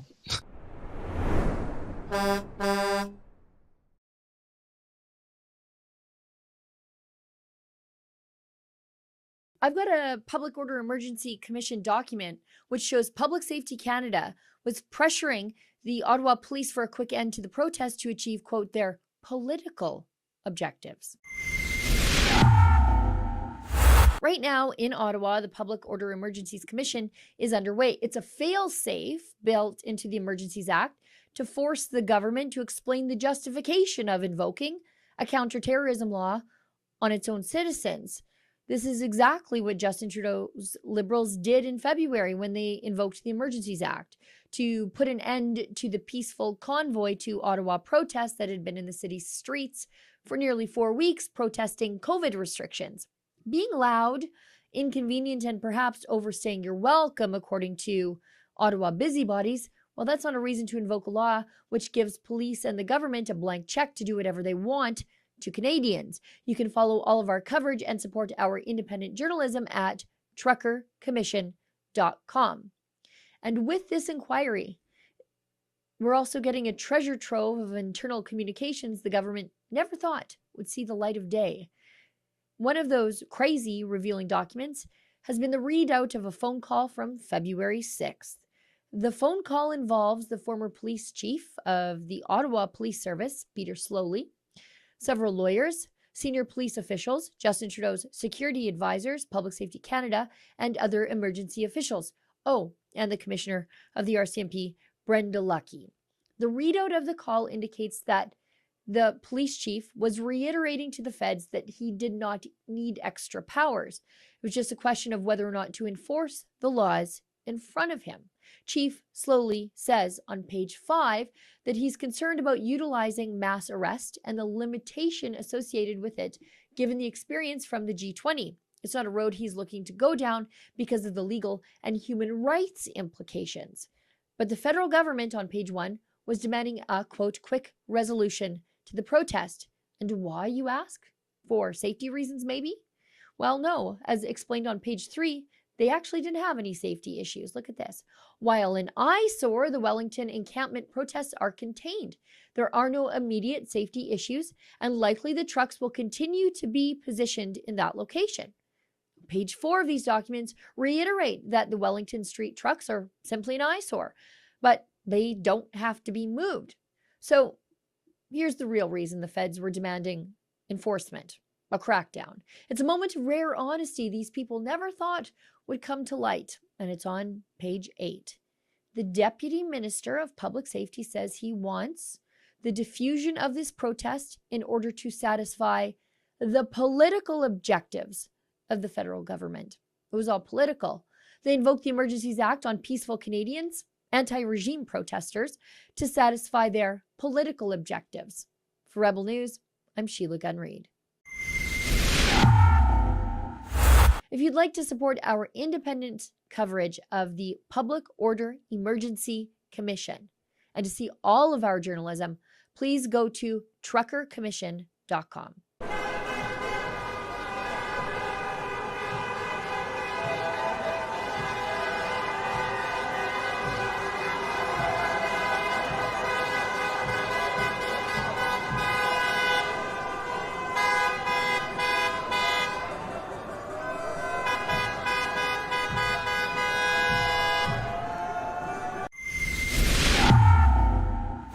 Freedom in 2022 is certainly about being able to make free choices for ourselves and for our family, who we believe are the best.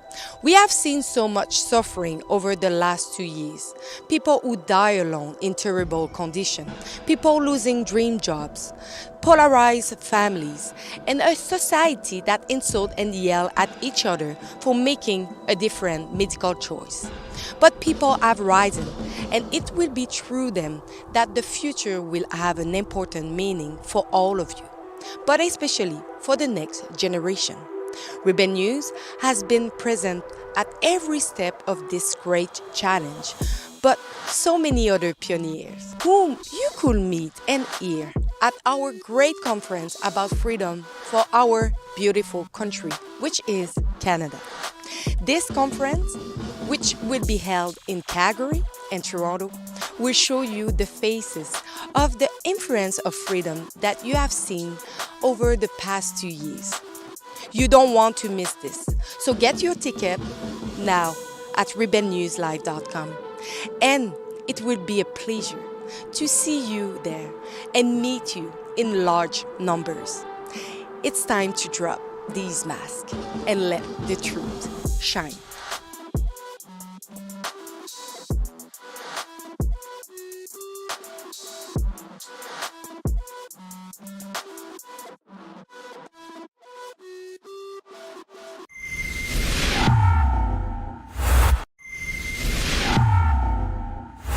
Hello everyone, William Diaz here with Rebel News. This week, the nation heard from former Ottawa Police Chief Peter Sloly as he testified at the Public Order Emergency Commission.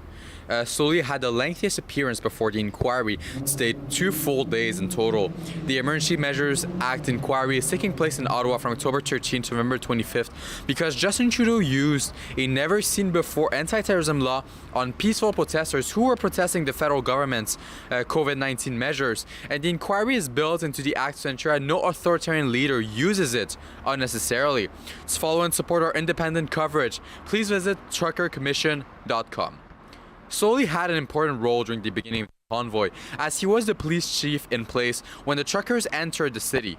He then resigned the day following the invocation of the Emergencies Act by Justin Trudeau's cabinet on February 15, which is the reason why we're here today. Now, Chief Sloly's testimony went back and forth with him, appearing sympathetic and under extreme pressure and being undermined, but then appearing hard-handed and intolerant of the peaceful truckers, using the same language as his replacement to describe the demonstrators as violent. And there's a lot to unpack. Do you feel that they were misunderstood? Yes. Can you elaborate on that? I think I've given this testimony in parliamentary standing committees. The level of disinformation and misinformation was off the charts. It was crushing to the members' morale. It was crushing to the incident command team's morale. It was crushing to my executive team's morale. I suspect it was crushing to the board. It was crushing to everybody. It was unrelenting. It was 24 hours a day. And I think by the end of the weekend, it had become a global story that mainstream media was following. On the first day of his testimony, former Chief Sloly began crying when he was asked a question about the morale of his officers on the ground in Ottawa, which isn't surprising as according to Sloly's testimony, he seemingly couldn't satisfy anyone.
Order à l'ordre.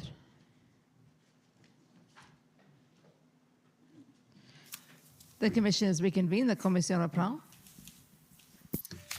Okay, good afternoon, bon après-midi. Good afternoon, Mr. Commissioner. The next witness is Tom Marazzo.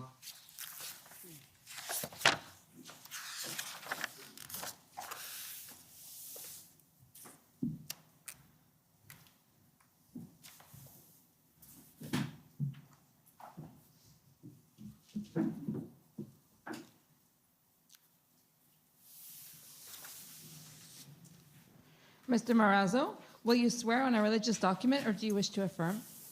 I'd like to affirm, please. For the record, please state your full name and spell it out.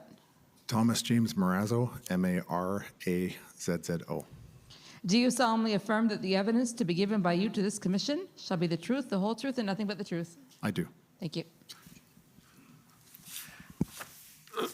Good afternoon, Mr. Marazzo. Good afternoon. My name is John Mather. I'm one of the commission counsel. Through your counsel, you have provided a statement about your involvement in the protest in Ottawa. Is that correct? Yes, sir. If we could pull up HRF 1595.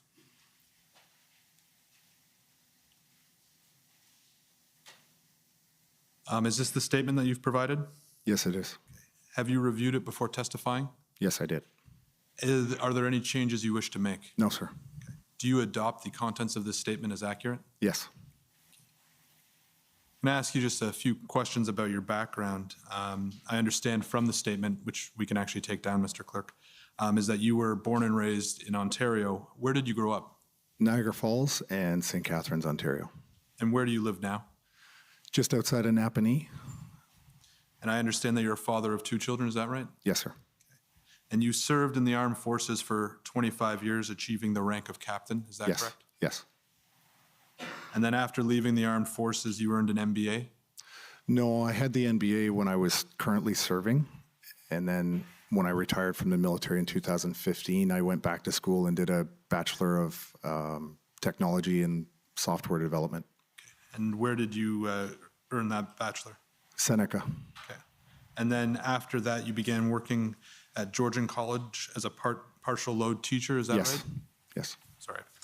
And as I understand it, you lost that job in 2021, is that correct? Yes. Can you please explain to the commission what happened?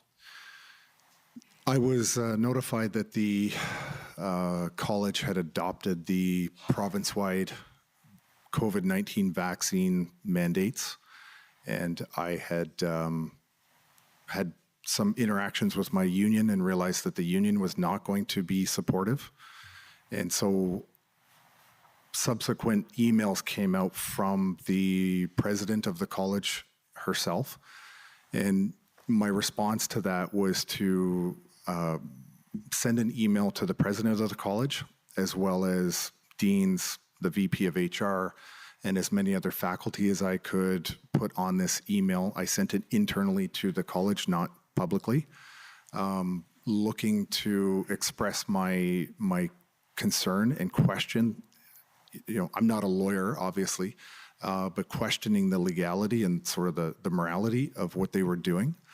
And a few days later, I was terminated with cause. And when was that approximately? September 13th of last year. So year September. And what were you doing between September 2021 and your arrival in Ottawa, which we'll get to in a minute, which I understand was in January 2022? Yeah. My former spouse and I sold our house, and we purchased land outside of Napanee, and then we moved to that area. And the plan really this year was to build a house. I cashed an RSP to live off of while I was, trying to build the house, and really just focus on that, focus on my family. The level of tension in this country was extreme, to say the least. And I really wanted to focus on putting my family in a better situation, which meant actually going off grid if that was even possible. Because as an unvaccinated person, there was a lot of rhetoric about actually being able to participate in society. And so we chose to sell the house. We purchased land. We were going to build a house. And on We ended up in an apartment together, the three of us with my daughter, in just outside of Kingston. And we were there working on plans for the house. And prior to participating in the protests in Ottawa, had you been politically active? No, I was not. And I understand it, but please correct me if I'm wrong, that you've never been a trucker? No, sir. And you say in your statement that you arrived in Ottawa on January 30th, which I believe was the first Sunday. Does that sound right? Yes. Okay. And what brought you to Ottawa? Through a mutual friend of mine in James Botter and his wife Sandy, I was contacted on the phone that Sunday morning, and I was asked if I would take a phone call with James and Sandy just to discuss some logistical, organizational ideas around the convoy. I had been tracking the convoy as it was coming across Canada, and I was absolutely a supporter of it. I really loved what this whole entire Freedom Convoy was about. So in that discussion, which lasted approximately 15 minutes, James had asked me if I would come to Ottawa and support the convoy in any way that I could in terms of getting organized, doing logistical stuff. And within 3 hours of that phone call, I was actually at the Ark Hotel. Who was the mutual friend? Her name is Jane Moffat, I believe. I had only ever met her once in person. And that I think I've spoken to her one time since the convoy. When you first spoke with Mr. Bowder, what did you know about him? Nothing. What did you learn about him when you spoke with him, sorry? I learned that there was a great need to get organized. And from him personally, the details, I never got any details about him personally or his wife, Sandy. I knew there were two people that were trying to affect the change in this country, and I wanted to help them out. So there was an opportunity for me to employ the skills that I have gained over my career. And so I recognized it as a great opportunity to get involved. Do you have any sense how James Bowder identified you as someone who might be able to assist? I think Jane had mentioned to him that I was retired military, and I think that's pretty much it. After that initial phone conversation with Mr. Bowder, how often were you two in communication? I had seen James when I first arrived at the Ark, and then it was somewhat sporadic. I think he moved to a different location. I don't know where. I know he had a room in the Ark, and I would occasionally run into him. My contact with him was very sporadic. When you arrived at the Ark Hotel in Ottawa, what did you learn about the organization of the protests?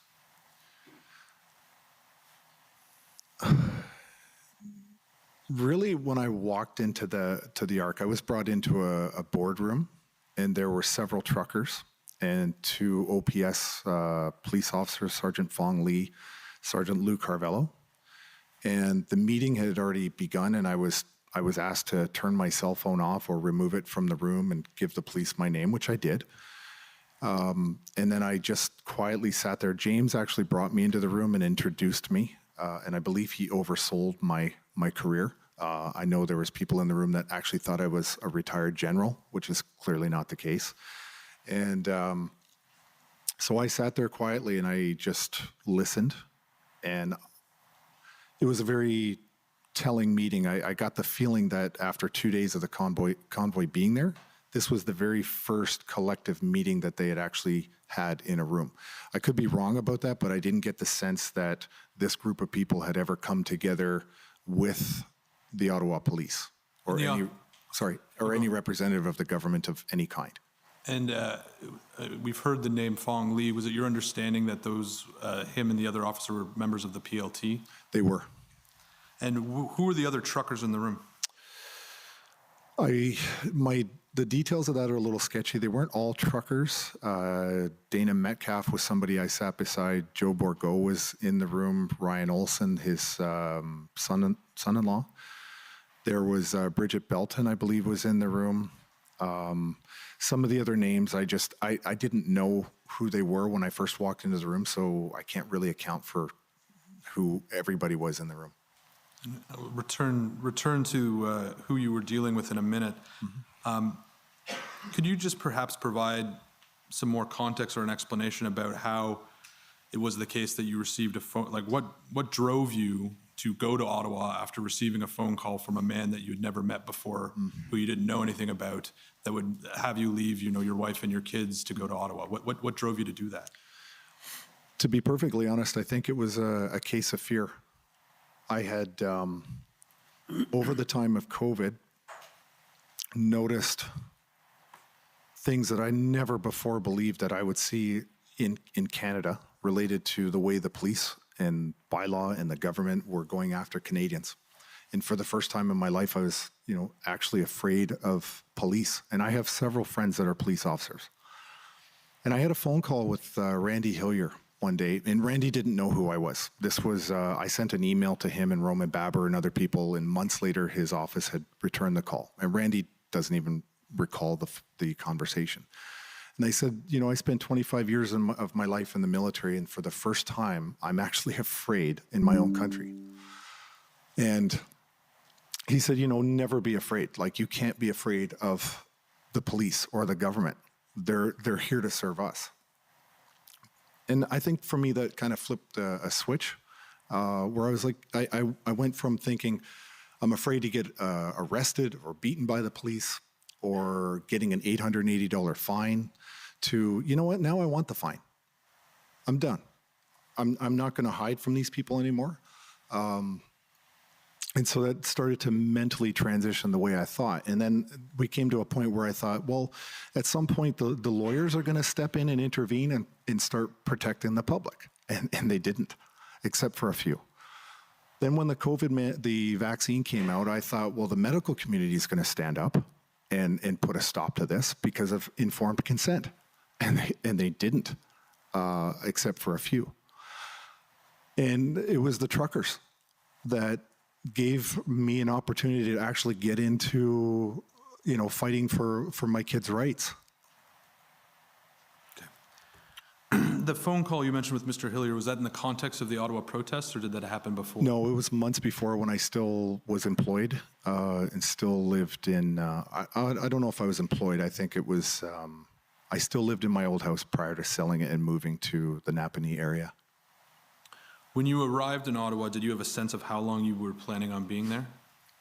No, I had a bag, 5 changes of clothes.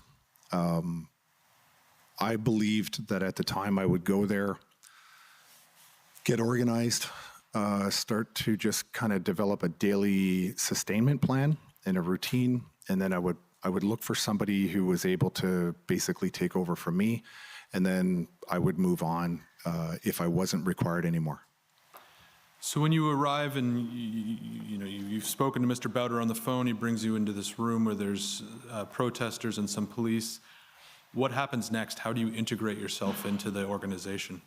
That particular meeting actually got quite animated, very loud. I remember Bridget being quite upset with Sergeant Lee, where she had made a comment of basically to the effect of, what, are you going to shoot us in the streets?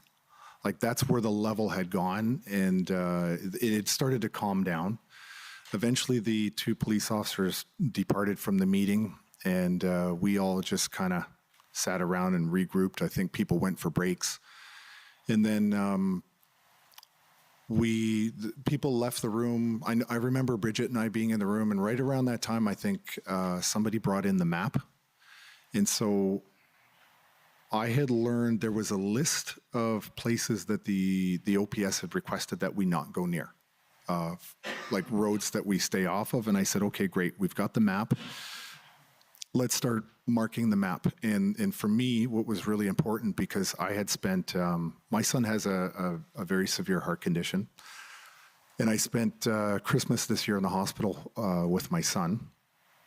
And so, I'm very aware of keeping the emergency lanes open. It is an important issue for me. So the first thing we did was start identifying hospitals. We identified the police station, fire departments, vulnerable infrastructure. and then started to plan out the routes to those in an effort really to make sure that those lanes were always accessible. So that's really where we started. And then I needed to get a handle on where all the vehicles were located. And that was a monumental task because at the time, trucks were coming to the city, trucks were leaving the city. There was a huge just change in our overall size of the convoy overall. So really that first day was about just getting a handle on where everybody was and the size and scope of the convoy. I take it that this involved you meeting a lot of people you had never met before. Yes, everybody. Did anyone ask you who you were and what you were doing there? James had introduced me initially into that meeting, so everyone just realized there was an Army guy in the room. And so my sense was right away that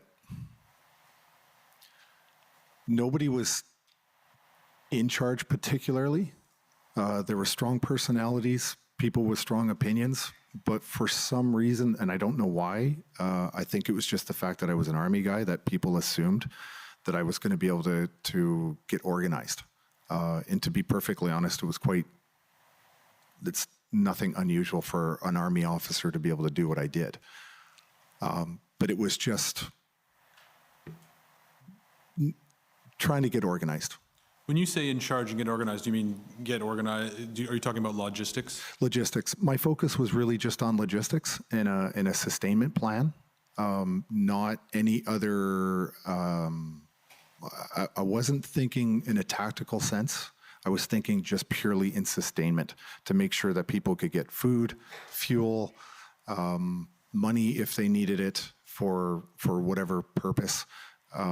That was really what my thinking was at the time. So emergency lanes, yes. Fuel, food, money, anything else that you would consider as part of being responsible for logistics? There was a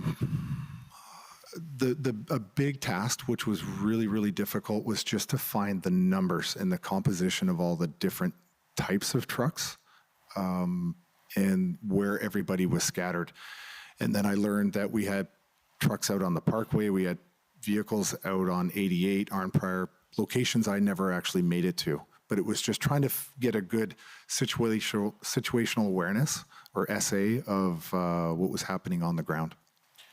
When you arrived on the 30th, and I guess probably moving into the 31st, did you come to understand that there had already been people in Ottawa who were working on food, logistics, and money? I did not know that until, I believe, late that first evening. And that is when I met Tamara and found out that there was an alternate coordination center at the Swiss Hotel. Okay, and can you what did you learn about the alternate coordination center at the Swiss Hotel? Just that it had existed, and that in those conversations, it was agreed that my scope of what I was interested or involved in was now going to be really cut in half. And I was quite happy about that, because I didn't want to get into this situation where I had to think about security, public speaking, and the stage and all that stuff that I had learned about. I didn't have to worry about doing first aid. That was going to be handled by the other group. We were just really going to focus on the logistics in terms of feeding, fuel, and then truck movements. That was another piece of my responsibility, would be moving vehicles in and out and around the city. Was it the case that no one was organizing feeding and fuel before your arrival? No, and that's the surprising thing, because that was happening. I mean, that just does happen. I mean, the number of supplies and fuel that was coming into the city, it actually did make what I was trying to do a lot more easy. Because that was just organically happening anyway. I mean, when people are hungry, they go searching for food. I'm going to do this in a bit of a two-part question, sure. and bear with me if it presents a problem. But can you explain to me what was happening in terms of where food and fuel was coming from before your arrival, and then what changed after your arrival, or what you did to change anything? To be honest, I don't know where they were getting their supplies en route to Ontario or to Ottawa, but I had seen a lot of social media videos and seen people on the overpasses at truck stops. So I know that all along the way they were collecting food and donations, everything that I had seen on social media. And so when they arrived in Ottawa, it was the intention of the public to continue to come to the city of Ottawa and give more supplies as much as they could possibly give. Did you learn anything about the Adopt a Trucker campaign that was being spearheaded by Chris Guerra? I learned about it a few days later. I didn't really know much about it. My interactions with Chris were very little. It wasn't inside. It wasn't something inside of my area of influence that I was concerned about. It was something that was kind of going on in the background, so I didn't interact with it. How was fuel supplied to the truckers that were in the downtown core? There were, I think, different sources coming in. Sorry, I can't remember the name of the type of vehicle. It's a fuel truck. It's probably written. I'm not a trucker, so some of the lingo I wasn't fully conversant on. I know that they were getting a lot of fuel, but it wasn't until after it was forbidden to bring in more fuel with bigger trucks and stuff to refuel them. People started to bring in the jerry cans by hand. And was that something you assisted in organizing? No. That was, by that point, my role had kind of been modified. It had sort of transitioned a little bit later on, about a week after or so.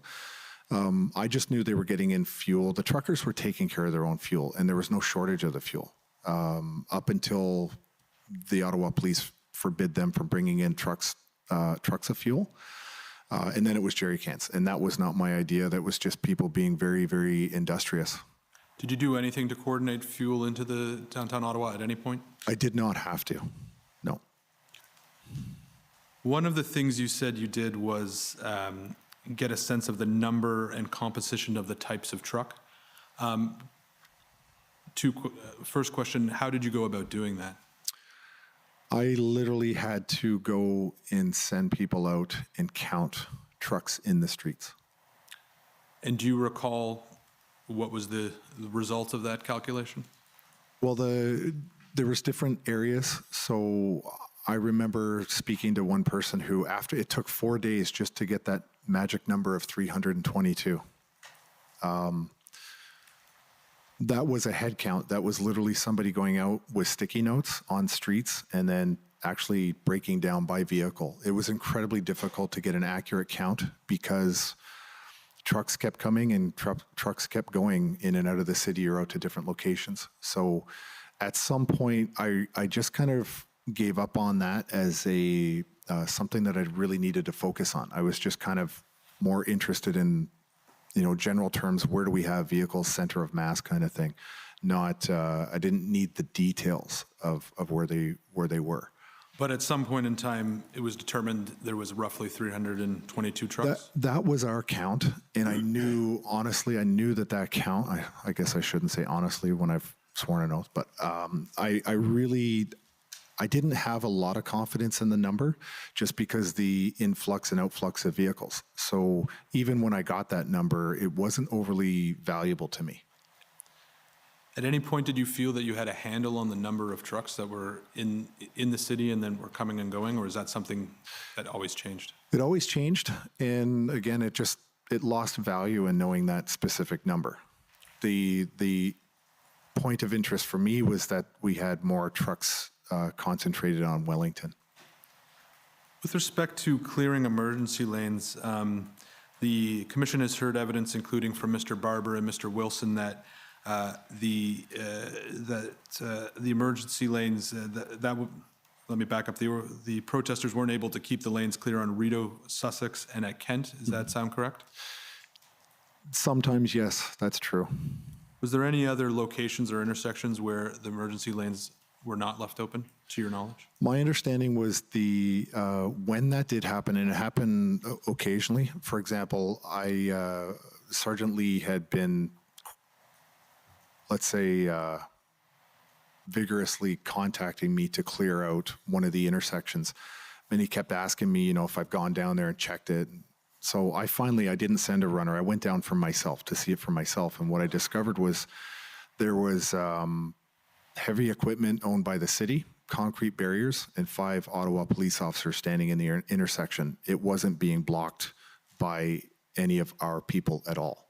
So there was a give and take where we were sent, or I was sent, or other people that I was with were sent to go look at an intersection, only to find out it wasn't even us. And I had 2 members that I was working with that routinely, when we were asked by OPS to go and check on a safety lane or an intersection or something that was blocking safety, our 2 people would go down and physically speak to the drivers and get them to open up those lanes. And so it's my understanding that those efforts were generally successful except on Kent Street, is that correct? I can't say the street.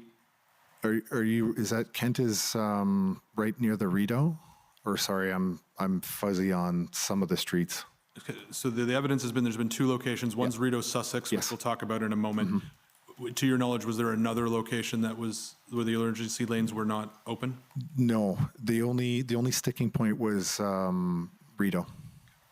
And even on Rideau, I spoke to one of the drivers personally, and I said, you need to make sure you keep a safety lane. And he said, they have twice moved out of the way. They sit in their trucks and they listen for ambulances or they listen for sirens. And if they hear it, they move the truck out of the way, because 3 times they had listened to the Ottawa police who said, can you please move the vehicle?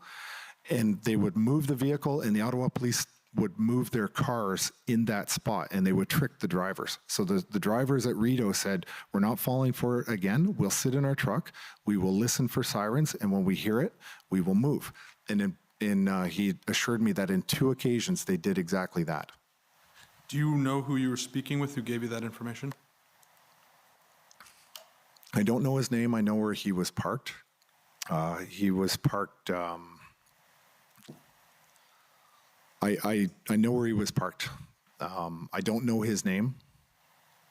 I know he had a paper bag full of letters from children.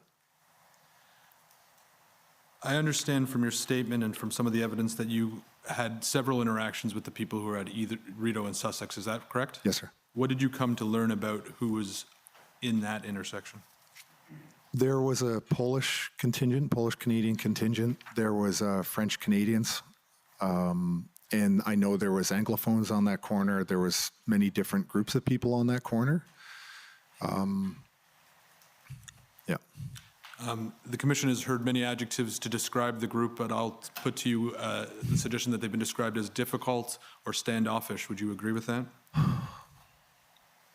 I know there was a reputation prior to me going there and speaking to some of them, and I didn't get the sense that they were difficult. I got the sense that they were there for their own reasons, which were separate from the overall convoy itself, the most of the people that I was interacting with. But I got the feeling they were there for their families, for their communities. I know one driver I spoke to said that he didn't have anything to go back to until these mandates were lifted. And they were quite determined. I didn't find them to be difficult.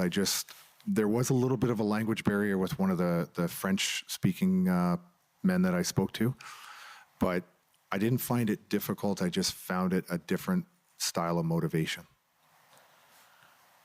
We've heard a bit again about with respect to French-Canadian protesters there. Were you familiar with the term farfadets at the time? Not until I've been sitting in the audience here. Would you say there was anything different in the makeup of the group at Rideau Sussex than at any other locations? Just that they were more independent than the rest of the convoy. As you began to work on clearing emergency lanes, interacting with the police, working with the protesters, what did you come to understand the organization of the protest movement to be? Very, very decentralized. I learned that the truckers were not from big organizations, that they were actually independent owner-operators of their vehicles, and that you really had to be respectful of the position that they were in. They were individual business owners. They weren't going to take orders from anybody. You know, they weren't going to take orders from me just because I said, you know, I had no legitimate or legal authority to tell anyone to do anything, and I wasn't signing anyone's paycheck. This was a case where you had to use your soft skills to communicate and get people to buy in with what you were trying to do collectively. To your mind, were there any leader or leaders of the movement? I think there were people that were in leadership positions. For example, Chris Barber is a very charismatic person. He's an honest person. He'll just tell you the way it is, and he was very, very effective at communicating with truckers, and it didn't matter what their backgrounds were. They were all truckers. And so Chris was very influential speaking with truckers. Tamara was very influential. Bridget was influential in her own way.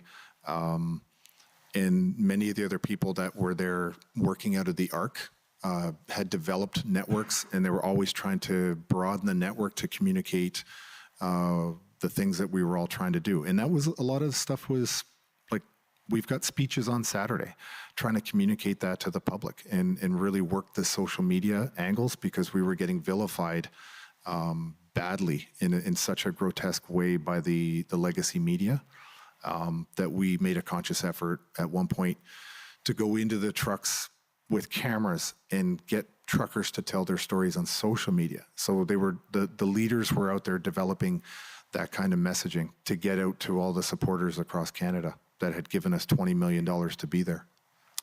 Did you ever interact with Pat King while you were in Ottawa? I did. Okay. And can you tell us what your interactions were and what your impression of him was?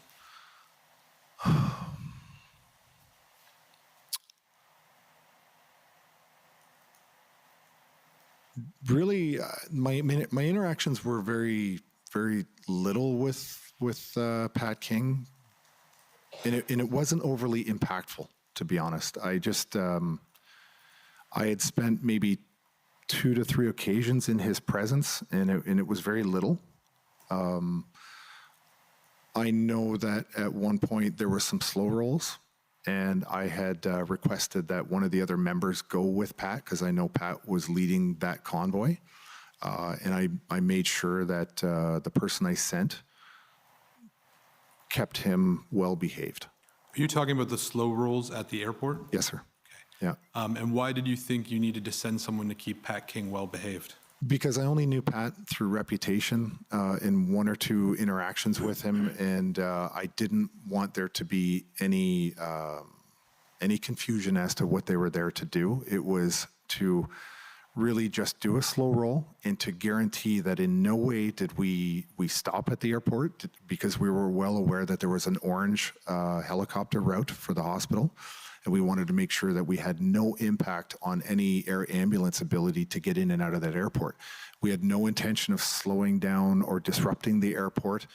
And I wanted to make sure that we had somebody that was going to guarantee that we weren't there to close down or lock down the airport or disrupt the air ambulance. We just wanted to basically send a message that, we can still move around the city. So I take it, so one of your concerns was potentially that Mr. King might try to shut down the airport or blockade the airport? It was just, on my part, to be honest, and some of the others that we discussed, it was just a precaution, just to make sure. We also believed that if we told him not to do something like that, he would listen. I don't. So you take a precaution when you're concerned that something might happen. So is that is that what you were concerned would happen? Yes. Okay. And was your concern based on Mr. King's reputation, as you indicated? Yes, just solely on his reputation. That was it. And what was Mr. King's reputation? A little bit of a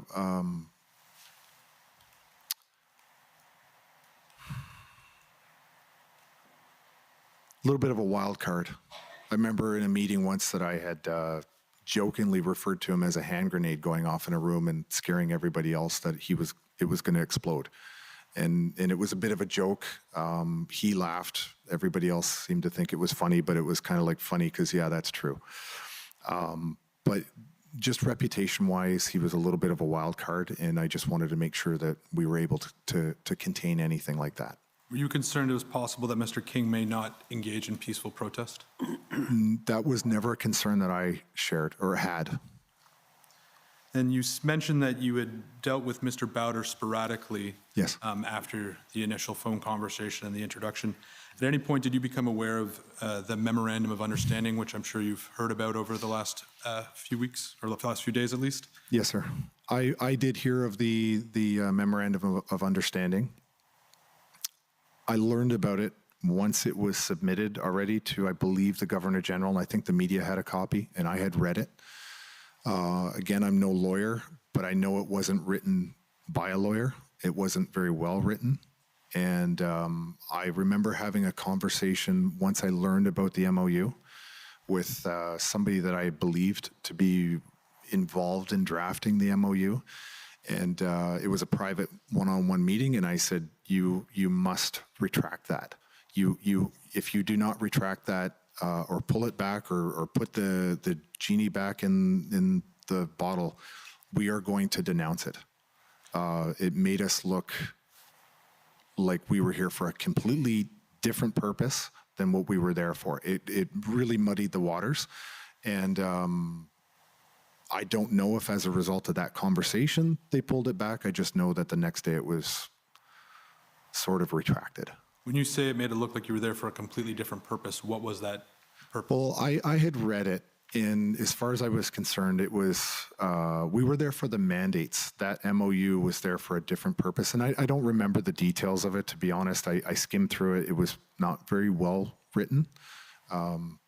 And so I didn't think it was credible. I didn't think it was appropriate. And I certainly didn't think that the government was ever going to suddenly resign because somebody sent them a memo. You may not remember the details, but was your concern that what the MOU appeared to call for was something that was undemocratic? What I believed when I read it was that they thought that it was a legal process, that they believed it was a mechanism of government that they were trying to initiate.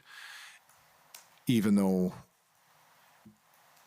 I'm no constitutional scholar by any means, but I could tell that it was not going to go anywhere. You said you had a conversation with someone where you said this must be denounced. Who was that conversation with? I believe his name is Martin Broadman. And it's the Commission's understanding that Mr. Broadman was someone who was associated with Mr. Bowder, is that correct? Yes, sir. And did he seem receptive to your message? I think he was upset.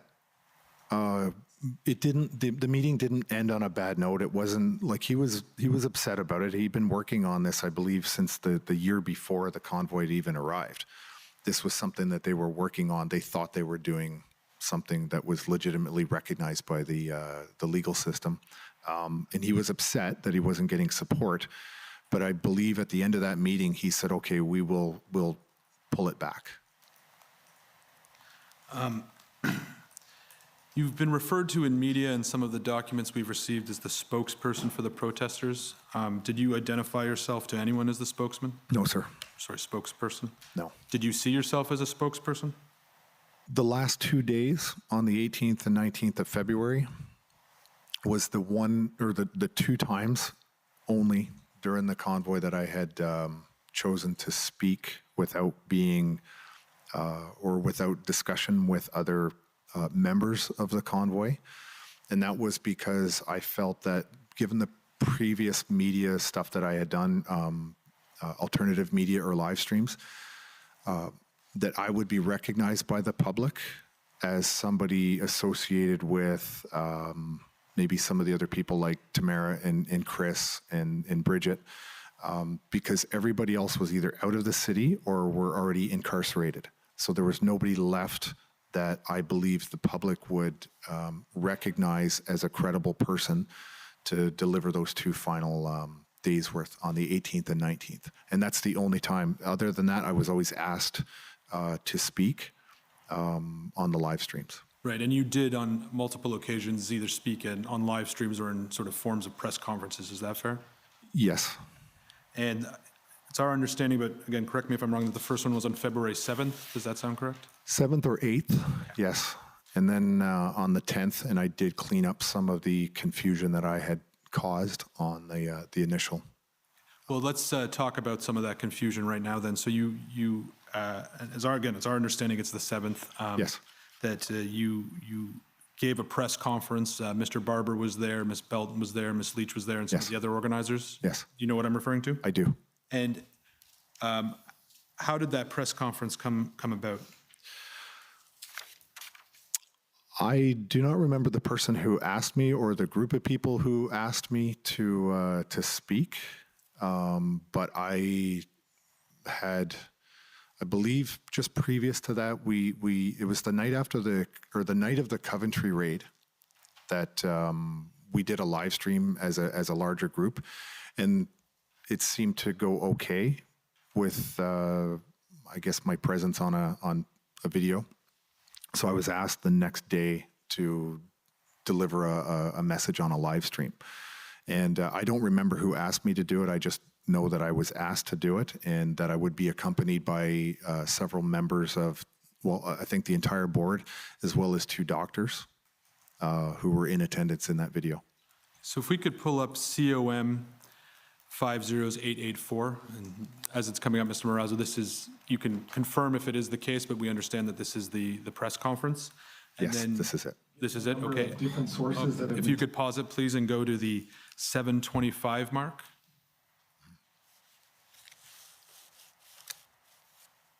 And then play from 7:25 to about 8:21.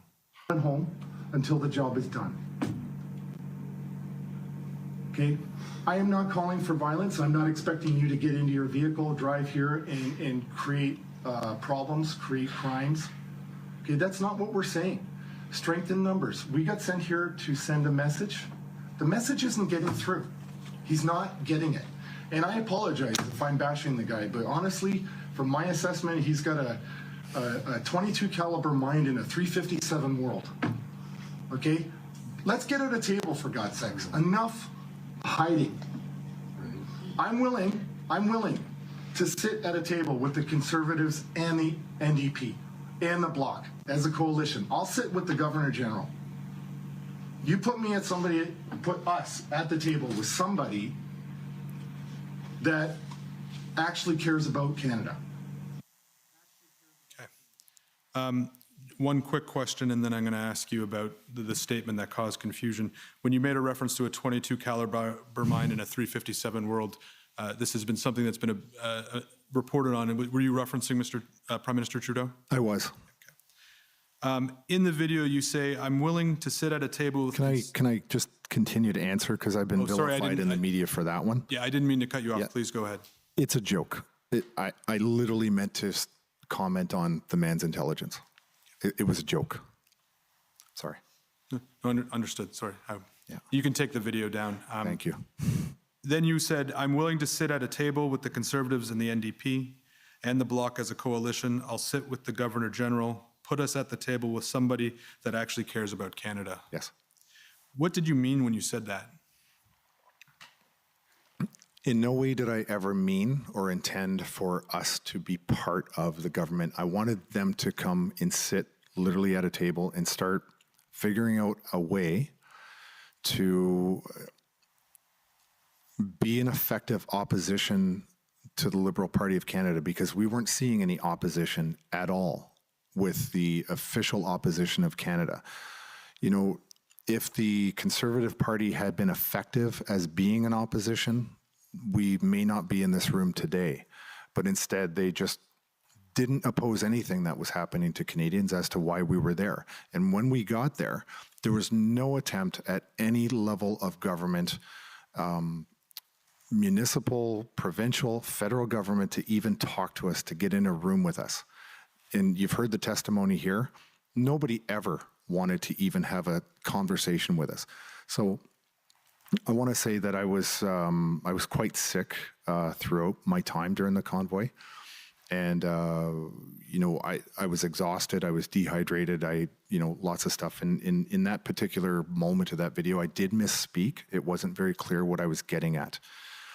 2 days later, I tried to clarify that, or 3 days later, but what we wanted was for the government, anybody, we were desperate. It was basically a cry for help to come in and sit down and do this democratically. And that is a mechanism of government, because as we've seen since then, or even during the convoy, the NDP and the Liberals were forming a coalition that the public had not yet known about. And so, forming a coalition seemed to be something like we were trying to nudge them, motivate them in any way we could just to talk to us.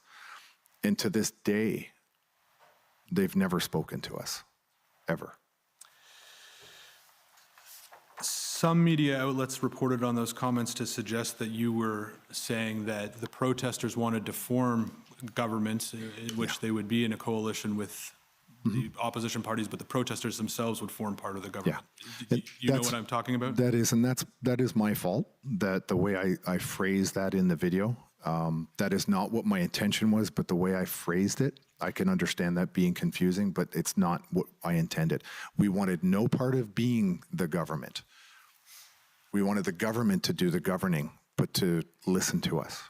I understand that you spoke again on February 10th and attempted to clarify your statements. I understand that, but did you take any steps to clarify what you meant with the media outlets who were reporting that the protesters wanted to form a coalition government? No, I was not in charge of direct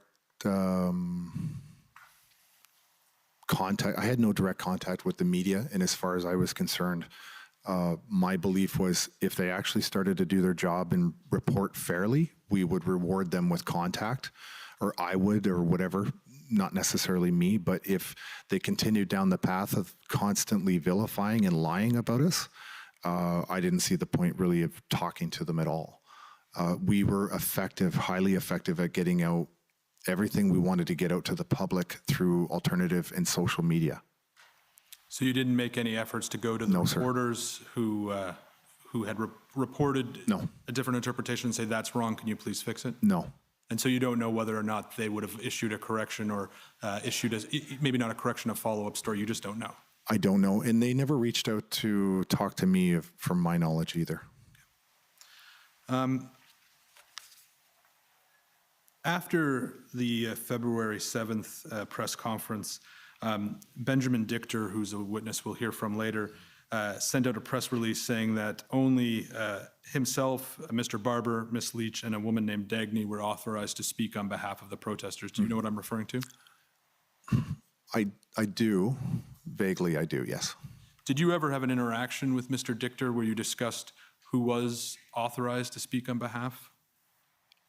My interactions with him were very, I think if I added up all the entire time I've ever spent with him, I'd be lucky if it was 15, 20 minutes that I've ever spent in a room with him. So I can't really say for certain when or what was ever discussed with him. I was just not interacting with him at all. I'm going to move forward a bit, well, not that much forward, a day forward to your meeting with Steve Kanellakis, which, again, the commission has already heard a fair bit of evidence about. But I take it you recall meeting with Mr. Kanellakis? Yes, sir. Why did you want to meet with Mr. Kanellakis? I actually didn't. I had grown incredibly frustrated with the police liaison officers that I was dealing with. And I had requested through them to talk to an inspector. And I had also made that same concern known to the police liaison officer from the Ontario Provincial Police. And I didn't want to interact with the two sergeants that I had been dealing with anymore. I wanted somebody who was in a better position to make decisions. And also, I wasn't 100% sure that our concerns were being raised up the chain of command in a way that I was comfortable with. And that's not to suggest that, the two officers from Ottawa Police were bad people or anything like that. It's just I didn't get the sense that they were taking us as seriously as I would have hoped. And so I was requesting to not talk to them anymore. I wanted an inspector. And I was led to believe that I would be talking to an inspector one evening. And I was waiting patiently in a room by myself to speak to the inspector. And this mystery inspector never arrived, even though I was led to believe I would get one. So I walked away from the meeting when I found out I wasn't going to be talking to somebody more senior. And the next day, I believe, is when the offer came to us, or to me, to meet with somebody at the city. I had no interest in meeting anybody from the city at that point. I knew where my focus needed to be was with the police. I wasn't interested in any level of the city. Can I pull up OPS 8527?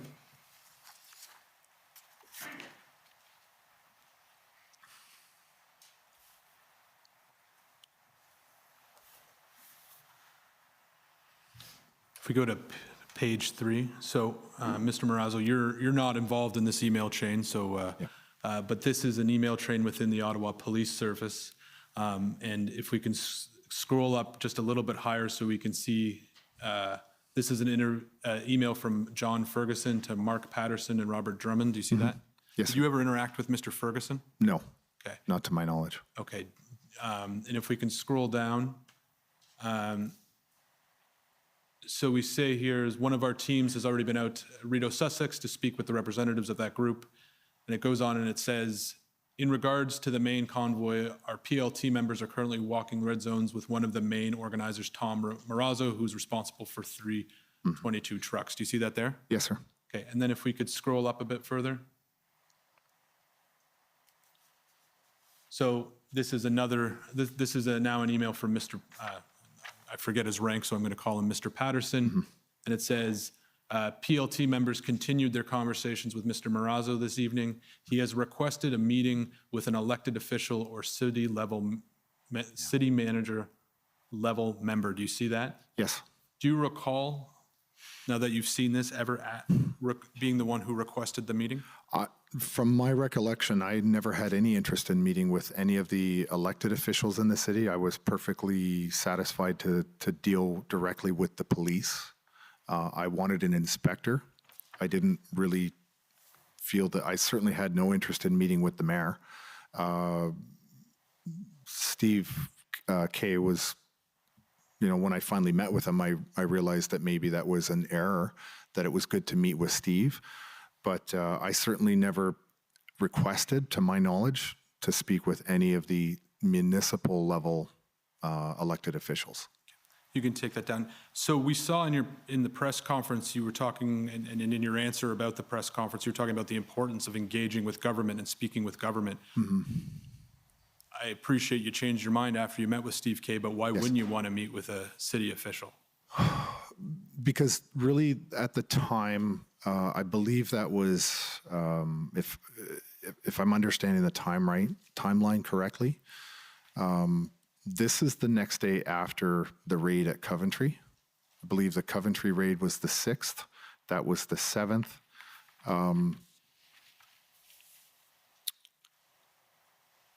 I wanted to deal directly with the police because I felt that the police were the ones that were getting the most pressure. And I thought that I would be able to have a conversation with the police and try to work with them, build a rapport, because I wasn't getting anywhere that I felt with the two police liaison sergeants I was dealing with.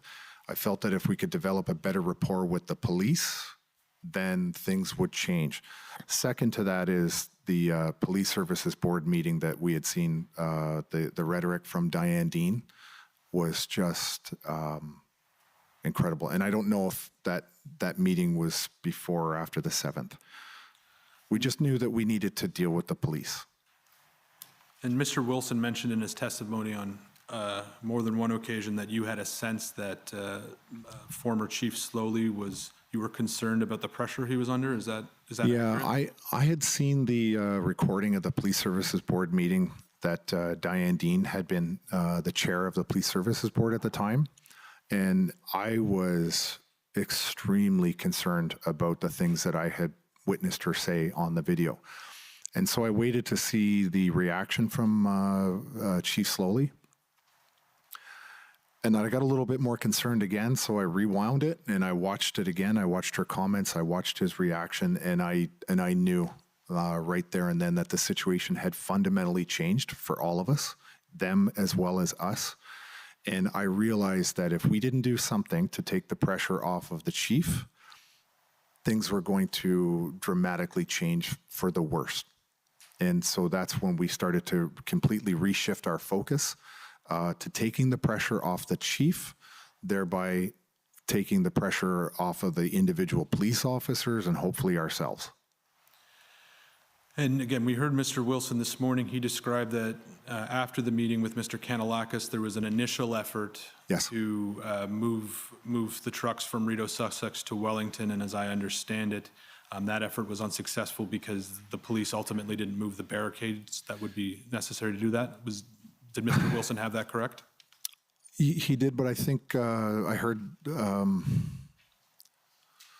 we actually had. We were, to use a football analogy, we were on the 1 yard line with all the trucks on that corner, and Eva and I had spent hours on that corner. Eva was talking with the Polish truckers. I was talking with the English-speaking French truckers. We spent hours there, and we finally got, because Sergeant Lee was there, and despite his best efforts, sometimes he can be a little bit hostile. And I had asked the truckers to basically, as a group, come to an agreement themselves, and then also elect 2 people to go and deal directly with Sergeant Lee, because I was actually concerned that if he went into the center of those 80 truckers, he would do something that would put his own safety at risk. So instead of him going to them, I said, you elect 2 people, come out, and then we'll talk. And then Sergeant Lee got that phone call. He walked away, and he came back, and the look on his face said everything. I knew that he had just had the carpet pulled out from under his legs, and he said, there's no deal. And so I was very concerned. I knew I couldn't go back to the truckers and say, hey, we spent all day convincing you to do this, and now the police have reneged on it. I knew that there would be no further chance of ever getting them to even be open to the idea of moving had I gone back and delivered that message to them. So it was, we were there. We were there that night to move them. And I just basically went back and I said, listen, guys, it's a safety issue. We're not going to move at night because it's too dangerous for the safety of people with decreased visibility. That's all I could come up with at the time to satisfy everybody. And then Mr. Wilson talked about another attempt that was made on February the 10th, and then there was that which was did not proceed. And I take it you agree with Mr. Wilson. Absolutely, yes. So then we come to the agreement with the mayor, and there was a meeting on February 13th at City Hall. Were you at that meeting? The one with Inspector Drummond, Kim Ayotte, and Steve Kay. That's our understanding of who. Yes, I was at that meeting. Okay. And I appreciate at that point in time, it's the case that you had indicated that you wouldn't be able to move trucks off Rideau, Sussex. Is that correct? No, I believe at that meeting we were just there to go over more of the details on how we could properly do that and then reposition or redistribute the trucks in different locations.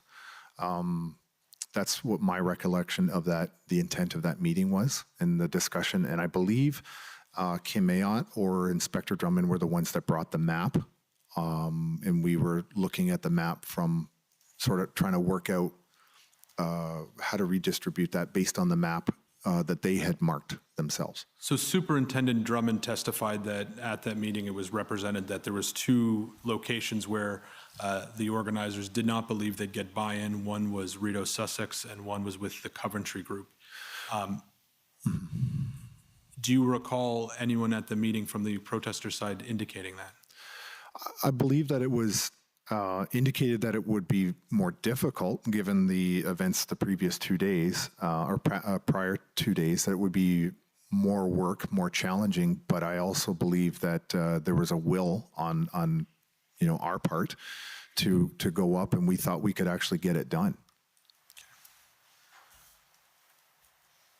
I want to talk briefly now about the final days that you were in Ottawa. After February 17th and after the Emergencies Act was invoked, was it your understanding that protesters were allowed to enter into what's called the red zone? If they were on foot. And what was the basis of your understanding that they could enter if they were on foot? Just based on some of the briefings from Keith Wilson and discussions with Eva, and but not with vehicles, clearly. And I don't believe they would have been successful trying to get in with a vehicle anyway. And up until at least the 14th, you've been in daily contact with police liaisons, is that correct? Yes, sir. Did you have any contact with them after the invocation of the Emergencies Act, and did they give you any indication whether or not you were allowed, whether or not protesters on foot were allowed in the red zone? No, I don't think that my conversations with my regular police liaisons were like that. I did receive one phone call from an unknown OPP officer who said that he was the guy that they call for really difficult negotiations. I don't know who that person was. I just know he was OPP, and he had a lot of extensive experience with negotiating. And I knew from that phone call that the mass arrests were imminent. I didn't get a date or a time. I understood the vocabulary in the context of his comments. He didn't come out and tell me exactly when they would come in and start making mass arrests, but I knew that it was imminent. Do you know when that phone call was? It was I believe it was right after the Emergency Act was invoked. It might have been the 15th. I can't be certain of that detail, and I have no idea who that officer was. Were you aware of the TikTok video that's been discussed a couple of times in which Mr. Wilson explains that protesters are allowed to continue to protest peacefully? I hadn't seen that until I was here in the audience seeing that. What was your reaction to seeing it now?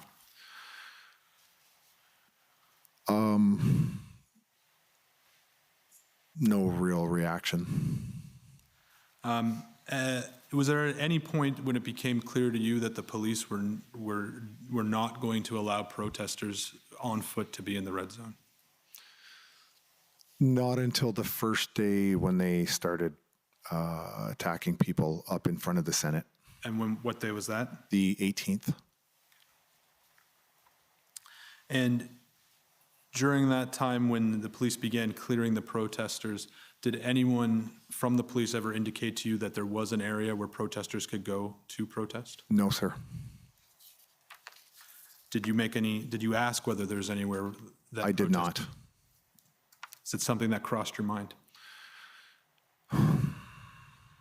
No, not at that time. That's not really where my my headspace was. I was quite concerned about the things that I had personally witnessed. That day I was there when the two people were trampled by the horse.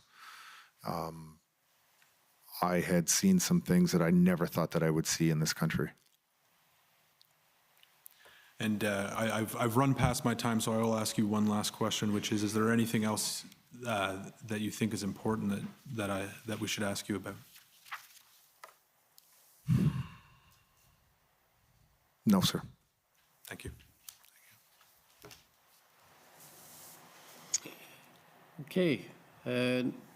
First up is the Government of Canada, please.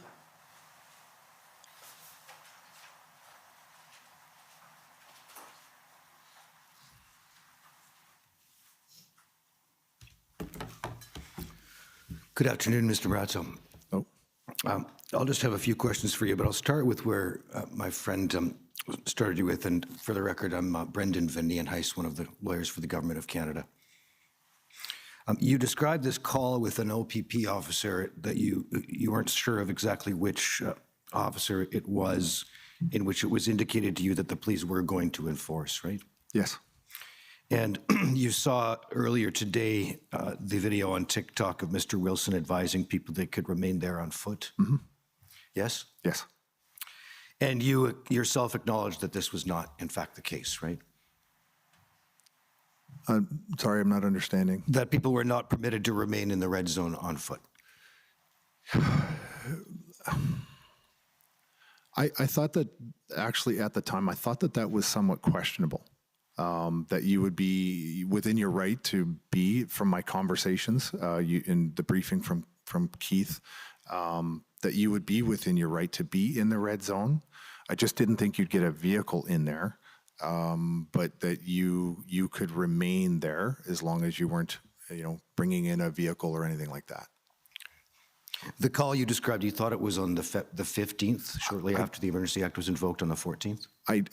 It's in and around there. I don't know the specific date or the time that I received that phone call. I just know that that phone call was somewhat impactful enough for me to remember. And it was a short call. Could we go to HRF 401510?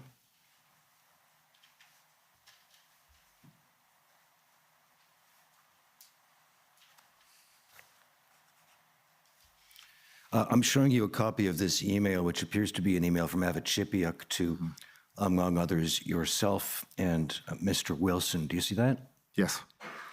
And she is attaching a document that I don't think we have, but it's a document entitled The Right to Protest, right? Mm-hmm. Yes. And she indicates, and I guess this is relaying some advice received from Saya Hassan, barrister and solicitor. Do you see that? Yes. And she's indicating or passing along a note to you and Mr. Wilson that says, I've drafted something on the right to protest, but have taken a cautious approach because I don't know what the emergency orders are. But it's my understanding that they can limit the right to protest, and while that can be challenged in court, at the moment, people who do not comply may be arrested, right? Right. And she goes on to say, I think that if we're advising people, it's important to let them know all of the risks that they're facing and let them make their own decisions, right? Yes. And that's sound advice that you would agree with? I would. But I would also say that, combine that with the fact that Justice McLean had ruled that we were legally within our right to be there in Ottawa to have this protest.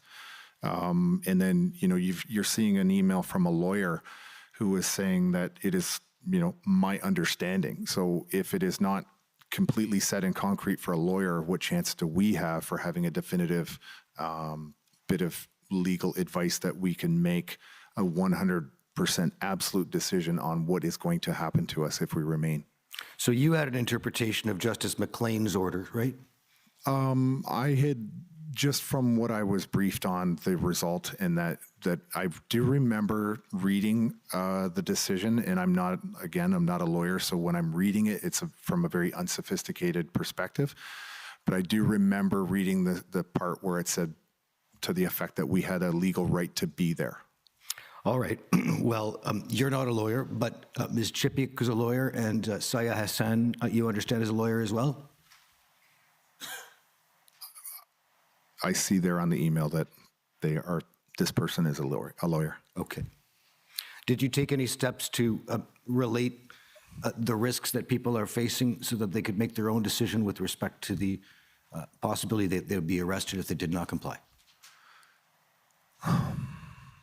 I believe we handed out a French-English double-sided piece of paper that we printed to everybody. I think we printed out hundreds of copies, and it was from the pro bono legal team that we had, that if people were arrested, that was a description of what their rights would be, and also the phone number to call if that should happen to them. Okay.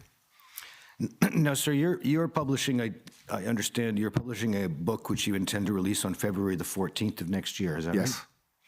And you've selected that date because it's the same date on which the report of this commission must be tabled? No, it's the 1-year anniversary of the Emergency Act being invoked. Oh, I see. You've been attempting to raise money for the publication of this book through a fundraiser on the website Give, Send, Go, correct? Yes, because I have a team that is helping me, and they also need to, they need support. Sure. Could we go to COM 50415?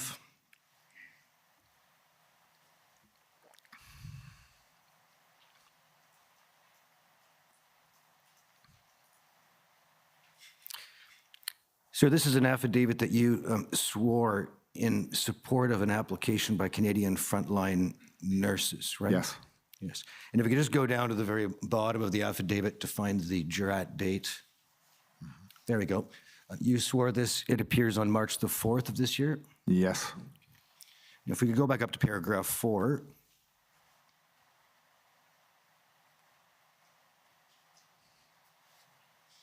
Now, here you say that you arrived in Ottawa on January the 30th with the intention of peacefully participating in the protest, correct? Yes.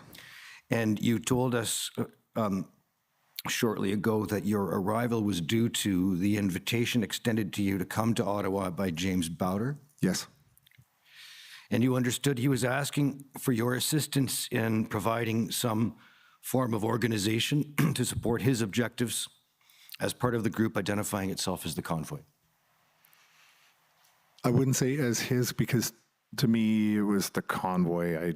He was somebody participating in the Convoy, but yes. Okay. Well, so whoever the Convoy is, that's who you're being asked to help? Yes. By Mr. Bowder? Yes. Okay. And you became familiar, you told us, with the memorandum of understanding that he was circulating and intended to deliver to the Governor General and the Speaker of the Senate, right? Yes. I don't know who he delivered it to. I just recall the Governor General was a name that was thrown out there. Let's go to COM 50886, which is a copy of the memorandum, just for clarity.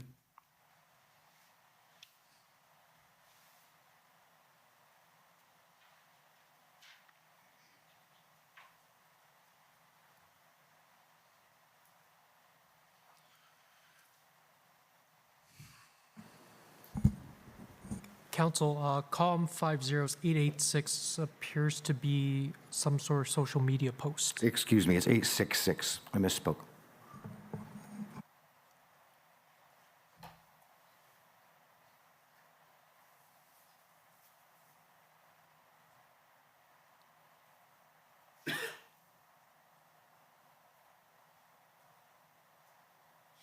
And in fairness to you, Mr. Marazzo, you were clear in saying that this was, at the very least, not a well-written document? From what I remember reading it, I didn't believe it was a very well-written document. I knew by looking at it, it wasn't written by a lawyer. If you look at the second page of the document, looking at the top here of the page, there's a list of the parties in effect to this memorandum of understanding. Do you see what I mean there? The bold-faced lettering there? At the top, yes. So one group is the Concerned Canadian Citizens, Indigenous Community, and Permanent Residents, represented by the Bowders and Mr. Broadman. Okay, yes. Yeah. And then the next party is the Senate, yes, as represented by the Speaker. Yes. And then it's the Governor General. Yes. And if we go to page 2 in Article 3,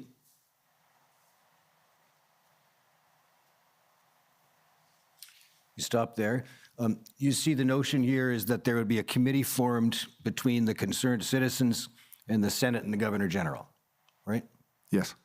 And that committee then would, under paragraph E, subparagraph E there, instruct all levels of the federal, provincial, territorial, and municipal governments to cease and desist, et cetera, provisions related to COVID-19, right?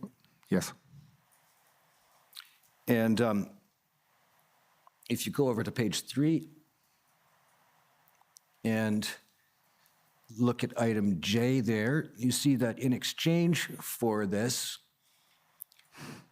the concerned citizens will immediately stop Operation Bear Hug Ottawa demonstration convoy. You see that? Yes. And so in effect, and that was Mr. Bowder's name for the occupation or blockades or what have you in Ottawa. It was Operation Bear Hug? I have no idea what he called it, and I don't know what Operation Bear Hug Ottawa is. Okay. At any rate, you recognize that this document presented something of a nonsensical idea? I would agree with that. And you insisted that it be withdrawn and retracted publicly, and this was then done, right? That's my understanding. And you understood that any legislative action would require the participation of the elected representatives at the federal, provincial, and municipal levels, right? Yes. In fact, if you go to Article 7 of the MOU, Article 6, you'll see that it is in fact supposed to be construed in accordance with the laws of Canada, right? Yes. Now, you can take the document. Can I just, looking at this is a 15-page document. This is not, from my recollection, what I read. Okay. This is not what I read during my time in Ottawa. I believed it to be more of a two-page document. I don't recall ever looking at this particular document broken down like this. Okay. Well, I'm sure maybe it was a media release of some kind they put out, but I don't remember ever reading this. Okay. Well, we'll ask Mr. Bowder about it tomorrow to see if there's a distinction. You indicated in your press conference on February 9th, as we just saw, that you were offering yourself as willing to sit down with the Conservative Party, the Bloc Québécois, the NDP, and the Governor General as some sort of a representative, right? Yeah, so from my perspective, I was thinking not even more as a mediator, but it was really just an SOS, to be honest with you. It was just a literal call for help, a desperation. Stop ignoring us, come and sit at a table. We've got a table. You guys, we'll get you a conference room, but just do something instead of taking cheap photo ops and opportunities with people and making this into a political joke for you guys. Get off your butts and come here and do something meaningful for the 6 million Canadians that are affected by this crap in this country right now. You had no interest in meeting with municipal elected officials, right? No. Because our issues were not with the municipal government. Our issues with the federal government. We were here to end federal mandates. On February the 13th, you had a meeting with Ottawa Police with respect to negotiations, right? In what regard? You had a meeting in the evening with Superintendent Drummond and others from the Ottawa Police? Yes. He was the only police officer in the room. Right. And you had commented that you'd wanted to have an inspector to deal with on behalf of Ottawa Police, right? Yes. You understand that a superintendent is a rank above an inspector? Yes. Okay. Can we go back to your affidavit, COM 50415? It'll be page 4.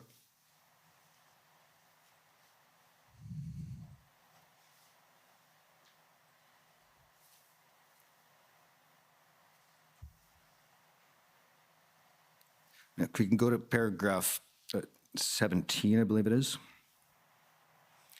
You indicate here that the freezing of bank accounts in the wake of the invocation of the Emergencies Act has left me real concern that authorities are surveilling me and may arbitrarily charge and arrest me, although I've committed no crime, right?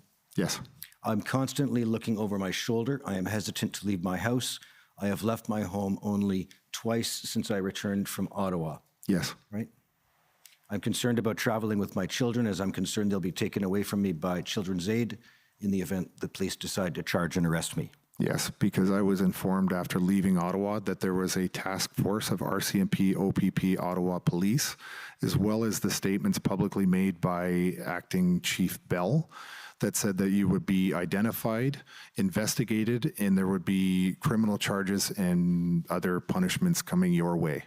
So that statement is true because from my perspective, I was one of the ones that was not charged during the time in Ottawa, but I was led to believe that I was under investigation, and I have since learned different versions of that, but it was my understanding that I was being investigated as the 42 of us on the one of the lists were identified to me. You've obviously overcome this fear to be able to be with us today. Well, I asked Keith Wilson a few months ago, when would I find out that I'm no longer being investigated, and when will I find out that I'm not going to be charged? You would overcome this fear by May the 4th of 2022 when the election period began in the Ontario provincial election, fair? Yes, sir. And that election was held on June the 2nd of 2022? Yes. And you ran in the riding, I understand, of Peterborough Kawartha for the Ontario Party? Yes. And you there received 1,973 votes, amounting to approximately 3.8% of the vote in the riding, right? Yes. Could we go to pb.can.401774?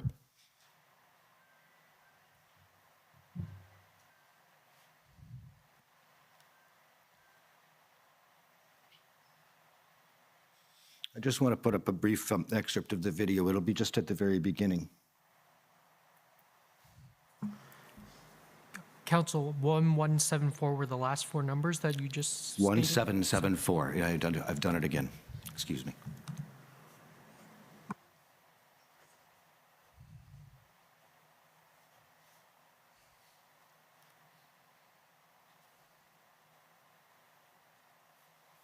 Ladies and gentlemen, please welcome Ontario Party candidate for Peterborough and Kawartha, a member of the Veterans for Freedom Steering Committee, Captain Retired Tom Marazzo.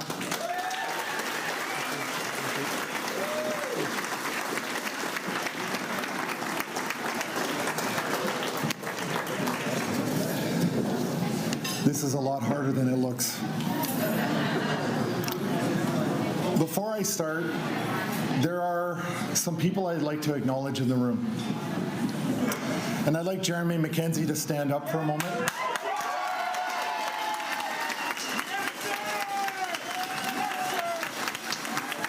Stop it there. Sir, how do you know Mr. McKenzie? He does, he has a podcast, and he does a lot of political satire and comedy. He does some serious videos sometimes.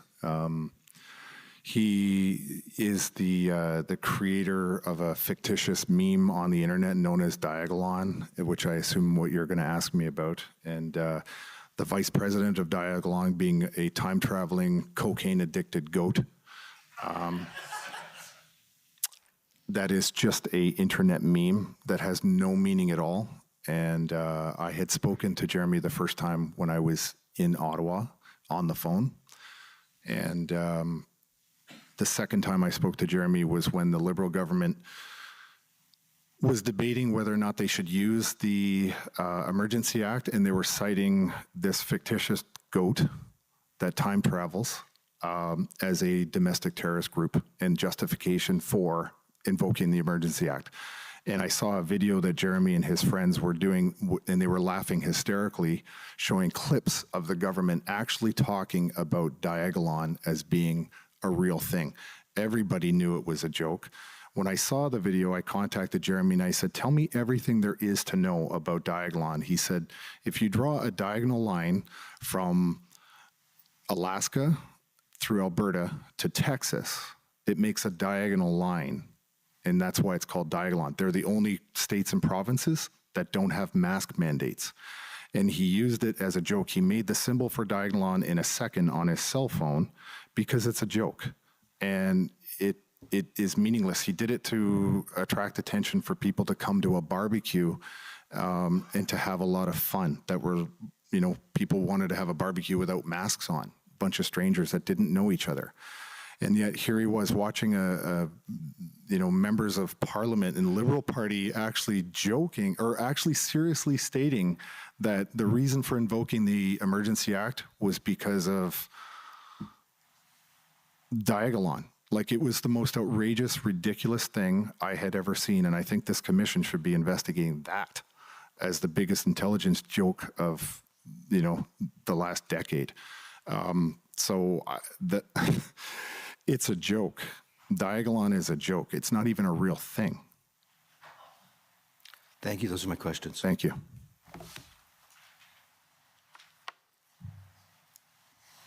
Okay, next is the Ottawa Residents Coalition.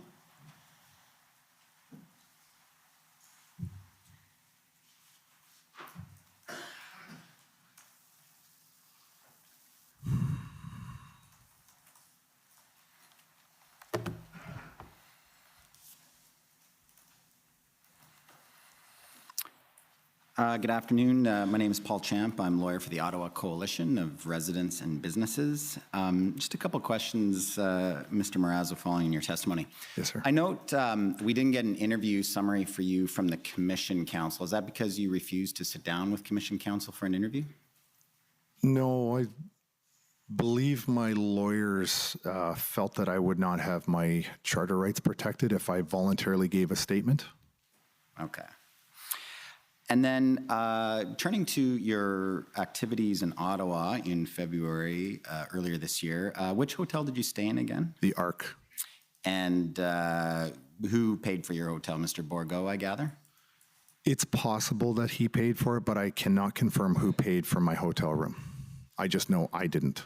So you stayed in a hotel room for about 3 weeks and you don't know who paid for it? I do not know for a fact who paid for it. I spoke to Joseph's stepson, Ryan, but I don't know if he was paying for the rooms or just had control of a block on behalf of somebody else. I don't really know because they belong to some sort of an organization, and I don't know if it was the organization or Joe or somebody specifically who did it. I just know that I went to Ryan when I needed a room. And we know through a variety of means a significant amount of money was raised with respect to the Convoy demonstration. Did you have some of your expenses covered? Aside from that? There was occasions where I was buying my own food, and whatever food was donated in the in the conference room that we had, like I said, I was sick, so I ended up losing 14 pounds, and I've gained more than that back. And I wasn't eating very much. The few times I ate, I actually just bought myself if I wanted more of a meal. So you didn't get any cash to cover any travel expenses or anything like that? No. Okay. Now, you've told us that you were doing logistics for the convoy, but it's a little bit unclear to me exactly what you're doing. You were managing truck locations. Yes. Anything else?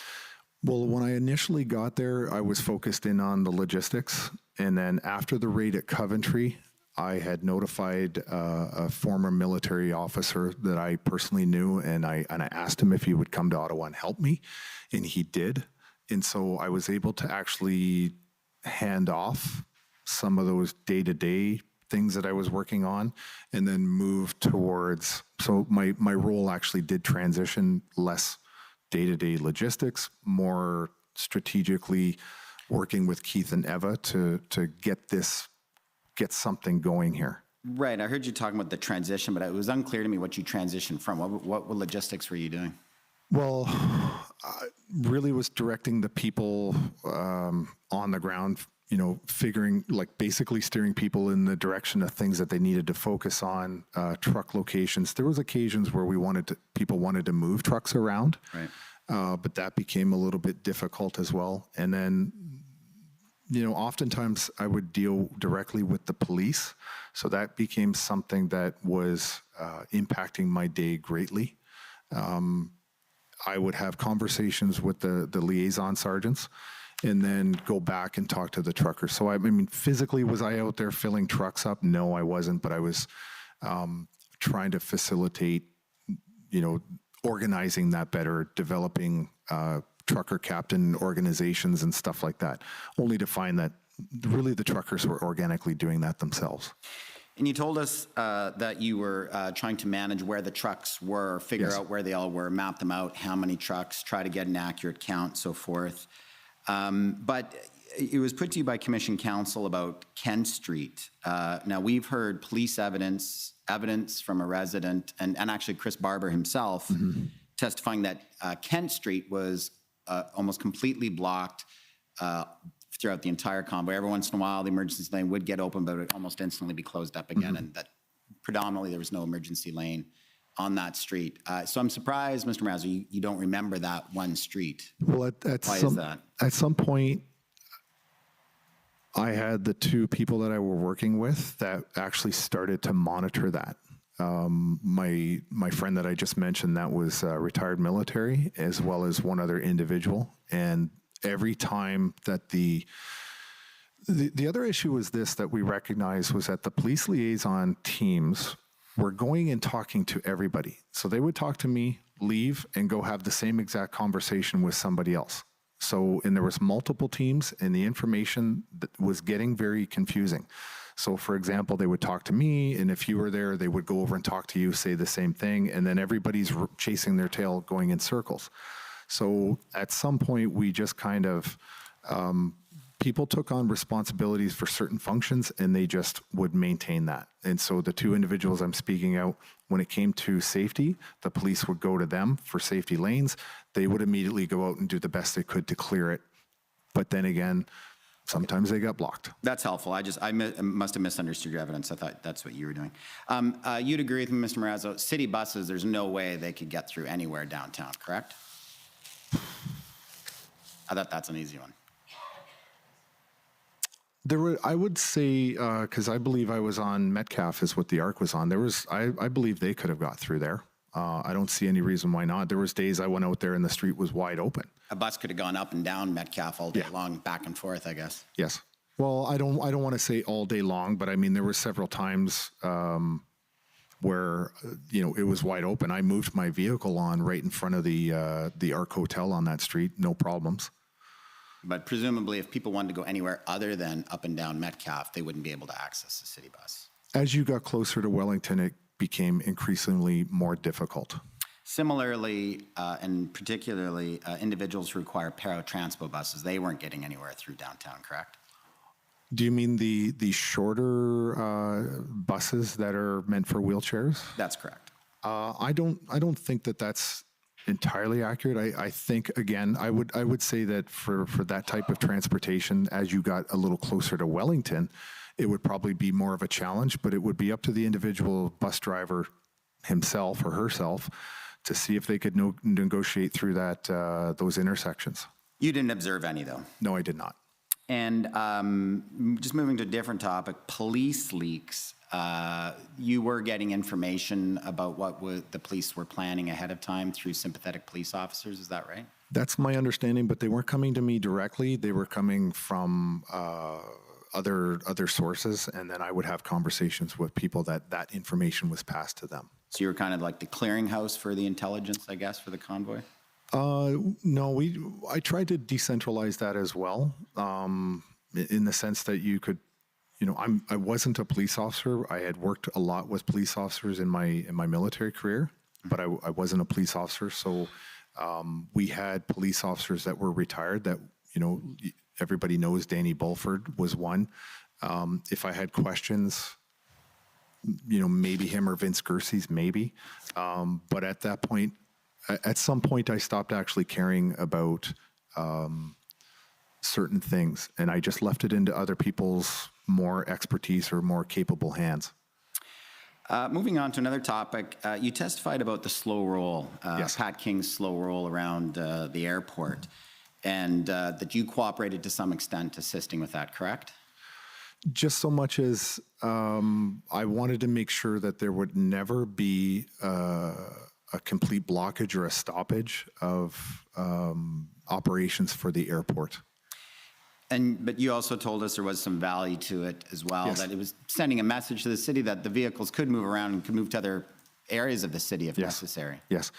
And that discussion centered around what happened at Coventry when the police went in on the Sunday night and raided and stole the fuel and stole the food.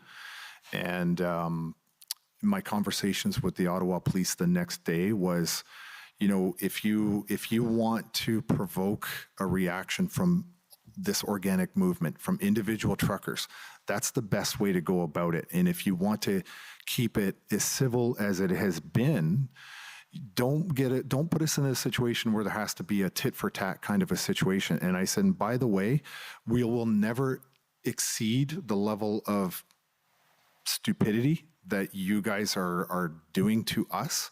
We might match it. We'll never exceed it. And by the way, your Coventry was your freebie. We're not going to do anything because of what you did at Coventry, because we don't see the value in it. We don't want to escalate this into something terrible. And so we just tried to always keep the temperature down, keep the tone down with them. But, they were incredibly provoking constantly. So the slow roll was a warning to the city that if the police did some kind of enforcement action, the truckers might retaliate in some way. I'm not comfortable with the word retaliate, but you could split hairs on that word, but it wasn't meant as a retaliation. It was meant really to send the signal that, we've got the ability to move around, and do we want to escalate to that level? No. What we're trying to say to you is that if we really, really want to escalate to the level you guys are ramping up, then we can play that game with you, but we don't want to play that game. So they'll do the slow roll just to let you know that it is possible. And just to be clear what we're talking about here, the game meaning the police enforcing the law. If the police attempt to enforce the law, the truckers, given their size and their numbers, will escalate towards the city of Ottawa and their residents, correct? That's what you mean? I didn't see it lawful to go in and steal people's fuel or their food. I didn't actually see it as a lawful act on behalf of the police. I saw it as theft. With respect to Mr. King, you understood people didn't want to deal with him because some of his comments online about bullets and so forth were distasteful. Is that right? Yeah, that was the sense I got, but I knew somebody had also told me those comments for 2 years prior to the convoy, and it was just a complete hit piece by somebody, whoever put that video out there, that it was just meant to discredit him and make us look bad.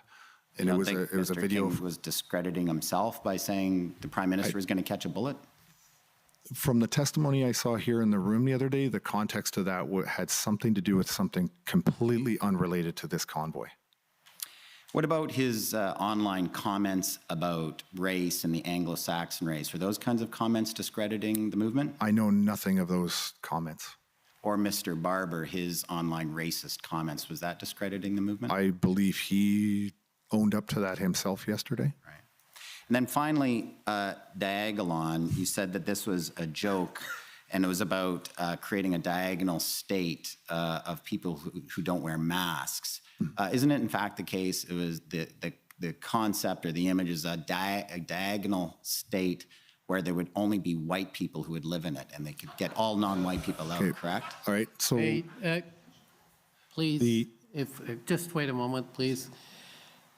Let's try and keep it quiet, please, while we hear the evidence. This is the equivalent of a court in the sense that we have sworn evidence and we'd like to keep a proper atmosphere. Go ahead, I'm sorry. If you were to meet some of Jeremy McKenzie's friends and the ones that were on the video that I was describing earlier where they were laughing about the Liberal Party using Diagolon as a justification, you'll see clearly that one of Jeremy's best friends is a black man. I can't even comprehend how somebody... Does he have a Jewish accountant as well? Sorry? Does he have a Jewish accountant as well? I don't even know what that means. Have you looked at Mr. McKenzie's online rants? You've seen them? Do you think that... I've seen some of his rants, and some of them, some of the things he says I don't agree with, and some of the things I think he's absolutely spot on. But that's up to me to make a decision on whether or not I find that the content is appropriate or not. And I have seen Jeremy say things I don't like, and I've seen Jeremy say things that I thought were brilliant. Thank you. Okay. Next, call on the Ontario Provincial Police.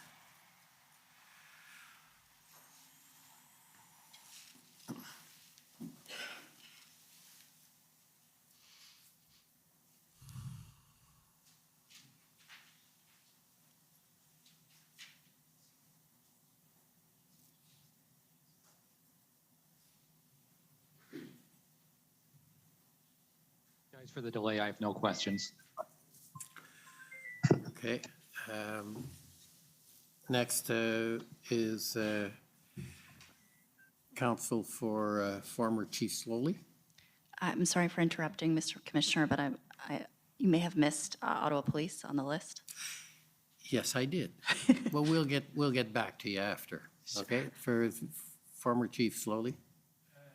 Commissioner, I believe my friends from the Ottawa Police Service have more time than have I, and it probably makes sense for them to go ahead if they're prepared to, if it's your pleasure. That's fine. I will concede to council's agreement. Okay, Ottawa Police Service. Good afternoon. My name is Jessica Barrow, and as you've now heard, I am counsel for the Ottawa Police Service. Yes. I just have a couple of questions, and I wonder if we can start with the document OPS 14504.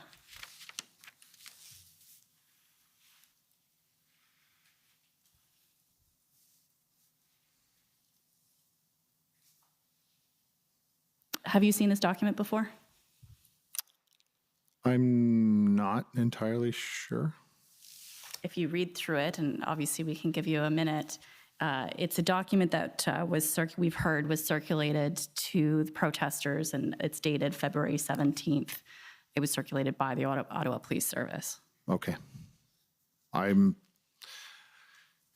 My recollection, I know there was a letter that was posted all over the city. I honestly never bothered to read it. I know there was something that was posted places, and I know there was 2 different colored ones, but that's the extent of my knowledge of the documents. So you testified earlier that perhaps there was a lack of clarity around whether you could be in the red zone on foot at this point, but it was your understanding that you could not be there with a vehicle. Is that correct? Do I have that correct?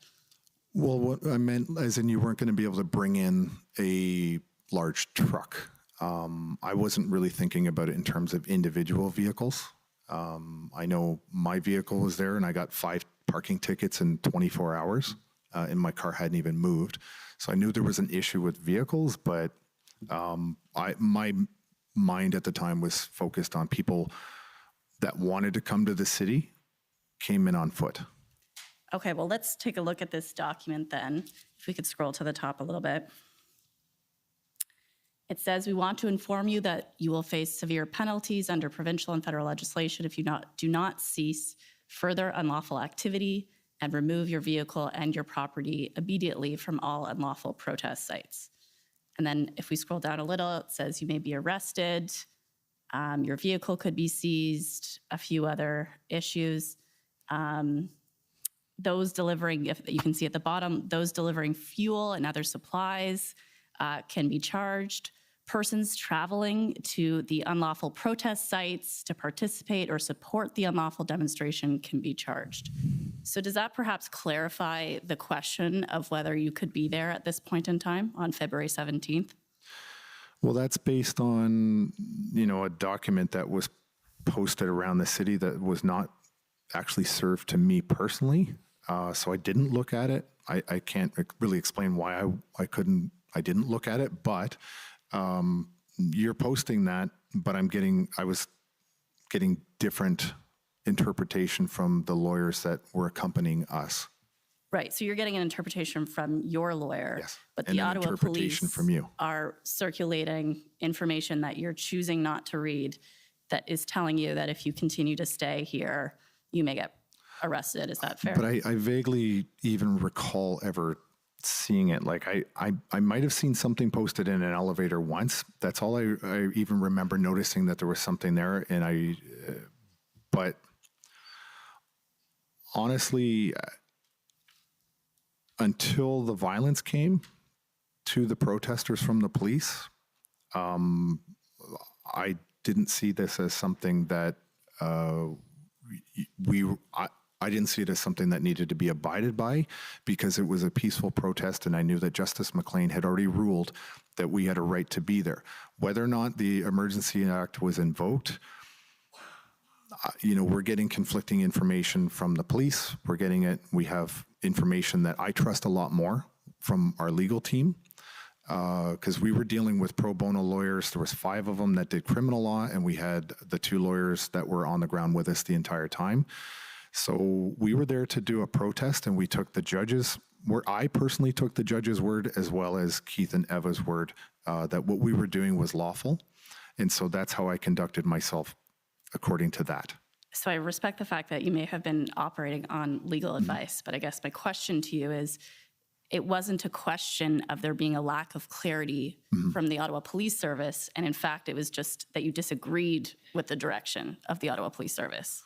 At the time, I wasn't really considering that as direction because at no time did the police actually come up to me and say that in no uncertain term. It was something that was stuck to the wall on a piece of paper. So when it stuck to the wall and then handed to me, it didn't really seem overly credible. And I don't want to say credible, but if it was so important to them, I would have thought that any one of those police liaison officers would have walked up and handed it to me and explained it to me with either a puppet show or a box of crayons so that I could understand it. But that was never the case. It was just posted on a wall.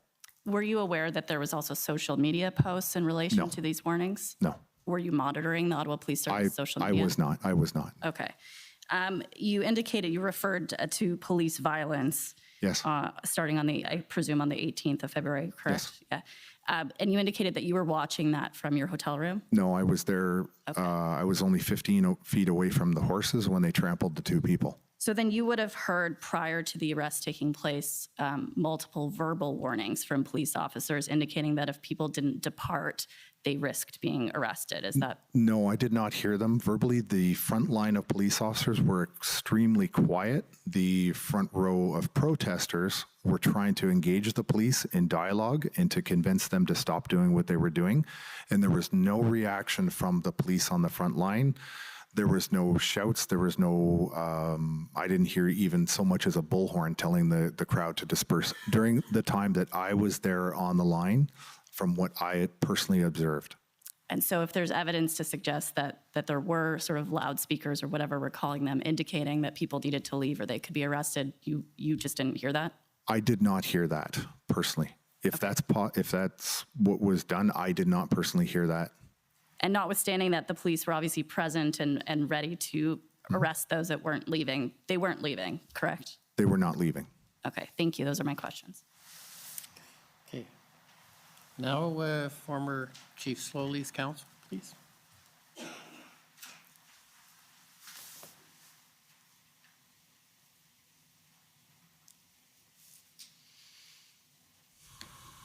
Thank you, Commissioner. Mr. Marazzo, Tom Curry for former Chief Slowly. Just on the point that my friend Ms. Barrow was asking you about, can you just help us? I thought I saw in the statement, we don't have to go back to it, just tell me if I've got this right, that you encouraged the protesters towards the end as this enforcement action rolled out, you encouraged protesters to leave the protest site rather than be arrested?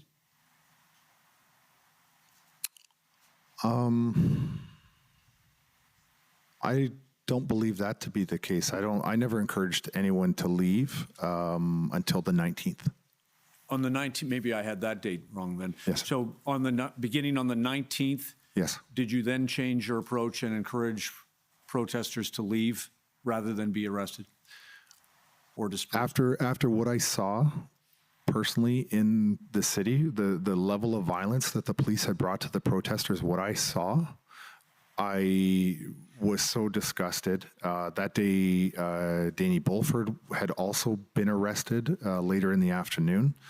And the following morning on the 19th, I had a meeting with the remaining people that I knew to be leaders or truck captains in my hotel room with other people. And my advice to everybody was to depart the city of Ottawa and to peacefully withdraw, but that it would have to be up to the individual owner-operators of their own vehicles. They have to decide for themselves. But our recommendation was that they left the city of Ottawa as peacefully as they could. And at 10:03 in the morning, I remember the phone call with the OPP. I notified them and I said, we will peacefully withdraw. You need to move your concrete barriers and allow us to get fuel into the trucks. And we will start making arrangements to leave as soon as possible. But that each truck driver had to make their own individual decision. And, there is a video of it. I'm sure somebody may bring it up. It was a very frustrating phone call that I had with the OPP. But I said we are recommended. It's not my proudest moment. If you do show the video, my language is terrible. But I was angry and I was frustrated, but I advised him to allow the truckers to leave. Move the concrete barriers because we couldn't get out, and allow us to get fuel because, fuel was a bit of an issue trying to get out. Right. And for the commissioner's purposes, then, do you know how many of the protesters took the advice that you gave and left voluntarily? There was a group of protesters that were set up with tents. There was it was an outdoor kitchen basically with a big pig roast and stuff. And that individual who was, I think, owned that tent or was in control of that tent had started to pack up and recommend to his people that it was time to leave.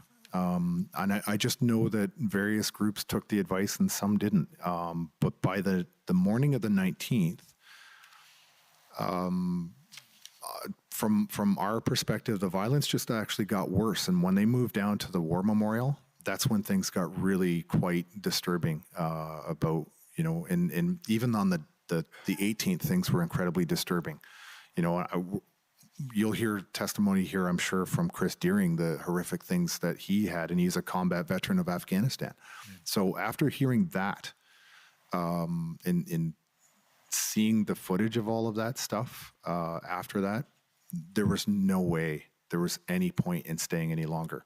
I mean, I understand violence. There was no way those truckers were ever going to be able to repel the police in any way. The truckers those who remained and those who didn't were not allowed to get out, because I think at that point on the 18th and 19th, the police decided they're going in.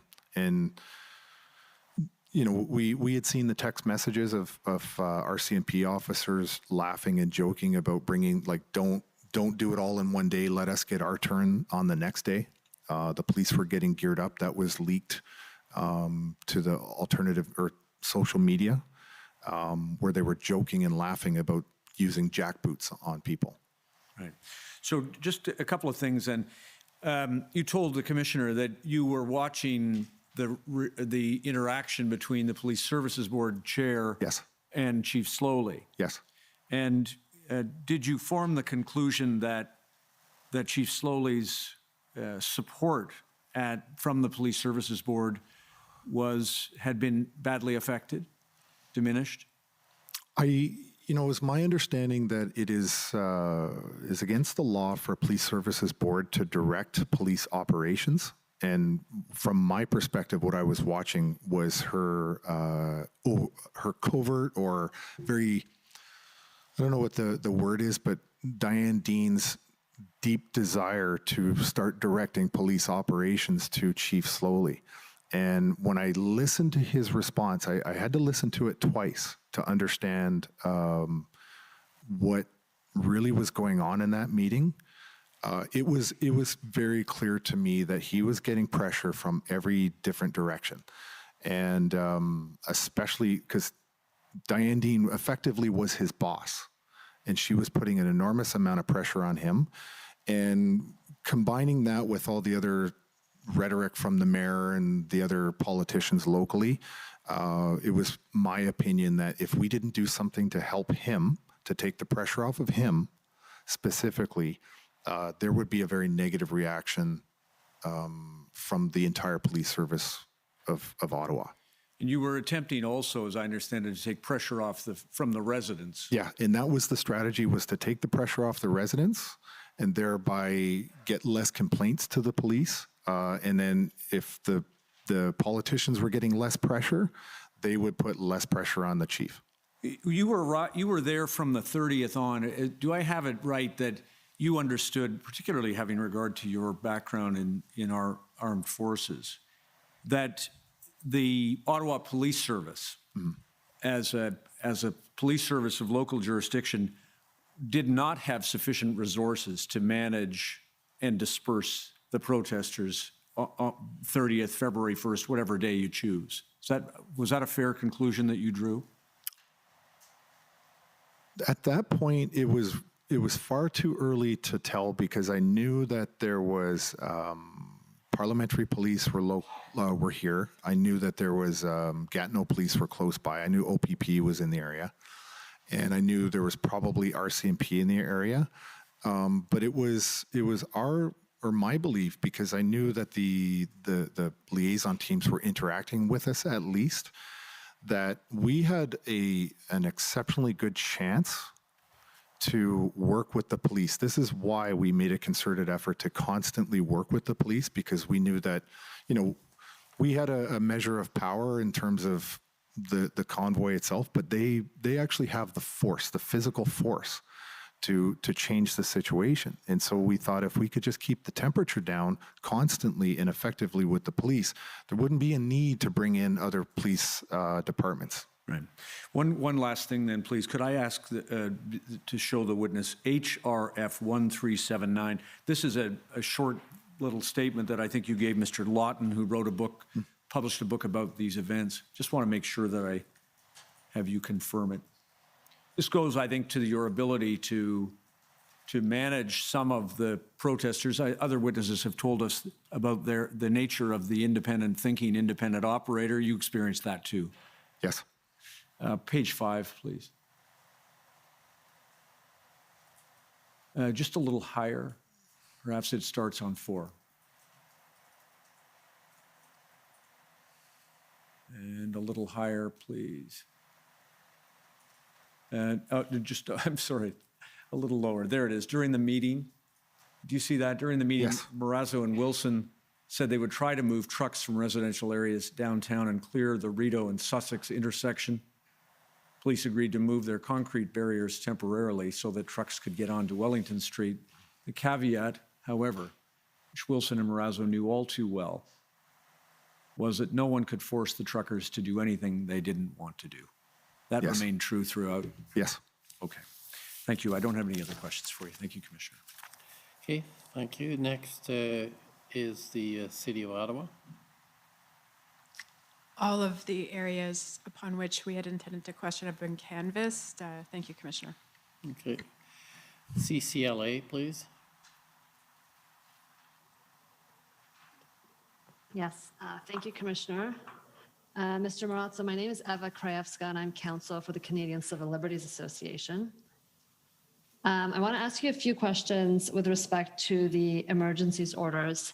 After the Federal Emergencies Act was invoked, were any of your personal or corporate bank accounts frozen?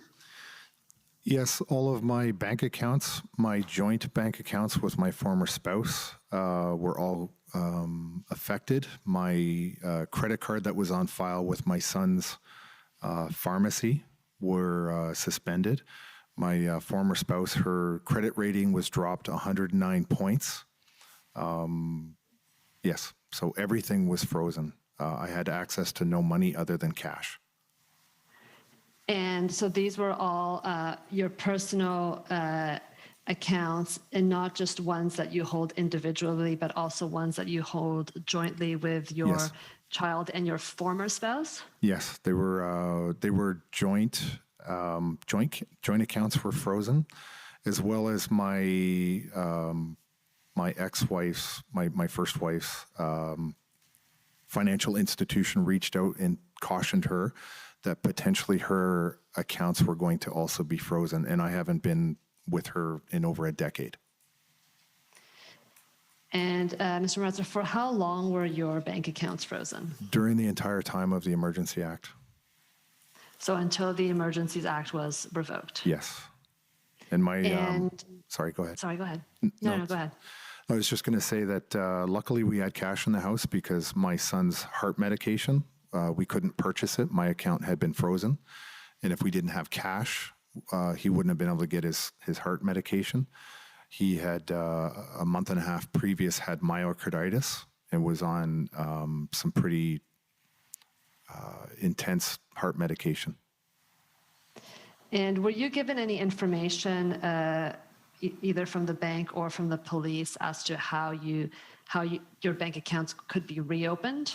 I was never notified that my bank accounts had been frozen, and I was never notified that they would be, and I was never notified that they were reinstated at no time. So did you just find out that they were frozen because you could no longer use your cards? Could no longer access any of our financial assets at all.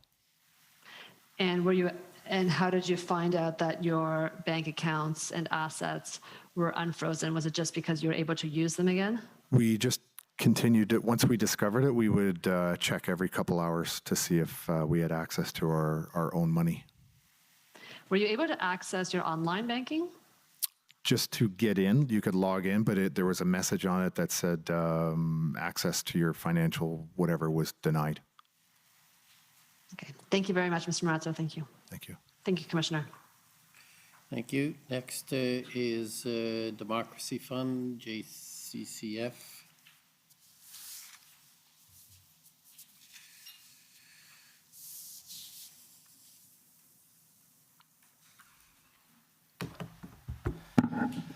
Mr. Commissioner, Mr. Marazzo, I'll be very brief today. You indicated at the beginning of your my name is Antoine Dailly, Counsel to Citizens for Freedom. You indicated near the beginning of your testimony today that you saw things you never thought you would see in Canada, and that those things may have formed part of your motivation for your participation in the convoy. Yes. Is that a reference to abuses of power, and what are some of those things that you saw that you never thought you would see? Well, the biggest thing for me, which was incredible, was that informed consent was being absolutely ignored. This is like prior. Are you talking about prior to the convoy, or just the things you saw that you never thought you would see, which motivated you to participate? If you were to look at what the city of Toronto was doing, because I was living at the time close, I was just in the Barrie area, so I was looking at what the Toronto police were doing, what the premier was doing with all the lockdowns. The lockdowns made absolutely no sense. The vilification of Canadians by the Prime Minister of Canada was shocking. So deeply disturbing to hear him talk about Canadians the way he did. That's just one of the examples. Premier Doug Ford in the rhetoric that he had. And the other big thing for me, which was really, really shocking to me, was that they did not exercise or use Emergency Management Ontario to manage this entire pandemic for this province. It was mind-boggling to me, and I knew about them because I actually worked with the EMO representative who was a retired brigadier general when I was posted to the headquarters in Toronto. And so my expectation was to handle this pandemic, you would have used the very institution within each province that is meant to handle a pandemic. So I knew things were fundamentally upside down with the approach that the government was using. And you would see subsequent effects of those decisions, which were, shut down a department store, stop selling kids' clothing and stuff like that. But you can go and get a case of beer. That's no problem, right? So there was a lot of stuff that were just so absurd. And cumulatively, after a while, that starts to build up this amount of anxiety and fear. And I know a lot of people that I was talking to, especially when I was campaigning, were recounting their time during all the lockdowns, and they felt the same fear that I did of the police, which was really unusual.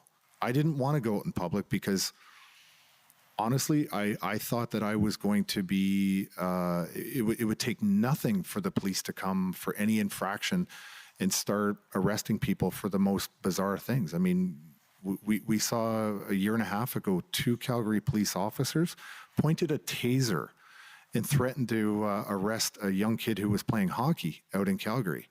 And the next day, police on guard went public because there were law enforcement in this country that were just appalled by what was going on in this country. And they decided to, start becoming public and defending what they thought was massive breaches of the charter, which they spend their whole careers defending the charter. And so when the police started to push back through organizations like Police on Guard or later on Mounties for Freedom, when the police started to push back, that was a sign that things had really, really gone off the rails for me. So cumulatively, there were just too many things to ignore in this society right now. But I think the worst thing for me was when the convoy was rolling through and I wasn't part of it, the statements coming from the Prime Minister of this country were terrifying, disgusting, just unbecoming of a Prime Minister of a country, you know, of people that actually voted him in to represent, and he was acting like he was a king, and it was appalling. And it's certainly not what I joined the Canadian military to defend. Nothing of the sort. So I just didn't know how we could possibly call ourselves a free country anymore if our Prime Minister was allowed to get away with the rhetoric he was getting away with. And nobody stood up until the truckers. All right. Well, thank you, and thank you for your service. Thank you. Okay, next is the convoy organizers. Good afternoon, Mr. Commissioner. Bathsheba Vandenberg for Freedom Corp and the protesters. We have no questions for Mr. Marazzo. Thank you. Thank you. Any re-examination? Yes, Commissioner, just one area. Mr. Marazzo, you were asked a few questions with respect to Mr. Jeremy McKenzie. Yes, sir. Did you know of Mr. McKenzie prior to coming to Ottawa? Just from what I saw on his social media short videos, that's all. Had you ever met him prior to coming to Ottawa? No. Were you aware that he was also a former Canadian Forces member? Yes, I was, which was one of the reasons why I followed him. Did you know that Mr. McKenzie was in Ottawa at certain times during the protests? I did. Did you ever interact with Mr. McKenzie in Ottawa? Not physically. I phoned him on 2 occasions, and I had a couple of text messages with him back and forth. Do you still have those text messages? I don't believe I do. I'm on a different phone, and they were just basically hi, it's Tom. I want to have a phone call with you. I've had 2 phone calls with him during the time that I was in Ottawa. And you described, I think, one of the phone calls.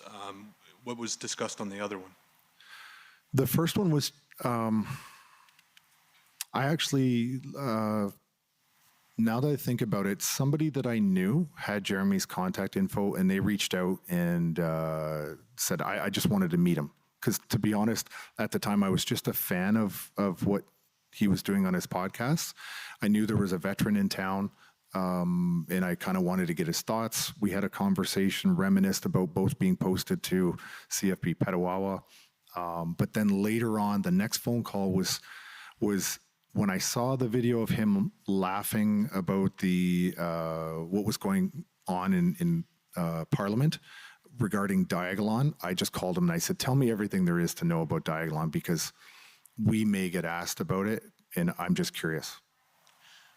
Who gave you Mr. McKenzie's phone number?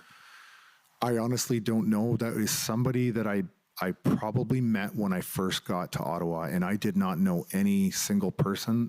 I never met even James Botter until I stepped into the conference or into the lobby of the ARC, and he brought me into the conference room. So I don't even know who gave me his phone number. How did you know the person might have Mr. McKenzie's phone number? It's a good question. The only thing I can remember, it was a female that gave me the phone number, and I can't remember how they came to have his number. Did you ever have any communications or contact with anyone who was protesting or was in Coutts, Alberta, while you were in Ottawa? In Coutts, no, I had no communication with anyone in Coutts. Did you have any communication with anyone at any of the other protest locations in Canada? There was one message that somehow came through either text or email from somebody that was in Windsor, and I don't know who this person was. I know they were in Windsor, and my only reaction was, whatever you do, make sure you keep at least one lane open across that bridge so that there can be traffic going back and forth. Do you still have a copy of that message? I don't believe I do. And because I don't even know who the person was,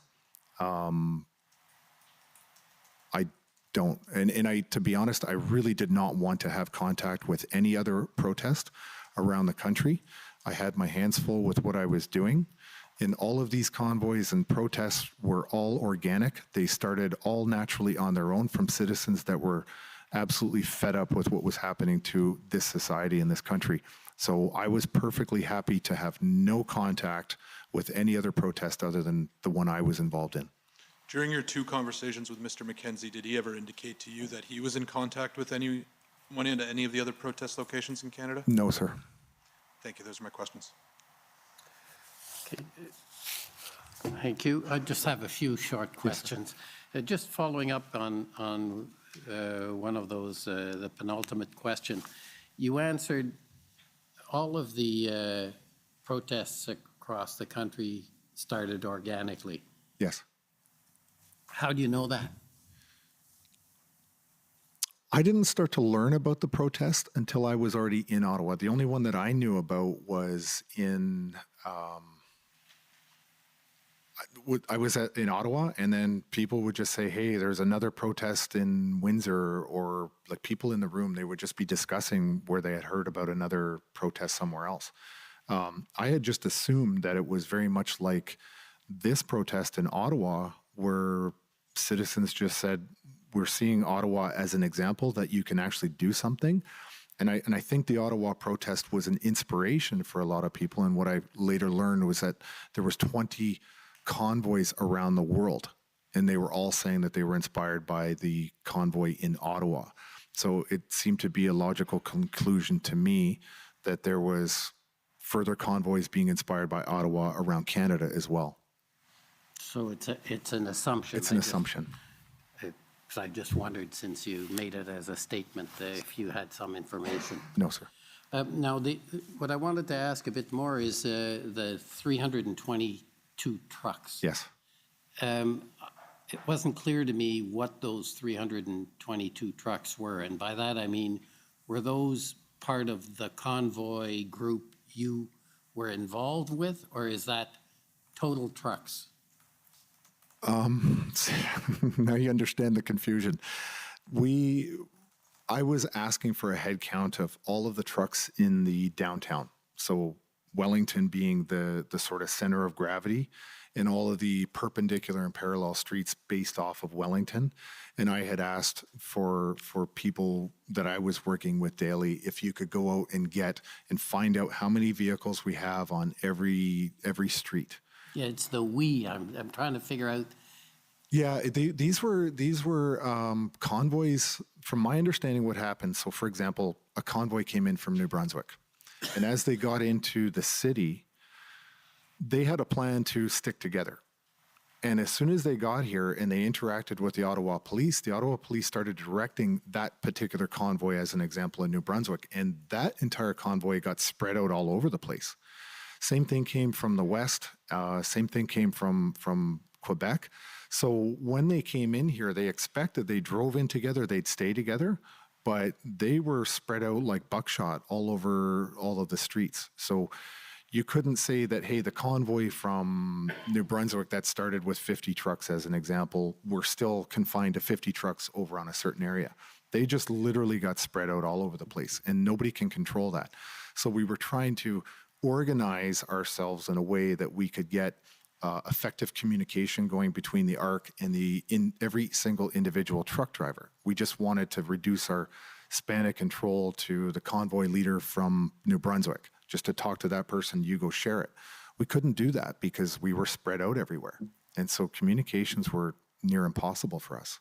Okay, maybe I wasn't clear. Is it what I'm trying to understand is 322, is that a total truck count for the city of Ottawa, all the streets, or is it those are the trucks that you had a relationship with, either because they were the Western convoy or one of your organizers' convoy? At the time, I believe that was just to the downtown. That did not include the Parkway, that didn't include 88, didn't include Arnprior. That was just in the city on that given day. It was 322 trucks. That was given to me on a sticky note as the total number of trucks in the downtown core on that day. So it wouldn't be the trucks that your group controlled. No. It would include the Rideau Street yes. trucks, all of the trucks. Yes, all of the trucks. And second, I wanted to talk just briefly about logistics, and I understand a bit better. Were you told when new convoys were coming in? We would get reports that there would be a substantial convoy coming in from a new area, and then only to find out that that convoy either didn't show up or was much smaller than what was reported. And then sometimes convoys would show up and we didn't even know they were on their way. So our ability to track convoys was very, very difficult. So there's really no clear answer as to that question, unfortunately. But was that your responsibility to deal with new convoys coming in, leaving aside how much you knew about what was coming in? It would have been, because then we would have been able to, as a group in the ARC, discuss and figure out what the best way to get them into a good spot would be. So where I was at the ARC, yes, we would have handled that movement into the city and put them somewhere appropriate. And that continued, or how long did that continue, where trucks were coming in and you would direct them to where to go? I would say that was probably about the first week and a half that I would be involved in that kind of those discussions. But my role started to evolve. And so after I brought in a couple of people, one individual who was another military officer, once I brought him in, I kind of handed that off. And then I worked more strategically with Keith and Eva to do different things. So really about a week and a half max. And finally, with respect to those convoys coming in, which convoys would you end up being involved with and which would you not be involved with, or was that a sort of a hazard? For me, only the ones that were coming directly into the city. I wasn't involved in the ones going to Arnprior or 88 or to the Parkway. I was only involved in the ones in the downtown core. But I guess I'm trying to understand, were you somehow have an official, how would convoys know that you will direct the convoy rather than the police, for example? We would go through truck captains, and we also had people that were in the ARC that would go out and try to meet with them and sort of direct, create that contact between them and then guide them in where we wanted them or where we could find space for them. So it wasn't necessarily you who would guide them? I would not. No, I basically was, I rarely got out of the ARC. Not many occasions could I detach myself from the ARC. And when you did, or your delegates do that, Yes. would it be with the police, or as opposed to despite or contrary to police instructions? If there was an opportunity to involve the police, we would have always sought to do that, yes. Okay, thank you very much. Thank you. So we're going to take the morning break, or the afternoon break, make the same mistake as yesterday. So we'll take the afternoon break, 15 minutes, and then we'll come back with our final witness for today. The commission is in recess for 15 minutes. La commission est levée pour 15 minutes. That's for 15 days. How you doing? Doing fine, no problem. I heard you're in a hotel. Yes, I am. Yeah, it's actually a nice place to be set up. Much.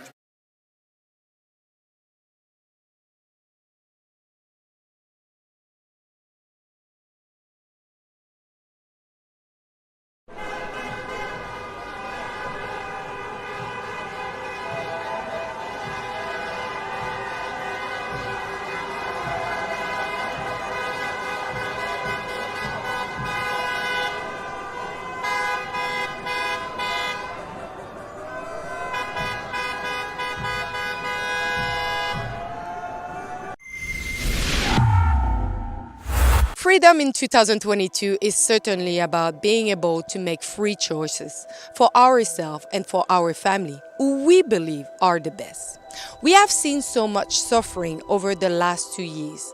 People who die alone in terrible conditions, people losing dream jobs, polarized families, and a society that insult and yell at each other for making a different medical choice. But people have risen, and it will be through them that the future will have an important meaning for all of you, but especially for the next generation. Rebel News has been present at every step of this great challenge, but so many other pioneers whom you could meet and hear at our great conference about freedom for our beautiful country, which is Canada. This conference, which will be held in Calgary and Toronto, will show you the faces of the influence of freedom that you have seen over the past 2 years. You don't want to miss this, so get your ticket now at ribbonnewslive.com. And it will be a pleasure to see you there and meet you in large numbers. It's time to drop these masks and let the truth shine.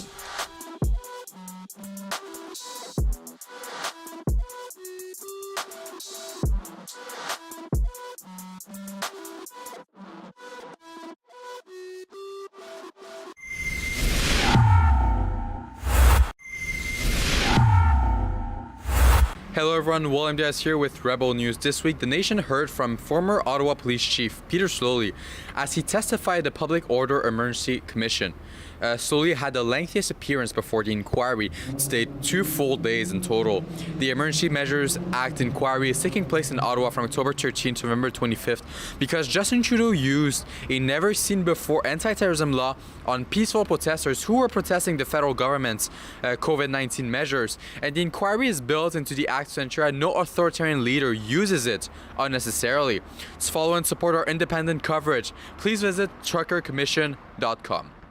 Sloly had an important role during the beginning of the convoy, as he was the police chief in place when the truckers entered the city. He then resigned the day following the invocation of the Emergencies Act by Justin Trudeau's cabinet on February 15, which is the reason why we're here today. Now, Chief Sloly's testimony went back and forth with him, appearing sympathetic and under extreme pressure and being undermined, but then appearing hard-handed and intolerant of the peaceful truckers, using the same language as his replacement to describe the demonstrators as violent. And there's a lot to unpack.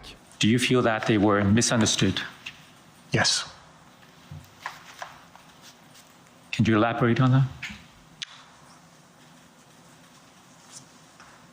I think I've given this testimony in parliamentary standing committees. The level of disinformation and misinformation was off the charts. It was crushing to the members' morale. It was crushing to the incident command team's morale. It was crushing to my executive team's morale. I suspect it was crushing to the board. It was crushing to everybody. It was unrelenting. It was 24 hours a day. And I think by the end of the weekend, it had become a global story that mainstream media was following.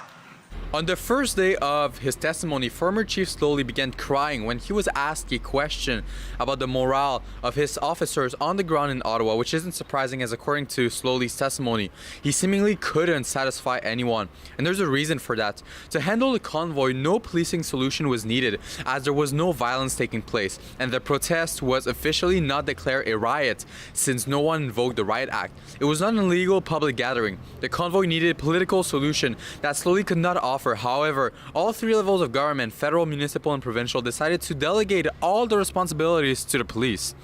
Unlike politicians, chiefs of police in Canada, since they aren't elected, are accountable to the Charter of Rights and Freedoms and to the law, whereas politicians are accountable to the population and not elections. Sloly was receiving political pressure from the 3 levels of government, as we previously mentioned, even though politics should not be mixed with policing. In addition to that, you had the left thinking the police weren't doing enough. And then you also had the right that thought they were doing too much and playing with fire when it came to respecting civil liberties of protesters.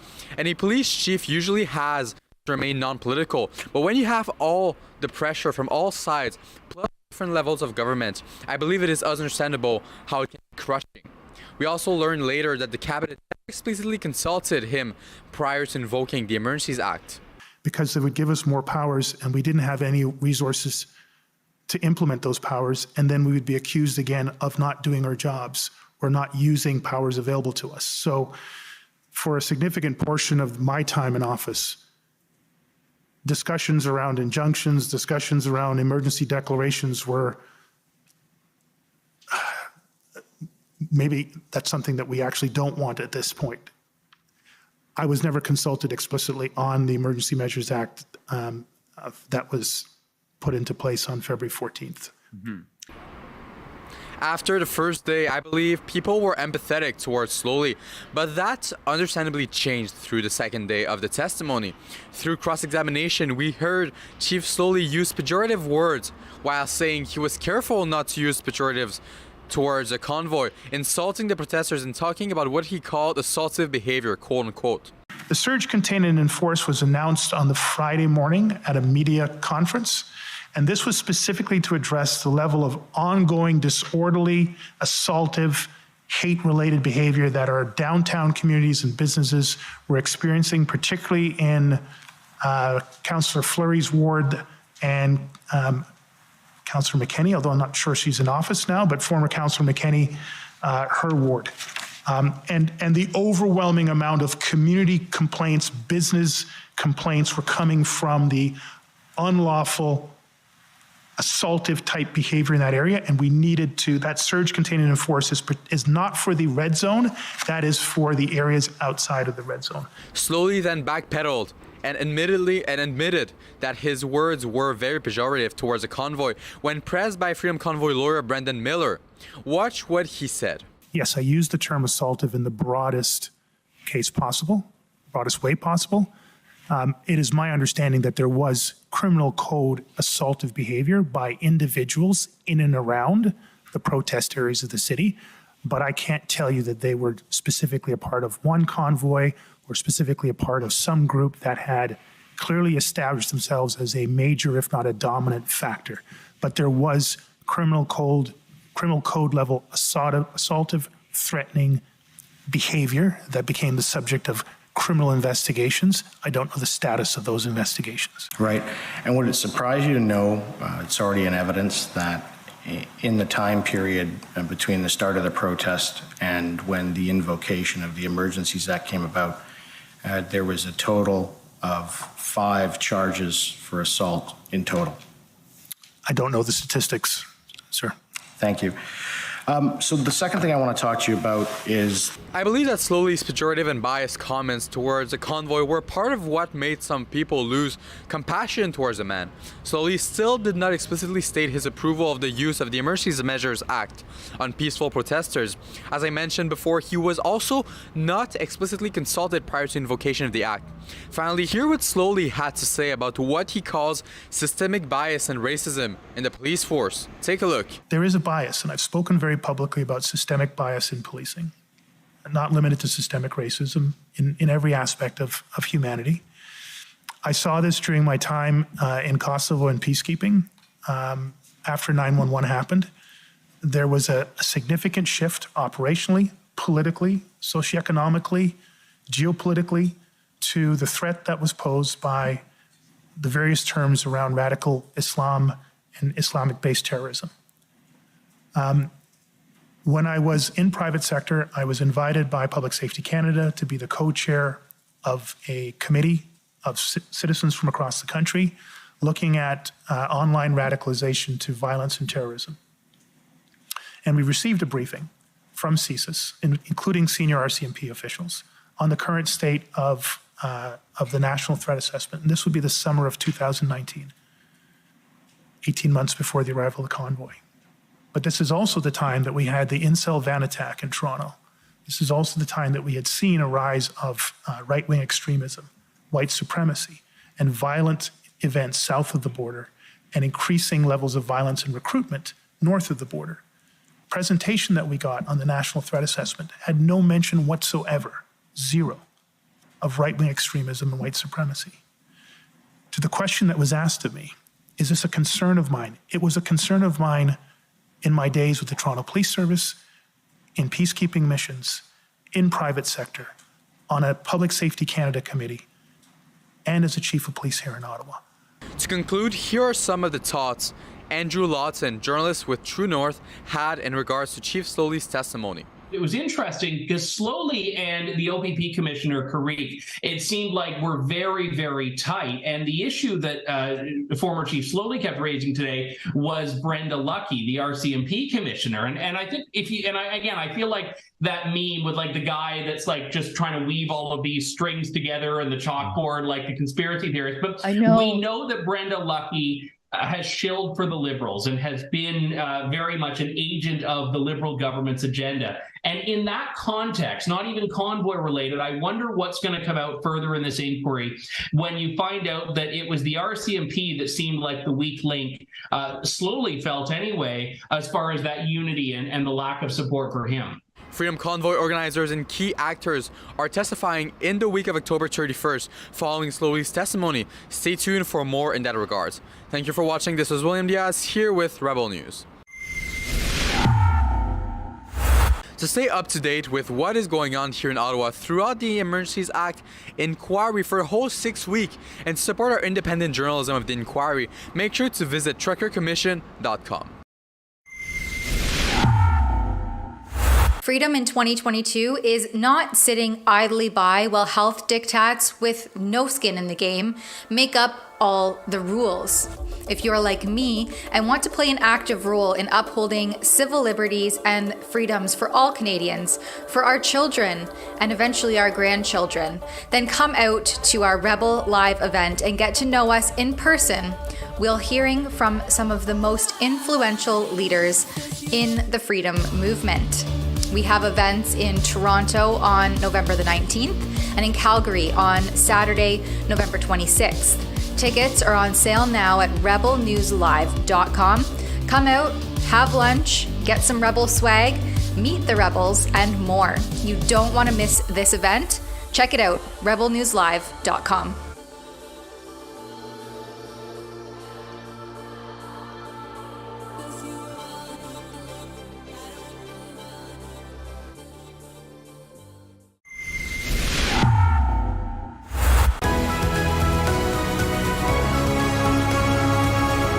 What's your takeaway regarding the Trudeau government's plans to demonize the Freedom Convoy even before it arrived in Ottawa? Yeah, well, I think, the narrative they've tried to push is that, we had no choice but to use the Emergencies Act. It was a last ditch resort. There's nothing we could do. The situation got so bad. And the fact that they were already calling, the Freedom Convoy extremists before it got there, as you say, getting in their words, on the narrative that the media was pushing, it just shows that they had their end game kind of thought out ahead of time, right? They were always going to try to make it look like, January 6th. They were always going to try to make it look extreme, and they were always going to try to use it to justify expanding government power. So, the idea that they were ever acting in good faith and that they were ever really willing to listen to other people is obviously, absurd. And what's so unfortunate about it is, at one point, Justin Trudeau, before the 2021 election, said, Canada's not a country that mandates vaccinations. He didn't seem to want to divide Canadians down those lines. And then the second they got worried about an election, and their poll numbers weren't looking good, he decided to divide the country. And even after the election, he decided to keep pushing with that division, and obviously drove so many people to the point where they felt they had no choice but to go and protest. And so at each step of the way, he's chosen to escalate and, push people to be angrier and divide people more and more.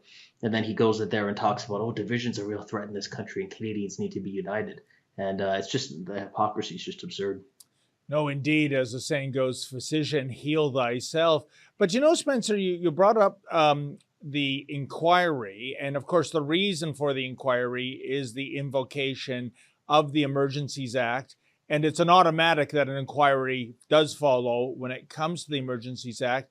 Here's the thing, of all the people that are going to testify, I just can't wait to see Public Safety Minister Marco Mendicino take the stand, because he has said repeatedly and over again that law enforcement asked the government to invoke the act. We have no evidence. We have everyone from the Ottawa Police Service to the RCMP saying, not us. So either Marco Mendicino is, shockers, lying, or there is some, remote police force somewhere that advised the government to invoke the act. What are your thoughts on that? Well, today you have Brenda Lucki saying that, she doesn't know why she sent a message talking about, showing retroactive, police and authority support for using the Emergencies Act. So obviously they're trying to get there. The commission is reconvened. La commission reprend. Jeffrey Leon, co-lead. Commission counsel. The next witness is Patrick King, and he is here with his counsel, Natasha Calvino. Good afternoon. Good afternoon, Ms. Calvino. Thank you for having me. I am counsel for Mr. King on his criminal charges. As I'm sure the commission is aware, my client is still facing a number of criminal charges there's a publication ban on, and there's trial dates have been set, and they're currently still before the courts. Mr. King is here today as he was compelled to by virtue of his subpoena, and he has answered to that subpoena. He invokes his protections under the Canada Evidence Act and the Canadian Charter of Rights and Freedoms vis-a-vis his evidence. We consider his response to questions put to him to be compelled statements or compelled answers for any future proceeding. We are here, and we understand the parameters of the commission, and there are quite tight time constraints on the information needing to come out and witnesses needing to be called. But that having been said, late yesterday we received, less than 24 hours before the hearing, 127 individual items and 2,460 individual pages of material. Mr. King is anxious to respond to his subpoena and offer his evidence. He and I have done our level best to get through the materials. There may become a point in time where he may need some guidance from me, or we might need a bit of time to review something, because we've done the best that we can, but we weren't able to get through all of it. And I would ask for the court's or the commission's indulgence if we get to that point, but I hope we don't, and Mr. King is available to testify. Thank you, sir. Okay, well, thank you. Yes, understand about the subpoena and the protections. That's obviously provided, and we do appreciate that it is sometimes challenging to deal with the documentation. I think you would have a lot of sympathy from the parties and the Commission Council, so I understand that, and we've been very accommodating as required. And certainly if there's something, please provide some sort of an indication and we can sort it out. Thank you very much, Mr. Commissioner. Okay, go ahead. Thank you. Mr. King.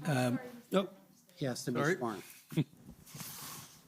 Mr. King, will you swear on a religious document or do you wish to affirm? I'd like to swear on a Bible, please.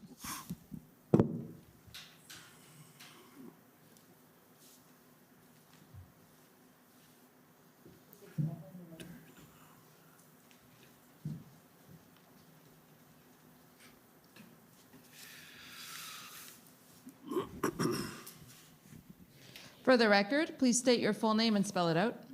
Full name is Patrick James King, Patrick-James-King. Do you swear that the evidence to be given by you to this commission shall be the truth, the whole truth, and nothing but the truth, so help you God? Absolutely, so help me God. Thank you. Mr. King, just to follow on what your counsel has just said, if at any time during my questioning you need time to review a document, don't hesitate to ask. Thank you. And I'm going to be asking you questions to give you an opportunity to explain to the Commissioner your involvement in the Freedom Convoy, and also to give you a chance to respond to some of the evidence that's been led before the Commission. I'd like to start with your background. I understand you were born in Sault Ste. Marie. That's correct, yes. And how long did you live there? Till I was 18. And then where did you go?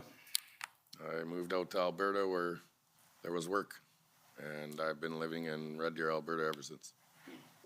And what sort of work do you do? Oh boy, I started out 22 years oil and gas, worked my way up from a roughneck all the way up to a driller, to a frontline supervisor, to a flow completions specialist. And then I went back to university and I got my degree in occupational health, safety, and environment, 3-year degree from the University of Alberta. From there, I took a position as a health and safety manager, admin, and I would look after upstream oil and gas manufacturing. And I was a H2S instructor, I drove truck. I had class 1 driver's license, oversized loads. I also have a course, certificate as a logistics coordinator and a dispatcher. Thank you. Now, your counsel has indicated that you have been charged with criminal offenses, and I understand that a condition of your bail is that you are not allowed to use social media. Is that correct? I'm not allowed to do anything. I've had absolutely every right of a Canadian citizen stripped of me. My freedom of speech, my freedom of protest, my freedom of everything. So am I correct, you can't use social media? No, you are absolutely correct. Thank you. So I'd like to ask you about your use of social media prior to your being charged in the latter part of February 2022. So if we can talk about the period, let's say 2019 to March 2022, what kinds of social media did you use? Facebook, Instagram, that's it. I would never go on Twitter. That's a troll site. That's a joke. But Facebook and Instagram. TikTok? Just to watch it. YouTube? Oh, I had YouTube, but around the time that Donald Trump was being elected, I actually hold a title. Only him and myself are the only ones who have ever been banned from using any Google product. So I would never promote YouTube. And I understand you had a large following on social media. Is that correct? Can you define large? Well, how big was your following? It was big. Can you define big? It was international. It was big. Okay. 100,000, 200, 300, 400,000? That all depends on Facebook's algorithms, what they really say. But on my website and on my Facebook page, about 500,000 people. Thank you.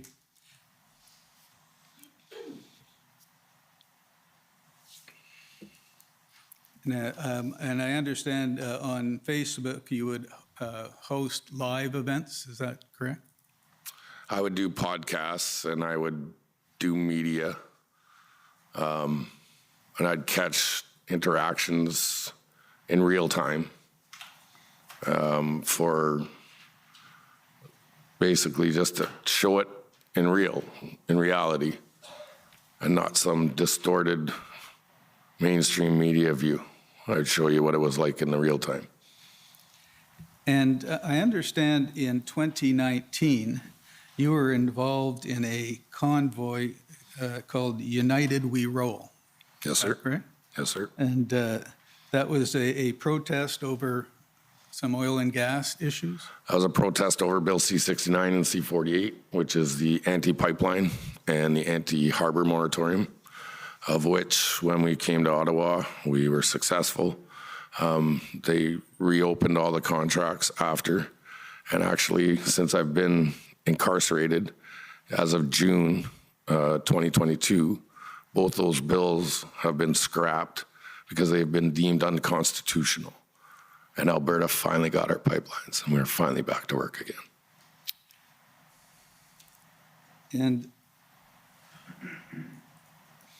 that convoy traveled from, was it Red Deer to Ottawa? Red Deer, Alberta, yeah. We left on February 14th, and we like to deem it as the love of our country. On Valentine's Day, we left to stand up for our rights and exercise our democratic right to a freedom of peaceful assembly, to exercise our democratic right to a freedom to protest, and to have our voices heard by the government. And who led that convoy? I was in the pilot truck myself and another person by the name of Angie Reed. Love you, Angie. Glenn Carrott was involved, along with, he drove OP-22, or OP, the fire truck. We brought a fire truck. He was an oil and gas fire suppression unit. How many vehicles were in the convoy? When it got to Wellington, we had about 170, 178, I believe. Okay. Was Mr. Bowder involved in that convoy? Involved in what way? Was he part of it? Sure. What was his involvement? Fellow Canadian exercising his democratic right to protest. Was he part of organizing it? Nope. Okay, so I'd like to, and so when you got to Ottawa, how long were you there? We arrived, I believe it was the 19th of February. We protested the 20th and 21st, and then we left that following Monday. And you went back to Red Deer? Yep. But I'd like to say that we left because the politicians acknowledged why we were there. They came out and said, we hear you, we're here to support you, and we will back you, and we will do everything we can to try and get your issues heard. Okay, now I'd like to come to your involvement in the Freedom Convoy, if I could. Sorry, just.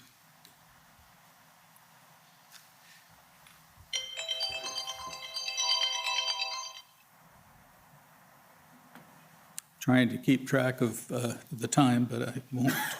Doesn't seem to be working. How did you first get in?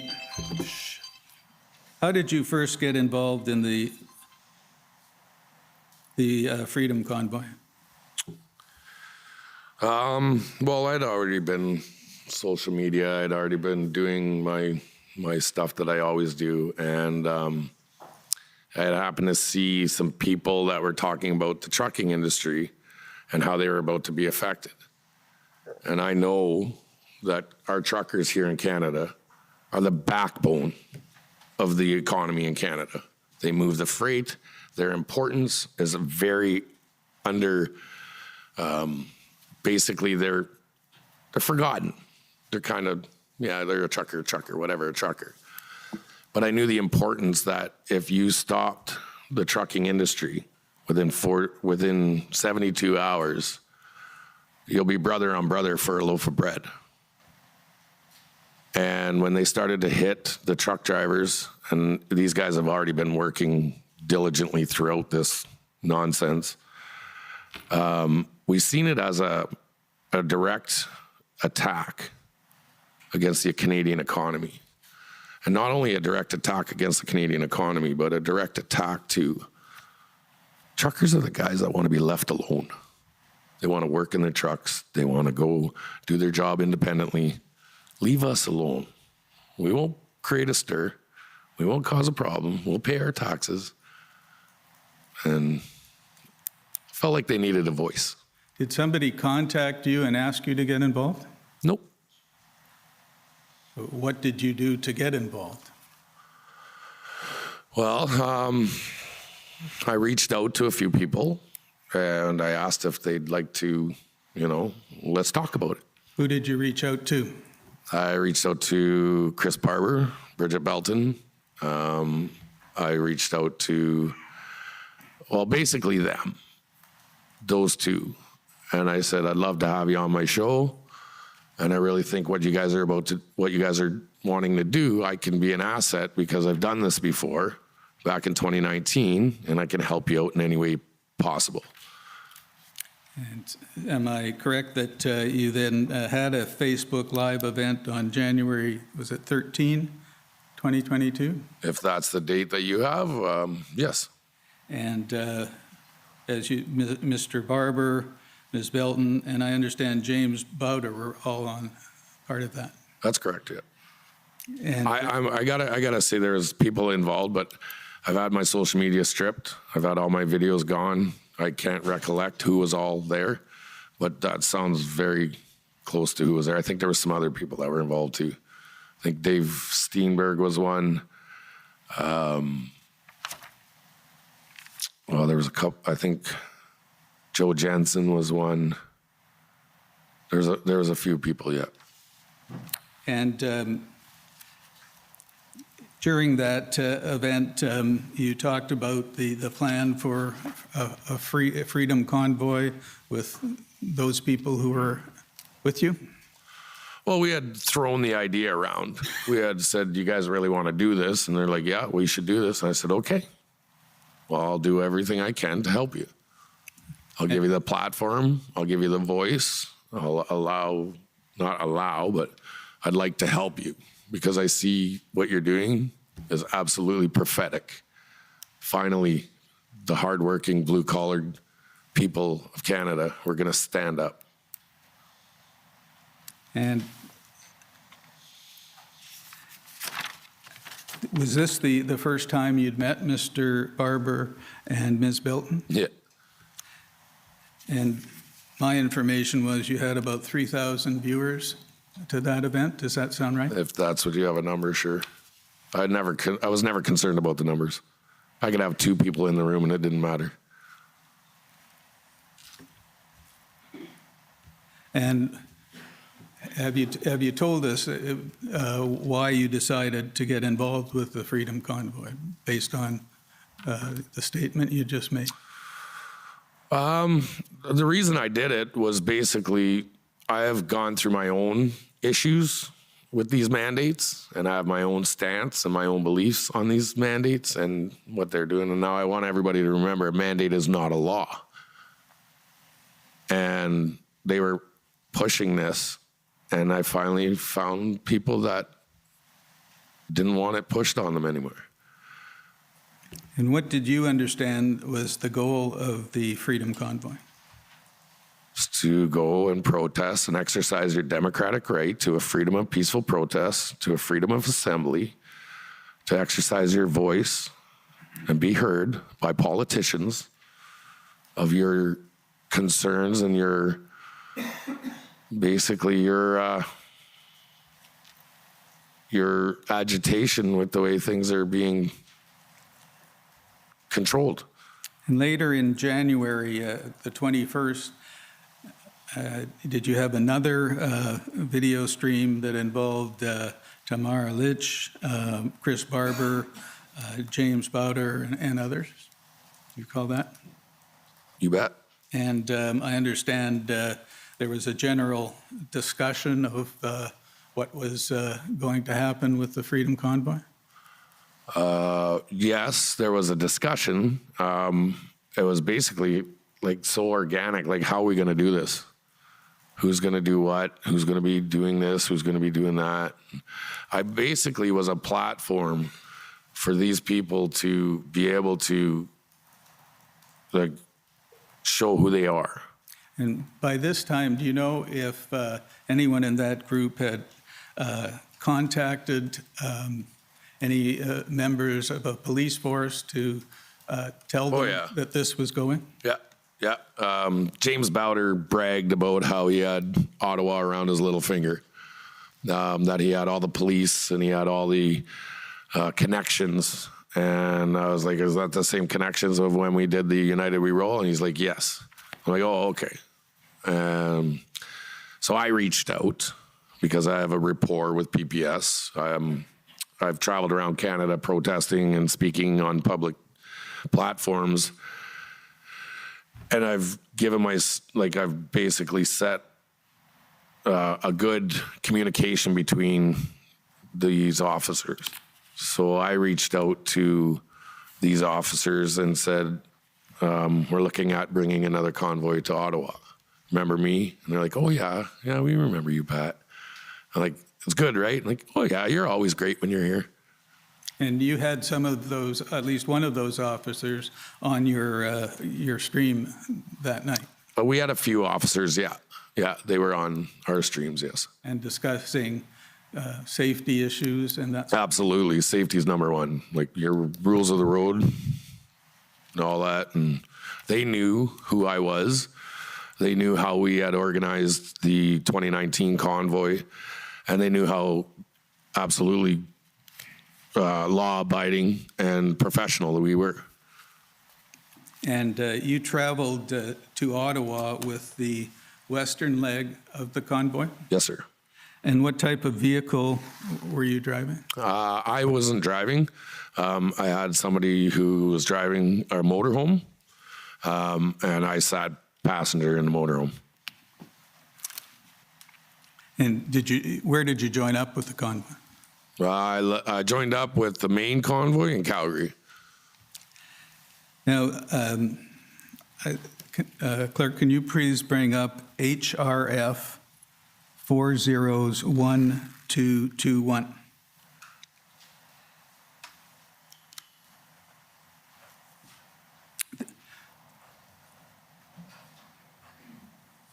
This is a chronology of events that was put together by the group of convoy organizers and is now an exhibit in these proceedings. And it's a timeline of events from their perspective. And I want to ask you about a few entries that refer to you. We can go to the bottom of page 2, please.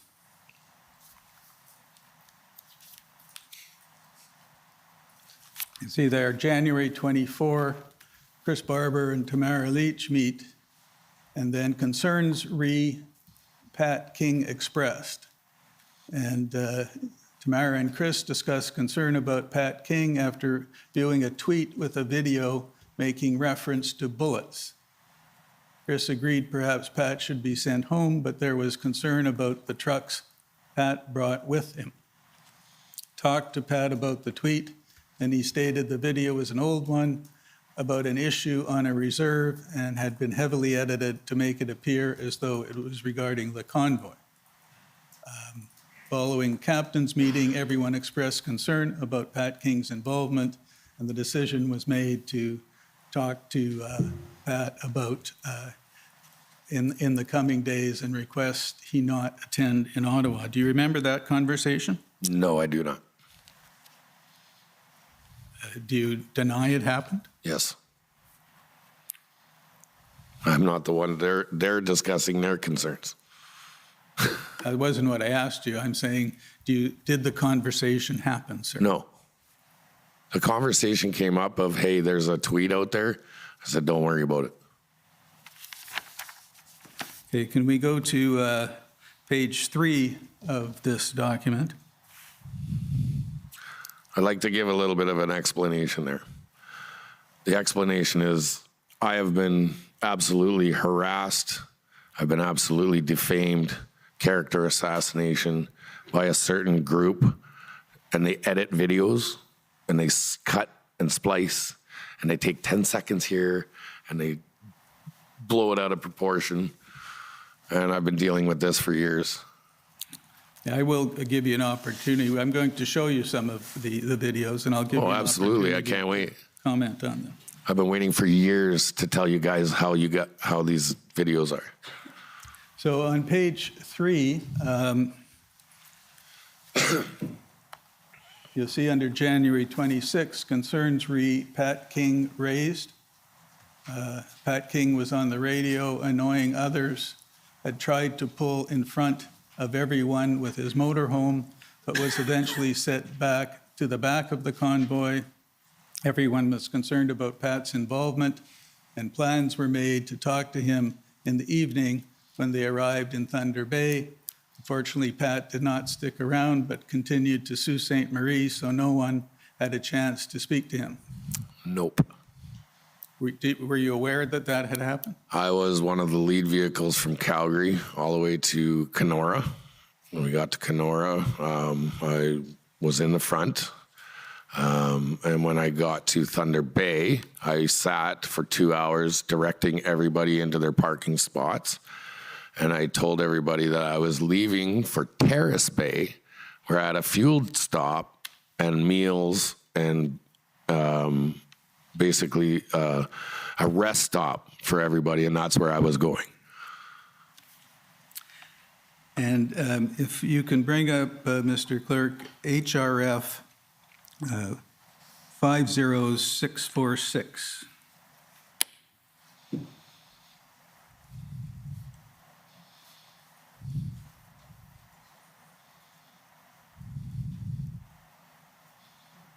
Again, this is a document that's been provided by the Freedom Convoy, and it appears to be a summary of a conversation between you and Tamara Leach.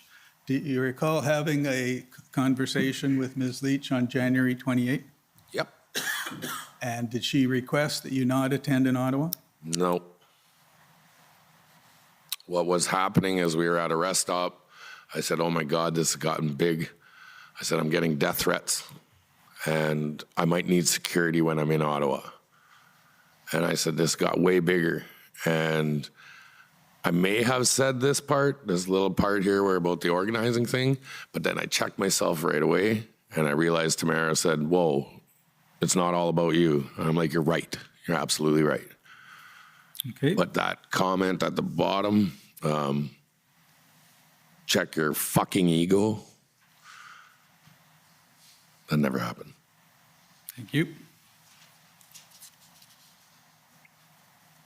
Now, you proceeded on to Ottawa? Absolutely.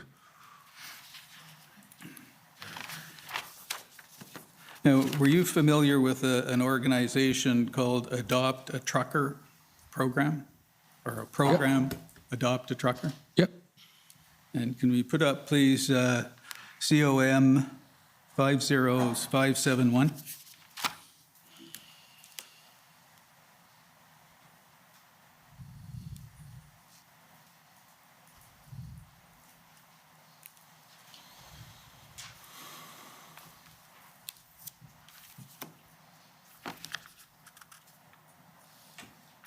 And you'll see at the top, can you just go that? It says Adopt a Trucker campaign created by Chris Guerra. Do you know Mr. Guerra?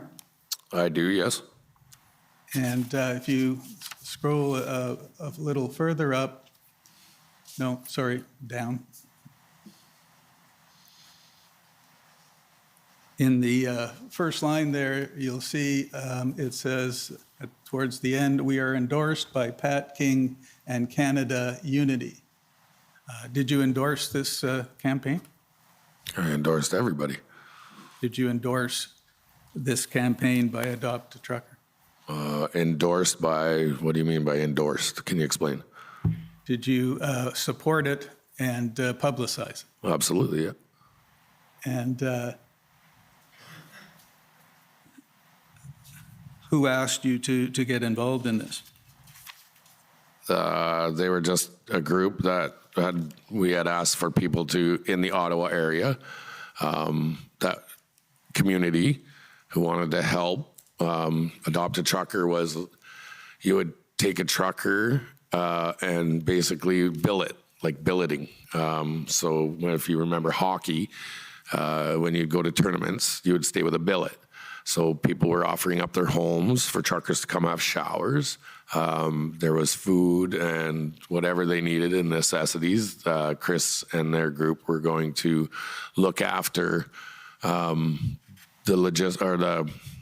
don't know how you say it, the care and well-being of truckers who didn't have a place to stay, like didn't have money for hotels, or we were trying to reduce costs for lodgings. And I take it, in this sense, you were in demand because of your large social media following to put your name to things like the Freedom Convoy, like the Adopt a Trucker. It happens a lot. A lot of people like to, use my platform, and I'm okay with it, and I do it on purpose. I absolutely invite it. And a lot of people use my name and my platform to gain attention for their cause. And I'm absolutely 100% agreeable to that. I think everybody has a right to have their say and get their point across, and I never hold a bias. So I make sure that everybody use it, take my platform, do what you can. And if I can ask you, did you have your own group as part of this convoy that came with you?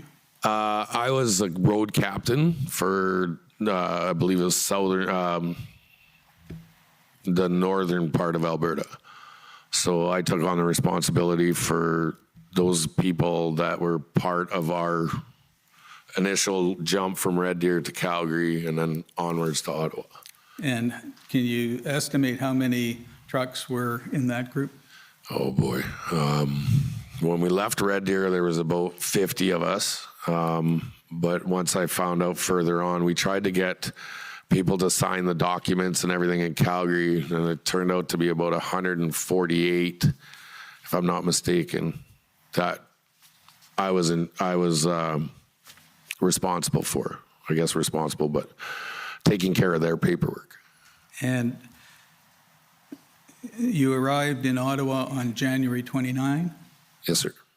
And No, we arrived in Arnprior. I see. And from there, I'll never forget it. It was the most elating moment of my life, where I can pass them off to Andrew and say, they're your problem now. Where did you go? When did you get to Ottawa? What date? I got to Ottawa that night once everybody got to Arnprior. I left and I said, I'm done. I'm going into town. I'm going to get my hotel room. And I went to my hotel. And What hotel did you stay at? one of the ones downtown. Holiday Inn on, I believe, Albert. I'm not sure. And what did you do with your vehicle? I never had a vehicle. So how did you get to the Holiday Inn? We dropped the motor home off at a secure location, and we had people give us a ride into the hotel. Okay. And at one point, were you involved with a group at Confederation Park? Nope.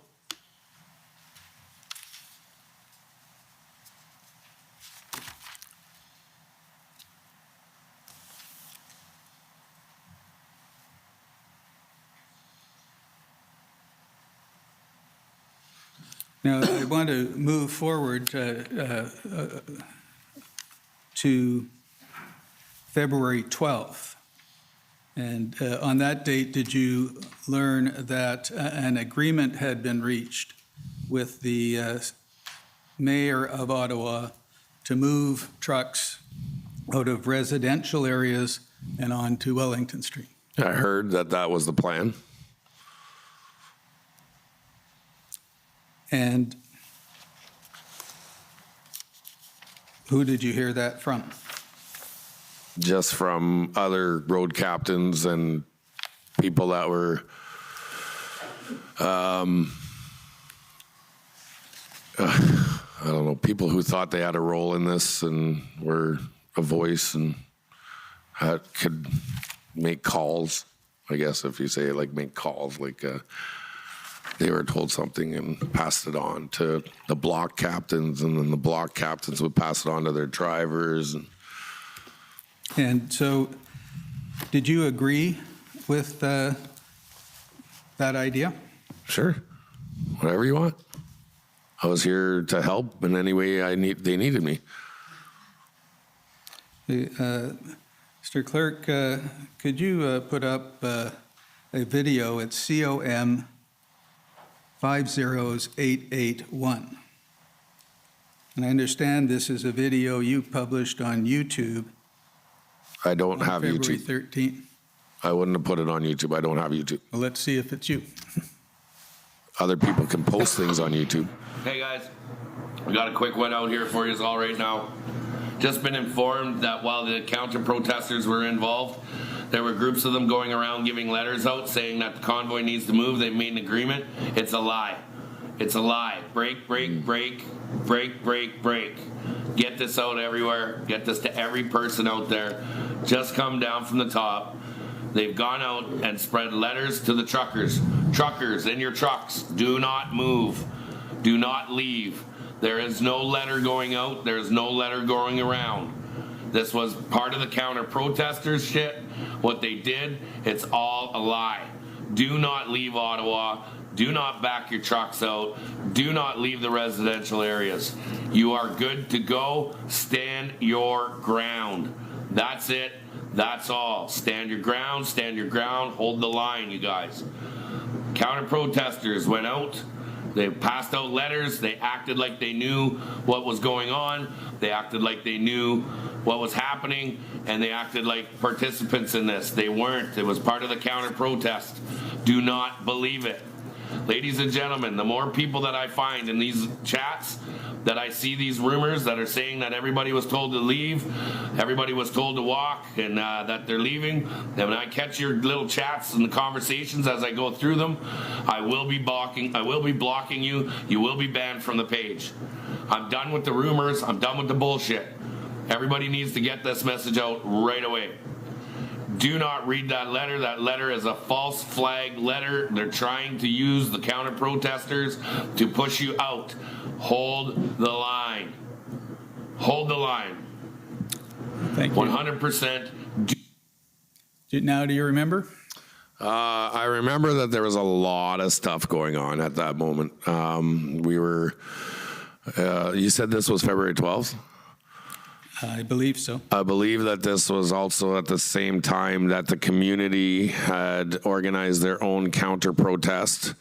Actually, Miss Catherine McKinney, the council member of Ottawa, encouraged people to come out and counter protest. And they were leaving leaflets and things on trucks. So we couldn't determine whether or not these were true documents or not. So I put out this post because it wasn't confirmed. And there was no letterhead, there was no signature, there was no notoriety of who it came from. So I would assume that if the city council or Ottawa was going to make this leaflet and pass it out, somebody would have put their name on it to give it some clout, to give it some importance. Later on, we found out that these were asked to move, and then we said, okay. Thank you, Mr. Clerk. Can you put up HRF 401285?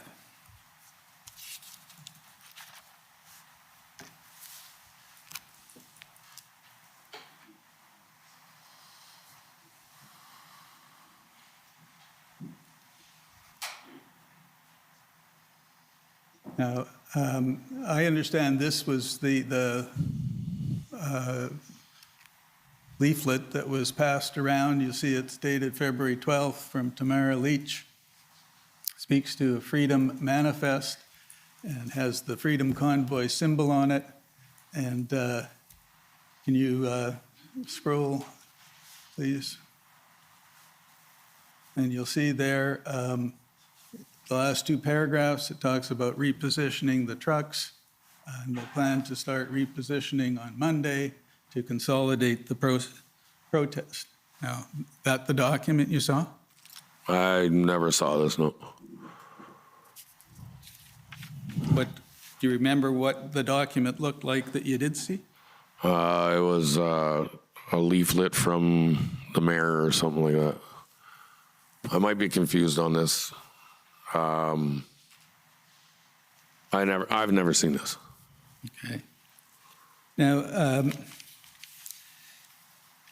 while you were in Ottawa, were you involved with a group of trucks that went out to the airport? Yep. And you did slow rolls around the airport? We went for a ride, yep. Well, how long were you at the airport? An hour, 2 hours.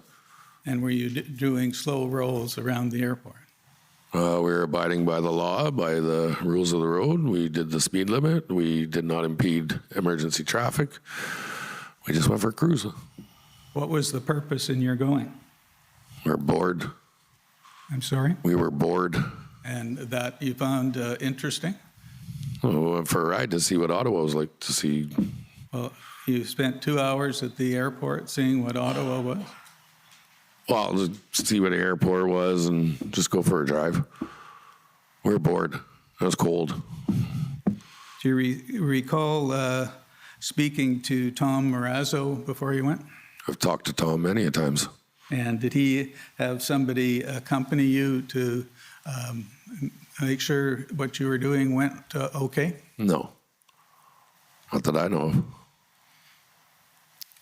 And did you, by doing what you were doing there, how many trucks were there? I don't know, all of them. All of what? All of the trucks that were there. I don't know. How many came with you? They're all passenger vehicles. They're all I see. cars. And There was never a commercial vehicle with us. Okay, and how many cars came with you? I don't know, 30, 40, maybe. And while you were doing what you were doing at the airport, would you agree with me that you slowed down other vehicles from accessing the airport? No, I do not. There's when you're going to the airport, there's 2 lanes. When you go into arrivals and departures, there's 2 lanes.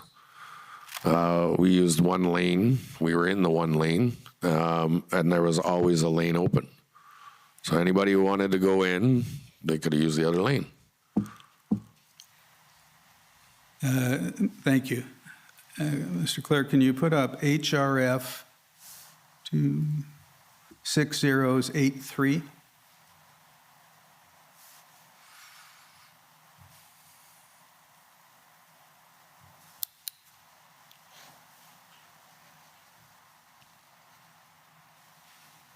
And this is, again, sorry, can you scroll the other way? You'll see it's on the Freedom Convoy letterhead, February 17th, reaffirming its commitment to peaceful demonstration. And if we go to look at the second paragraph, we do not support any form of hateful rhetoric, divisive comments, or calls for violence. We explicitly condemn anything of that nature. So let us be clear, we are a peaceful and lawful demonstration. We have heard about inappropriate comments being made by Pat King. Pat King does not speak for us. We expressly condemn any talk of violence from him or others. Pat King has the right, like every other Canadian citizen, to protest peacefully. Do you remember seeing this?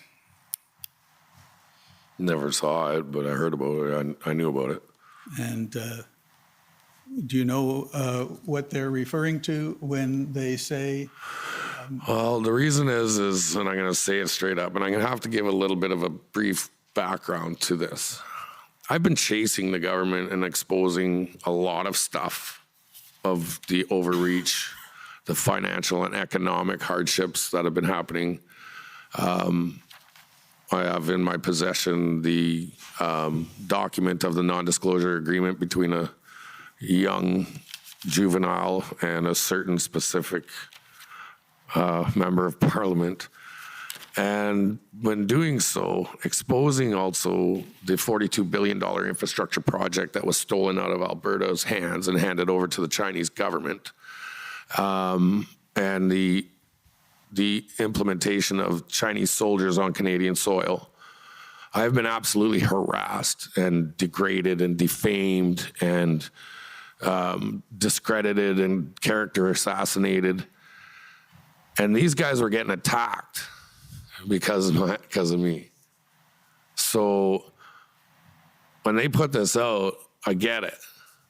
They had to push me out and look at everybody and, we don't want anything to do with packing. I actually absolutely encouraged it. 100%. Put it out there that I don't have anything to do with this. Put it out there. GoFundMe wouldn't release their funds. GoFundMe directly contacted them and said, we're not going to release your funds if Patrick King's involved. So do you know this is how much Target, like how much they're out to make sure that everything that I touch is ruined. So do you know what they're referring to when they say talk of violence, inappropriate comments? Did you talk about violence? Not at all. Did you make any inappropriate comments? Not at all. Well, maybe. I'm kind of a hothead. I kind of talk too much sometimes, and I get that honestly by my mom. She's got the gift of the gab. You recall that in Ottawa there was a lot of honking, right? Oh, yeah. And were you involved in that honking? How? I didn't have a vehicle there. I didn't have a truck. What horn can I honk? And What did you think about it? Did you agree with it, encourage it, wish it didn't happen? Do what you want to do. I'm sorry? People are free to do what they wanted to do. Okay. Could you put up, clerk, please, COM 50851?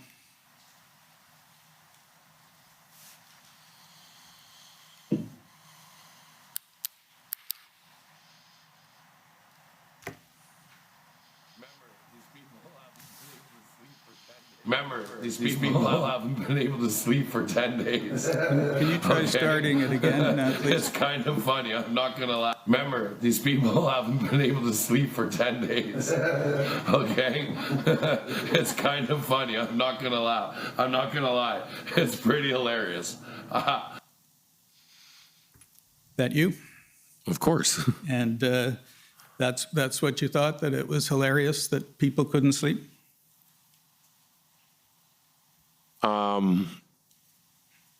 I look at it now and I'm like, no, it wasn't funny. But if you know my persona and my character and the way I show myself, I laugh all the time. Life's a joke, laugh it off. It's kind of one of my biggest mottos. And I tend to laugh when I'm nervous. But at that point, it was kind of, it was funny. You see, we've been locked down for 2 years, and people are complaining that they heard horns for 10 days. Do you remember what we went through for the last 2 years? What's a little bit of horns for 10 days? And did you make any statements on social media to the effect that you wanted to form a new government and that you and the truckers would take power? No. And did you make any statements that in a video that we will be the new government, we will just take power and share it together? Say that again? We will be the new government, we will just take power and share it together. You have a video that I can reference? I don't have a video, no. I'm asking you if you said that on a video. I hate politics. I hate government. So why would I want to be the new government? I'd like to show you now a compilation of some of your videos. Oh, I'm ready for this one. Produced by Anti-Hate Canada and edited by a $45 million contract that Trudeau and his Liberal government paid for to do this. It has been played over and over and over. Well, I don't think you've seen this compilation. It was produced by the Ontario, or the Ottawa Police Service. It's OPS 407967. And can you please start it and stop it after the first video?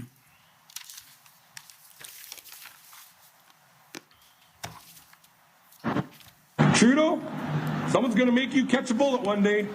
To the rest of this government, someone's gonna fucking do yous in. You sons of bitches. The only way. I know this video like there's no tomorrow. And what do you have to say? Edited and spliced and fit to make the media their narrative, to show it in a negative context. So when you hear that, I had just got kicked out of the airport. I got denied my flight because I wasn't vaccinated. After being told that I had been allowed to fly, I had a 72-hour window. And there's a video before this, like, this is so ridiculous. Take 10-second clips and characterize somebody by it, but I'm waiting to defend myself on this one. And what I stated in this, and I never said, you're gonna get shot. I'm never said that. I said, you're gonna catch a bullet. Because as we know, mental health is a big thing in Canada. It's kind of limelighted. You have mental health issues. One day somebody's gonna have a breakdown. And if you push people too far, especially denying them their flight, you never know who you're gonna get. And that person might have a mental breakdown. And what they're doing with their restrictions and these mandates, which are not laws, they're going to get that wrong person. And I said that because you're lucky it was me that day. because I would have never acted on that. But if it had been somebody else, and there's a lot of people that are upset, lost a lot, and don't give a crap. They're going to have a mental breakdown. Now, that was only a clip from the video. Yep. Can you put up COM 50898? And this is a transcript that was prepared of the full video. I want to say, I just like to give you a little bit of brief description to this. You ever get in an argument with your parents, and you get mad and you say things you don't wish you said, like you regret saying that? That's one of my moments. Yeah, it was inappropriate. Yeah, I should never have said it, but it was said. Okay. Can you put up the document, please?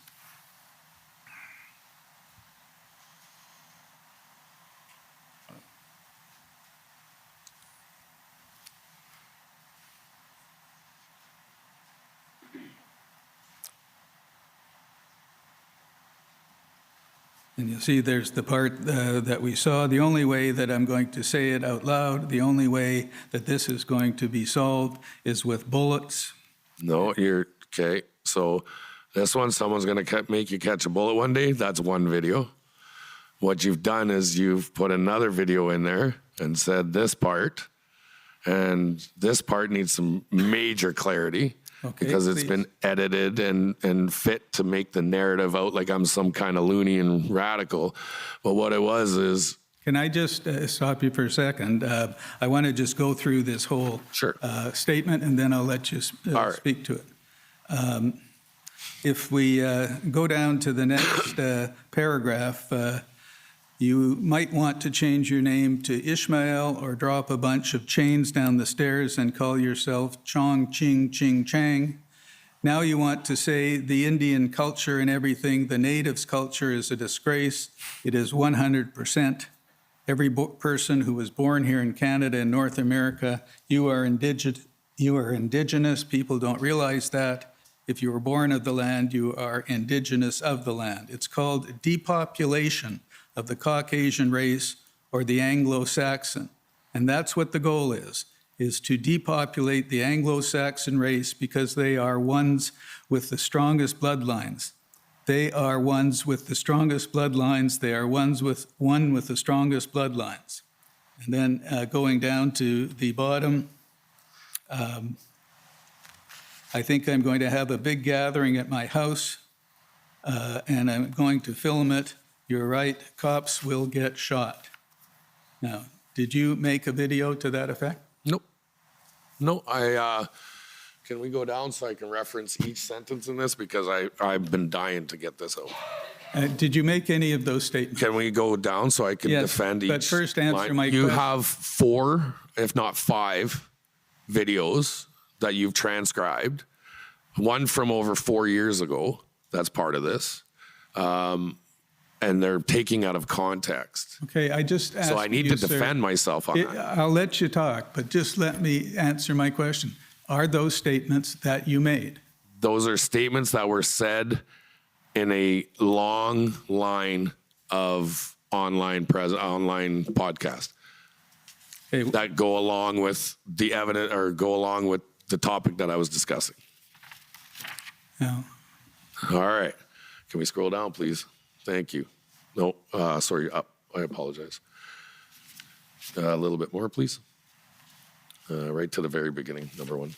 All right, so we say, Trudeau, someone's going to make you catch a bullet one day. That's the airport incident. That's where I was mad. I was denied my flight after being told I can fly, and I got stuck in Toronto Pearson International Airport, of which I'm absolutely regret saying that. I was mad. The next one, the only way that I'm going to say it out loud, the only way that this is going to be solved is with bullets. That is taken directly out of context, 100%. What was the context? The context was, if you are Canadian and you want to exercise your political right to stand up and be freedom of protest and peaceful assembly, would you take it? Or are you going to allow it to become bullets? Because if we keep going on the way we're going to be going on, that's the possible end game. It's a prediction. And you say at the end, a massive revolution on a huge scale. If not, yeah, things are wrong in this country, massively wrong. And what about? And this is me just interpreting what I'm seeing from an outside person, saying this is what's going to happen if you do not make these governments be held accountable for what they're doing. And the next. Then we go down. You might want to change your name to Ishmael, drop a bunch of chains down the stairs. It's actually change, not chains. And I said that because there was a CSIS document put out, I believe it was in 2019, about the foreign economy, the foreign influence in our Canadian economy of a foreign government purchasing all our resources. And the CSIS guys were telling you, hey, something's wrong. Like, you guys know that we're being bought out. You know, we're being infiltrated. Our economy is being destroyed. And the comment was because it was China, Chinese influence. And the next paragraph? The next paragraph was, and I had to say this in my court, they use this in my bail hearing. The Indian culture and everything, the natives' culture is a disgrace. Never once was said. It was said, what I said prior to that is what the Canadian government has done to the First Nations people is an absolute disgrace. And the way they're treated and the way they're ridiculed and not given the appropriate means to even have water, it's a disgrace. And the next paragraph?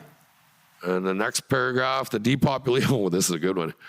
So there was a time the president of Iran, Mahmoud Ahmadinejad was his name, walked into a meeting at the United Nations with a bunch of binders, and he dropped them down on the podium, and he started bringing out everything who was involved in 9/11, and people started scattering out, and his words were, we're not going to kill you with bullets, we're not going to blow you up with bombs, we're going to breed you out, we're going to get rid of the Anglo-Saxon race because you think you're the proudest bloodline, and we are going to breed you out. We are going to flood your borders with immigrants. We are going to infiltrate your education, infiltrate your politics. Like, you got to understand, like, the things that were going on around the world, I'm seeing these, I bring them up, I show the video, and that's what it is. Okay, can we go back to OPS 407967? And can you pick it up where you left off after the first video? Trudeau, hey, this guy fucking do you's in. You sons of bitches. The only way that, and I'm going to say it out loud, the only way that this is going to be solved is with bullets. And yeah, I said it. That's the only way something's going to happen. A massive revolution on a huge scale. You might want to change your name to Ishmael, or drop a bunch of chains down the stairs and call yourself Chong Ching Ching Chang. Now you want to say, oh, the Indians' culture and everything. The natives' culture is a disgrace. It is 100%. Every person who was born here in Canada, in North America, you are Indigenous. People don't realize that. If you were born of the land, you are Indigenous of the land. It's called depopulation of the Caucasian race, or the Anglo-Saxon. And that's what the goal is to depopulate the Anglo-Saxon race. Because they are the ones with the strongest bloodlines. They are the ones with the strongest bloodlines. They are the ones with the strongest bloodlines. And we'll leave it at that, because then we get into a whole different topic. But now, this year alone, I think I'm going to have a big gathering at my house just for that. And I'm going to film it. Yeah, right? Cops will get shot. Very well edited. Congrats. Those are my questions. Thank you. Okay. First, for cross-examination, the Convoy organizers, please. Good evening, Mr. Commissioner. Bathsheba Vandenberg, Council for Freedom Corp and protesters. We have no questions for Mr. King. Thank you. Thank you. Next, the Ottawa Residents Coalition, please.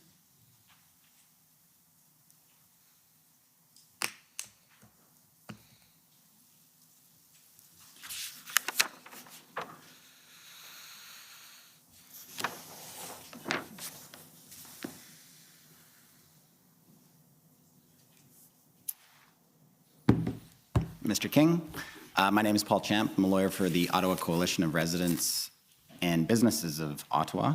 Well, you guys are the guys that got my bank account. That's still frozen after 9 months. That's all. Just give us a call. Now, You took my kids' college tuition. I hope you're proud. we're talking about the funds in your Alberta Treasury branch. Oh, you're very familiar with my bank account. Yeah, there you go. How many I hope you're e-transfers? proud. How many e-transfers did you get into that account, Mr. King? All of them. So people across Canada are donating for your children's child's education fund. That's what it was for? No. Okay. You were raising money for the Freedom Convoy trip. Is that right? For myself. Okay. If people wanted to donate, they could. Okay. And they donated up to $100,000 to you. Is that right? No. How much? I have no idea. You don't know. So you don't know if it was $100,000 or not. I have no idea. You got my bank accounts frozen. Okay. Well, you can check the court records. You raised $100,000 for yourself. Wow. Then give me it back so I can live. No. I will ask you to be removed if this doesn't stop. You've been very good so far. Please. I'm sorry, sir. And I don't think you're helping. Just answer the questions and we'll get through Sure. this properly. This isn't supposed to be a show. It's supposed to be a questions and answers, and I realize you feel quite I apologize. strongly about things. I apologize.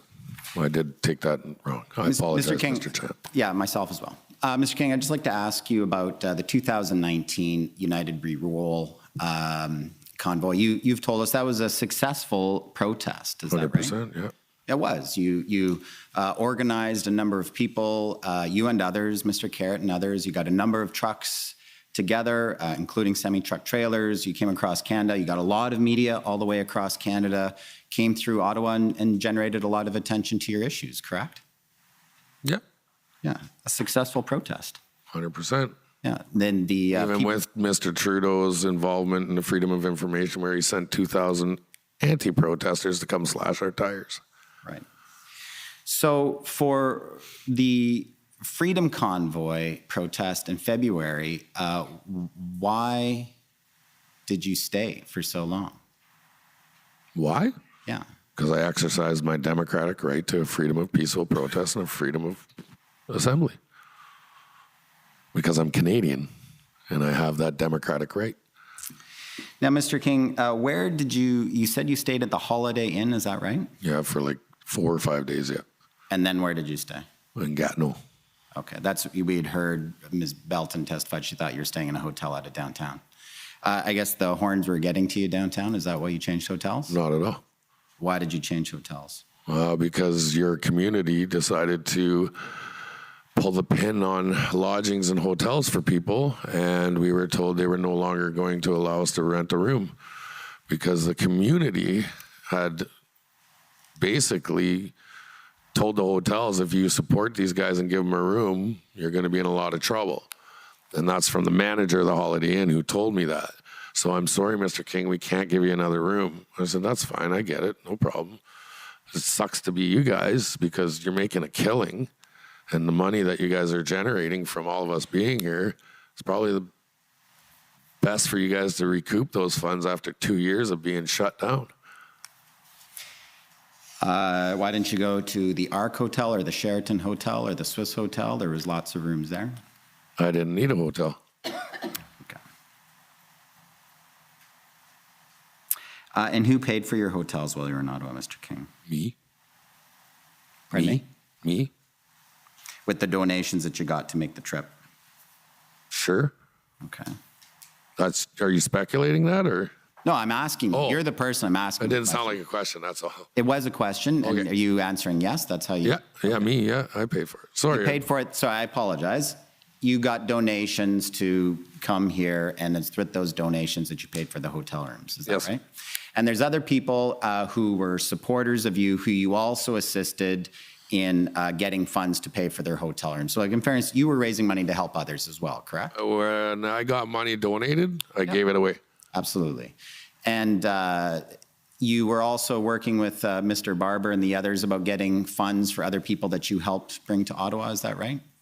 And what do you mean, like funds? Like to pay for hotels for other people who were supporters. Anybody who needed help or anybody who needed money, I was open. If you needed money, come talk to me, I would help you. And you would sometimes connect with Mr. Barber and Ms. Leach to see if they could assist funds as well, is that right? I barely saw Tamara and Chris. You communicated regularly with Mr. Barber throughout... Maybe text messages, yeah. Yeah, through text. I never saw them. Okay. They were busy, man. These guys were like, wow. What they had going on over there, you can have it. Did Mr. Barber or Ms. Leach ever talk to you about trying to get the truckers to lay off their horns? They asked me to see what I can do, and I said, yeah, I'll do what I can. And that's when I put the post out. I believe we had been threatened with some injunction or something. I still wasn't very familiar at the time, but they said, do what you can to get the guys to stop, and I did. I put out a post. I said, stop honking horns. And actually, as part of my evidence package, that there's 2 videos. One of the videos actually has me on the street on that evening on Wellington stating, listen, you wouldn't know what, you have no idea where I'm at. And it was the most quietest, most eerie place because there was no more horns anymore. Now, with respect to the slow roll around the airport or to the airport, I take it that was just, it was your board, we heard that, but it was also a little bit of a message to the city of Ottawa, is that right? That the vehicles could move and move to other areas of the city if provoked? No. Why did you choose that day? Was it because the police had just done the raid at Coventry? No. You made it down to Coventry a number of times, is that right? Every day. Every day. You were a popular figure there, I gather? I wouldn't say popular. That's where I went and ate breakfast. And how you were there often. Do you know where the fuel was coming from into Coventry? From grateful patriots and Canadian citizens that were donating it. Sure, but can you give us any specific names of those grateful patriots? Joe Smith, number 1. I have no idea. You have no idea, or you don't want to answer? I don't remember names. I meet people all day long, constantly. I don't remember names. If you have a specific person in particular that you want to give me his name, and I'll let you know if I know him or if I conversed with them. Are you talking the guys that got arrested after they were told they weren't going to be arrested, that were running fuel? You knew some of those guys? Yeah. You knew some of those guys personally? Yeah. Yeah, they were very upset. Well, look what you did. You told them we're not going to arrest. Not you, sorry. They were told they weren't going to get arrested. Right. And then they left and they got pulled over down the road and got arrested. Or got charged, got a fine for whatever. And I remember that night because the OPS came in and tried to flex or whatever. And because these guys didn't know what was going on, they asked me to come down. And I said, I'm not coming down there. Not a chance. But I went down the next morning to make sure the calm, cool heads had prevailed. And on that morning, that's when the RCMP, Special Response Task Force, they were staying at the Marriott. And they came down, one of the officers came down to me, said, Pat, you're not hot mic'd or anything. And I said, no, I don't got nothing on. And, why? Who are you? And he introduced himself and he said, I just want you to know about last night. That wasn't our call. And I want you to know that the RCMP, we met with legal and lawyers and that we are not going to do this to you guys because they can't give us a justification of why we should be evicting you or arresting people. So I'm sorry for what happened last night. And I said, well, what do you mean by that? And he's like, well, we fought with lawyers to give us justification of why we should be arresting these people. They couldn't give us a clear answer. So we're leaving. I said, you're leaving? He says, yeah, we're going to Windsor. And they went to Windsor to break down whatever was happening at the border. So you were in communication with people who were involved at the Windsor blockade? No. So you talked to people who The went to police Windsor? officer was leaving. Oh, the police, the OPP. Team So they're they were leaving Ottawa. Right. Because the lawyers couldn't give them a justification of arresting people. Right. And they said, we're not going to break the law. Right. So whoever is in charge of them sent them to Windsor. So the people who were got tickets that night and arrested were upset. You were upset by that, and that's one of the reasons why you organized the slow roll around the airport of Ottawa. Is that Not right? at all. No. What did you do because you were upset about that? I went and made sure everybody was calm and cool and everybody was understanding, like these guys got a job to do. Understand that, yeah, that was rude, that was ignorant, and just be more cautious when you're dealing with the police. Now, Mr. King, you obviously could not and did not know everyone who was in Ottawa during that protest, right? No, there was millions of people. Well, thousands anyway, for sure. Hundreds of thousands. Let's not undersell it. There was a lot of people here. We'll agree to disagree. There weren't hundreds of thousands, but it was a bit of a dangerous situation with all those people downtown. Would you agree? Dangerous in what way? Well, dangerous. You don't know what people might have in their trucks. You don't know what they might do. They're very upset. They're very angry. Was that a dangerous situation for downtown? Not at all. Okay. I met the most loving, most caring, most loving people, Canadian citizens. Everywhere you went, you were getting hugs, you were getting handshakes, and well, then nobody was violent. Why did you need security then yourself? It was so dangerous that you yourself needed security. Isn't that right? Because the liberal left trolls were threatening my life. Okay, so that was dangerous, right? For me. Just for you. You're the only person in downtown Ottawa who's at risk. Is that right? Actually, I was the most highly protected person in Ottawa because I think they had delegated 8 police officers to follow me around everywhere. So, Mr. King, we've heard evidence that many federal elected officials, the mayor of Ottawa, had received death threats. We've heard evidence that someone was actually arrested with firearms who was coming to Ottawa, who had been making threats about. Do you have a record of that? Do you have a? Who had been? I'm asking the questions, Mr. King. Sorry. So, but you would agree with me that it was probably a dangerous situation for elected officials in Ottawa? It was a dangerous place for us. People were dropping marbles from high rises. They were throwing eggs. Citizens of Ottawa were threatening to run us over. Mr. King, you yourself said that someone who was maybe stressed out because of lockdowns and so forth might be compelled to shoot Mr. Trudeau. So you understood and recognized that that was a risk, right? That was months before the convoy. Also, but everyone was they were all settled down by the time the convoy came and there was no threats to anyone. I've never seen anything more loving and peaceful in my life. Right. It was Woodstock. So the only person who's at risk in Ottawa was Pat King. All the other threats to anyone else in Ottawa were all fake. Is that right? I don't know. I can't speak on those. You know, my lawyer has been given death threats and bomb scares because she represents me. Do you know that my friends their children have been threatened from Ottawa? Do you know that, and I hate to say this, but this town is full of a bunch of people who really don't like people who speak out. I disagree, Mr. King. Ottawa has dozens of large protests, many much larger than the one that you organized every single year. I've been here for them. I'm not sure that was a question.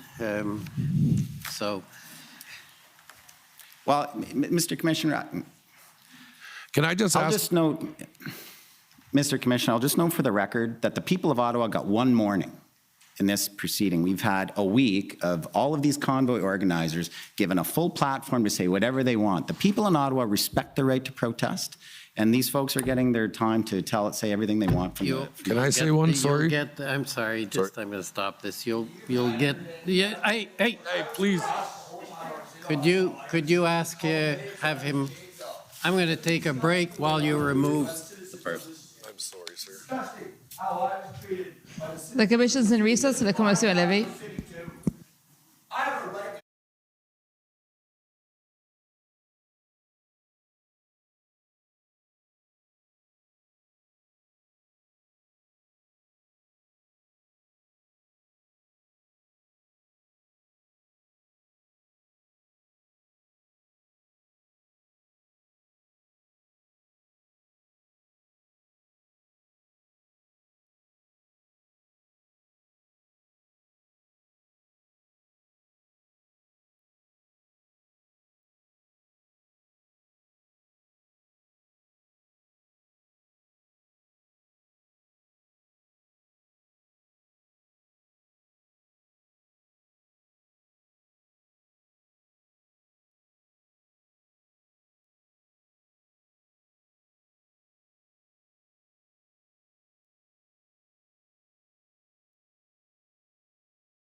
Order allowed.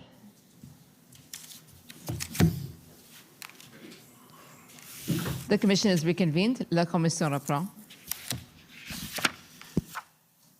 Okay. It's an unfortunate event, but if we can now get back and complete today's proceedings. Next is the Ottawa Police Service. The Ottawa Police Service has no questions. Thanks very much, Commissioner. Okay, the Ontario Provincial Police. The OPP has no questions. Thank you, Commissioner. Counsel for former Chief Slowly. We don't have any questions, thanks. The Government of Canada.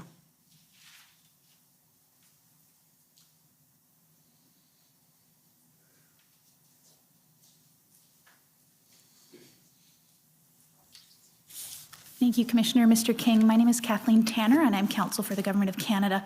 I just have one short area of questions based on a video that had been played earlier for you.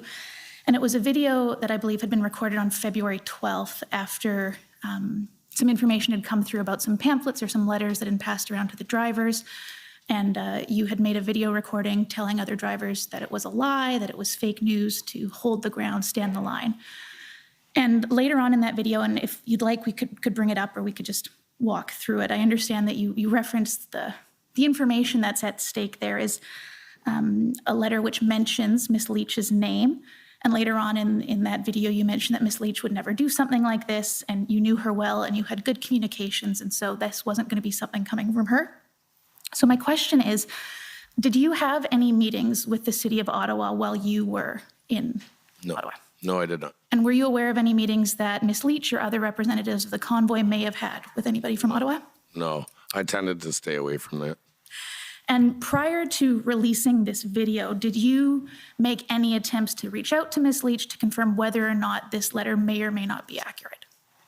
I may or may have, and I believe that we were all kind of confused. We didn't know if it was legitimate. So there was the initial, oh, like this is not a true statement, to they vetted the document, and then we rechanged their statement and said, okay. So I guess my question is, and then earlier when you were speaking to my friend from Commission Counsel, you had said you were uncertain about the truthfulness of that document, and that's why you would release the video. Right, because I would assume that if these people are going to put these letters out and that they're coming from a delegated person that has like a high position, there would be a name or a signature or an emblem representing who it's from. And from my knowledge, we didn't know where it came from. So I guess that's my question is it a pattern for you to release videos like this without first confirming the authenticity of the information before I had a it? habit of that. I would act without knowledge. But there is an absolute disconnect between myself and their rooms that they had. And I acted alone. Okay, that's all my questions. Thank you, and thank you, Mr. Commissioner. Okay, thank you. Next is the CCLA.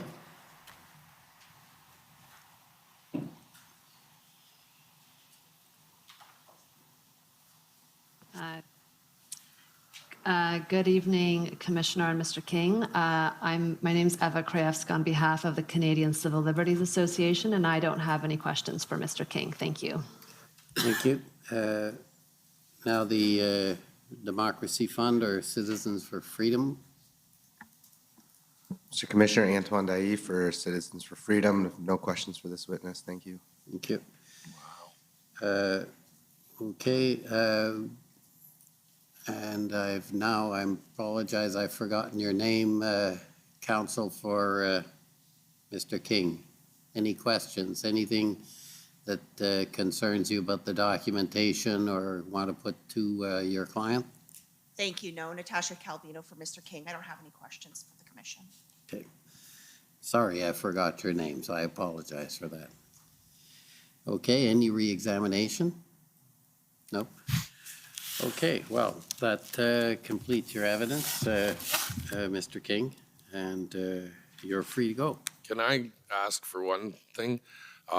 There's some evidence that I had given to the commission that needed to be brought out, that I would have appreciated that it got to the public and they got to see it. I think that should have been done when, I think, at the end of the examination. Now, I'm not sure at this point if there's something in particular you want to say, that, of course, go ahead, because it's, despite what some may say, we're just trying to get at the bottom of all of this. Yeah, absolutely, and I want to show the Canadian citizens in the light that they need to be shown, and how caring and compassionate towards the city of Ottawa we actually were, and how we looked. These videos will, like I said, what I've been shown as racist and all this stuff, and taken out of context. Nobody ever showed the positives.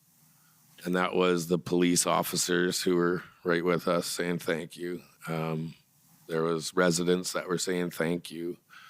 The community in a whole, the community of Ottawa that came together and respected us and understood that we hear you. I have nothing against the city of Ottawa. It's not who we're here to talk to. I understand that people were, I guess, felt that we were here targeting them. That wasn't the case. And to Ottawanians, to people who live here, to the city council members, to the police and all that, we weren't bad people, sir.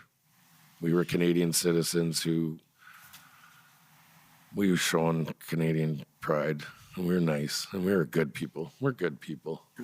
Well, if it's any consolation, there's been evidence about the various convoy participants on all these issues. There are more witnesses coming. We're just trying to put out a full picture. I'll weigh it all at the end, and the evidence will be there, and I'm going to make some findings and prepare a report. Thank you very much. But there are others coming. So with that, I will adjourn for the day. We have a big day tomorrow. There will be, I think it'll go a little later even than most.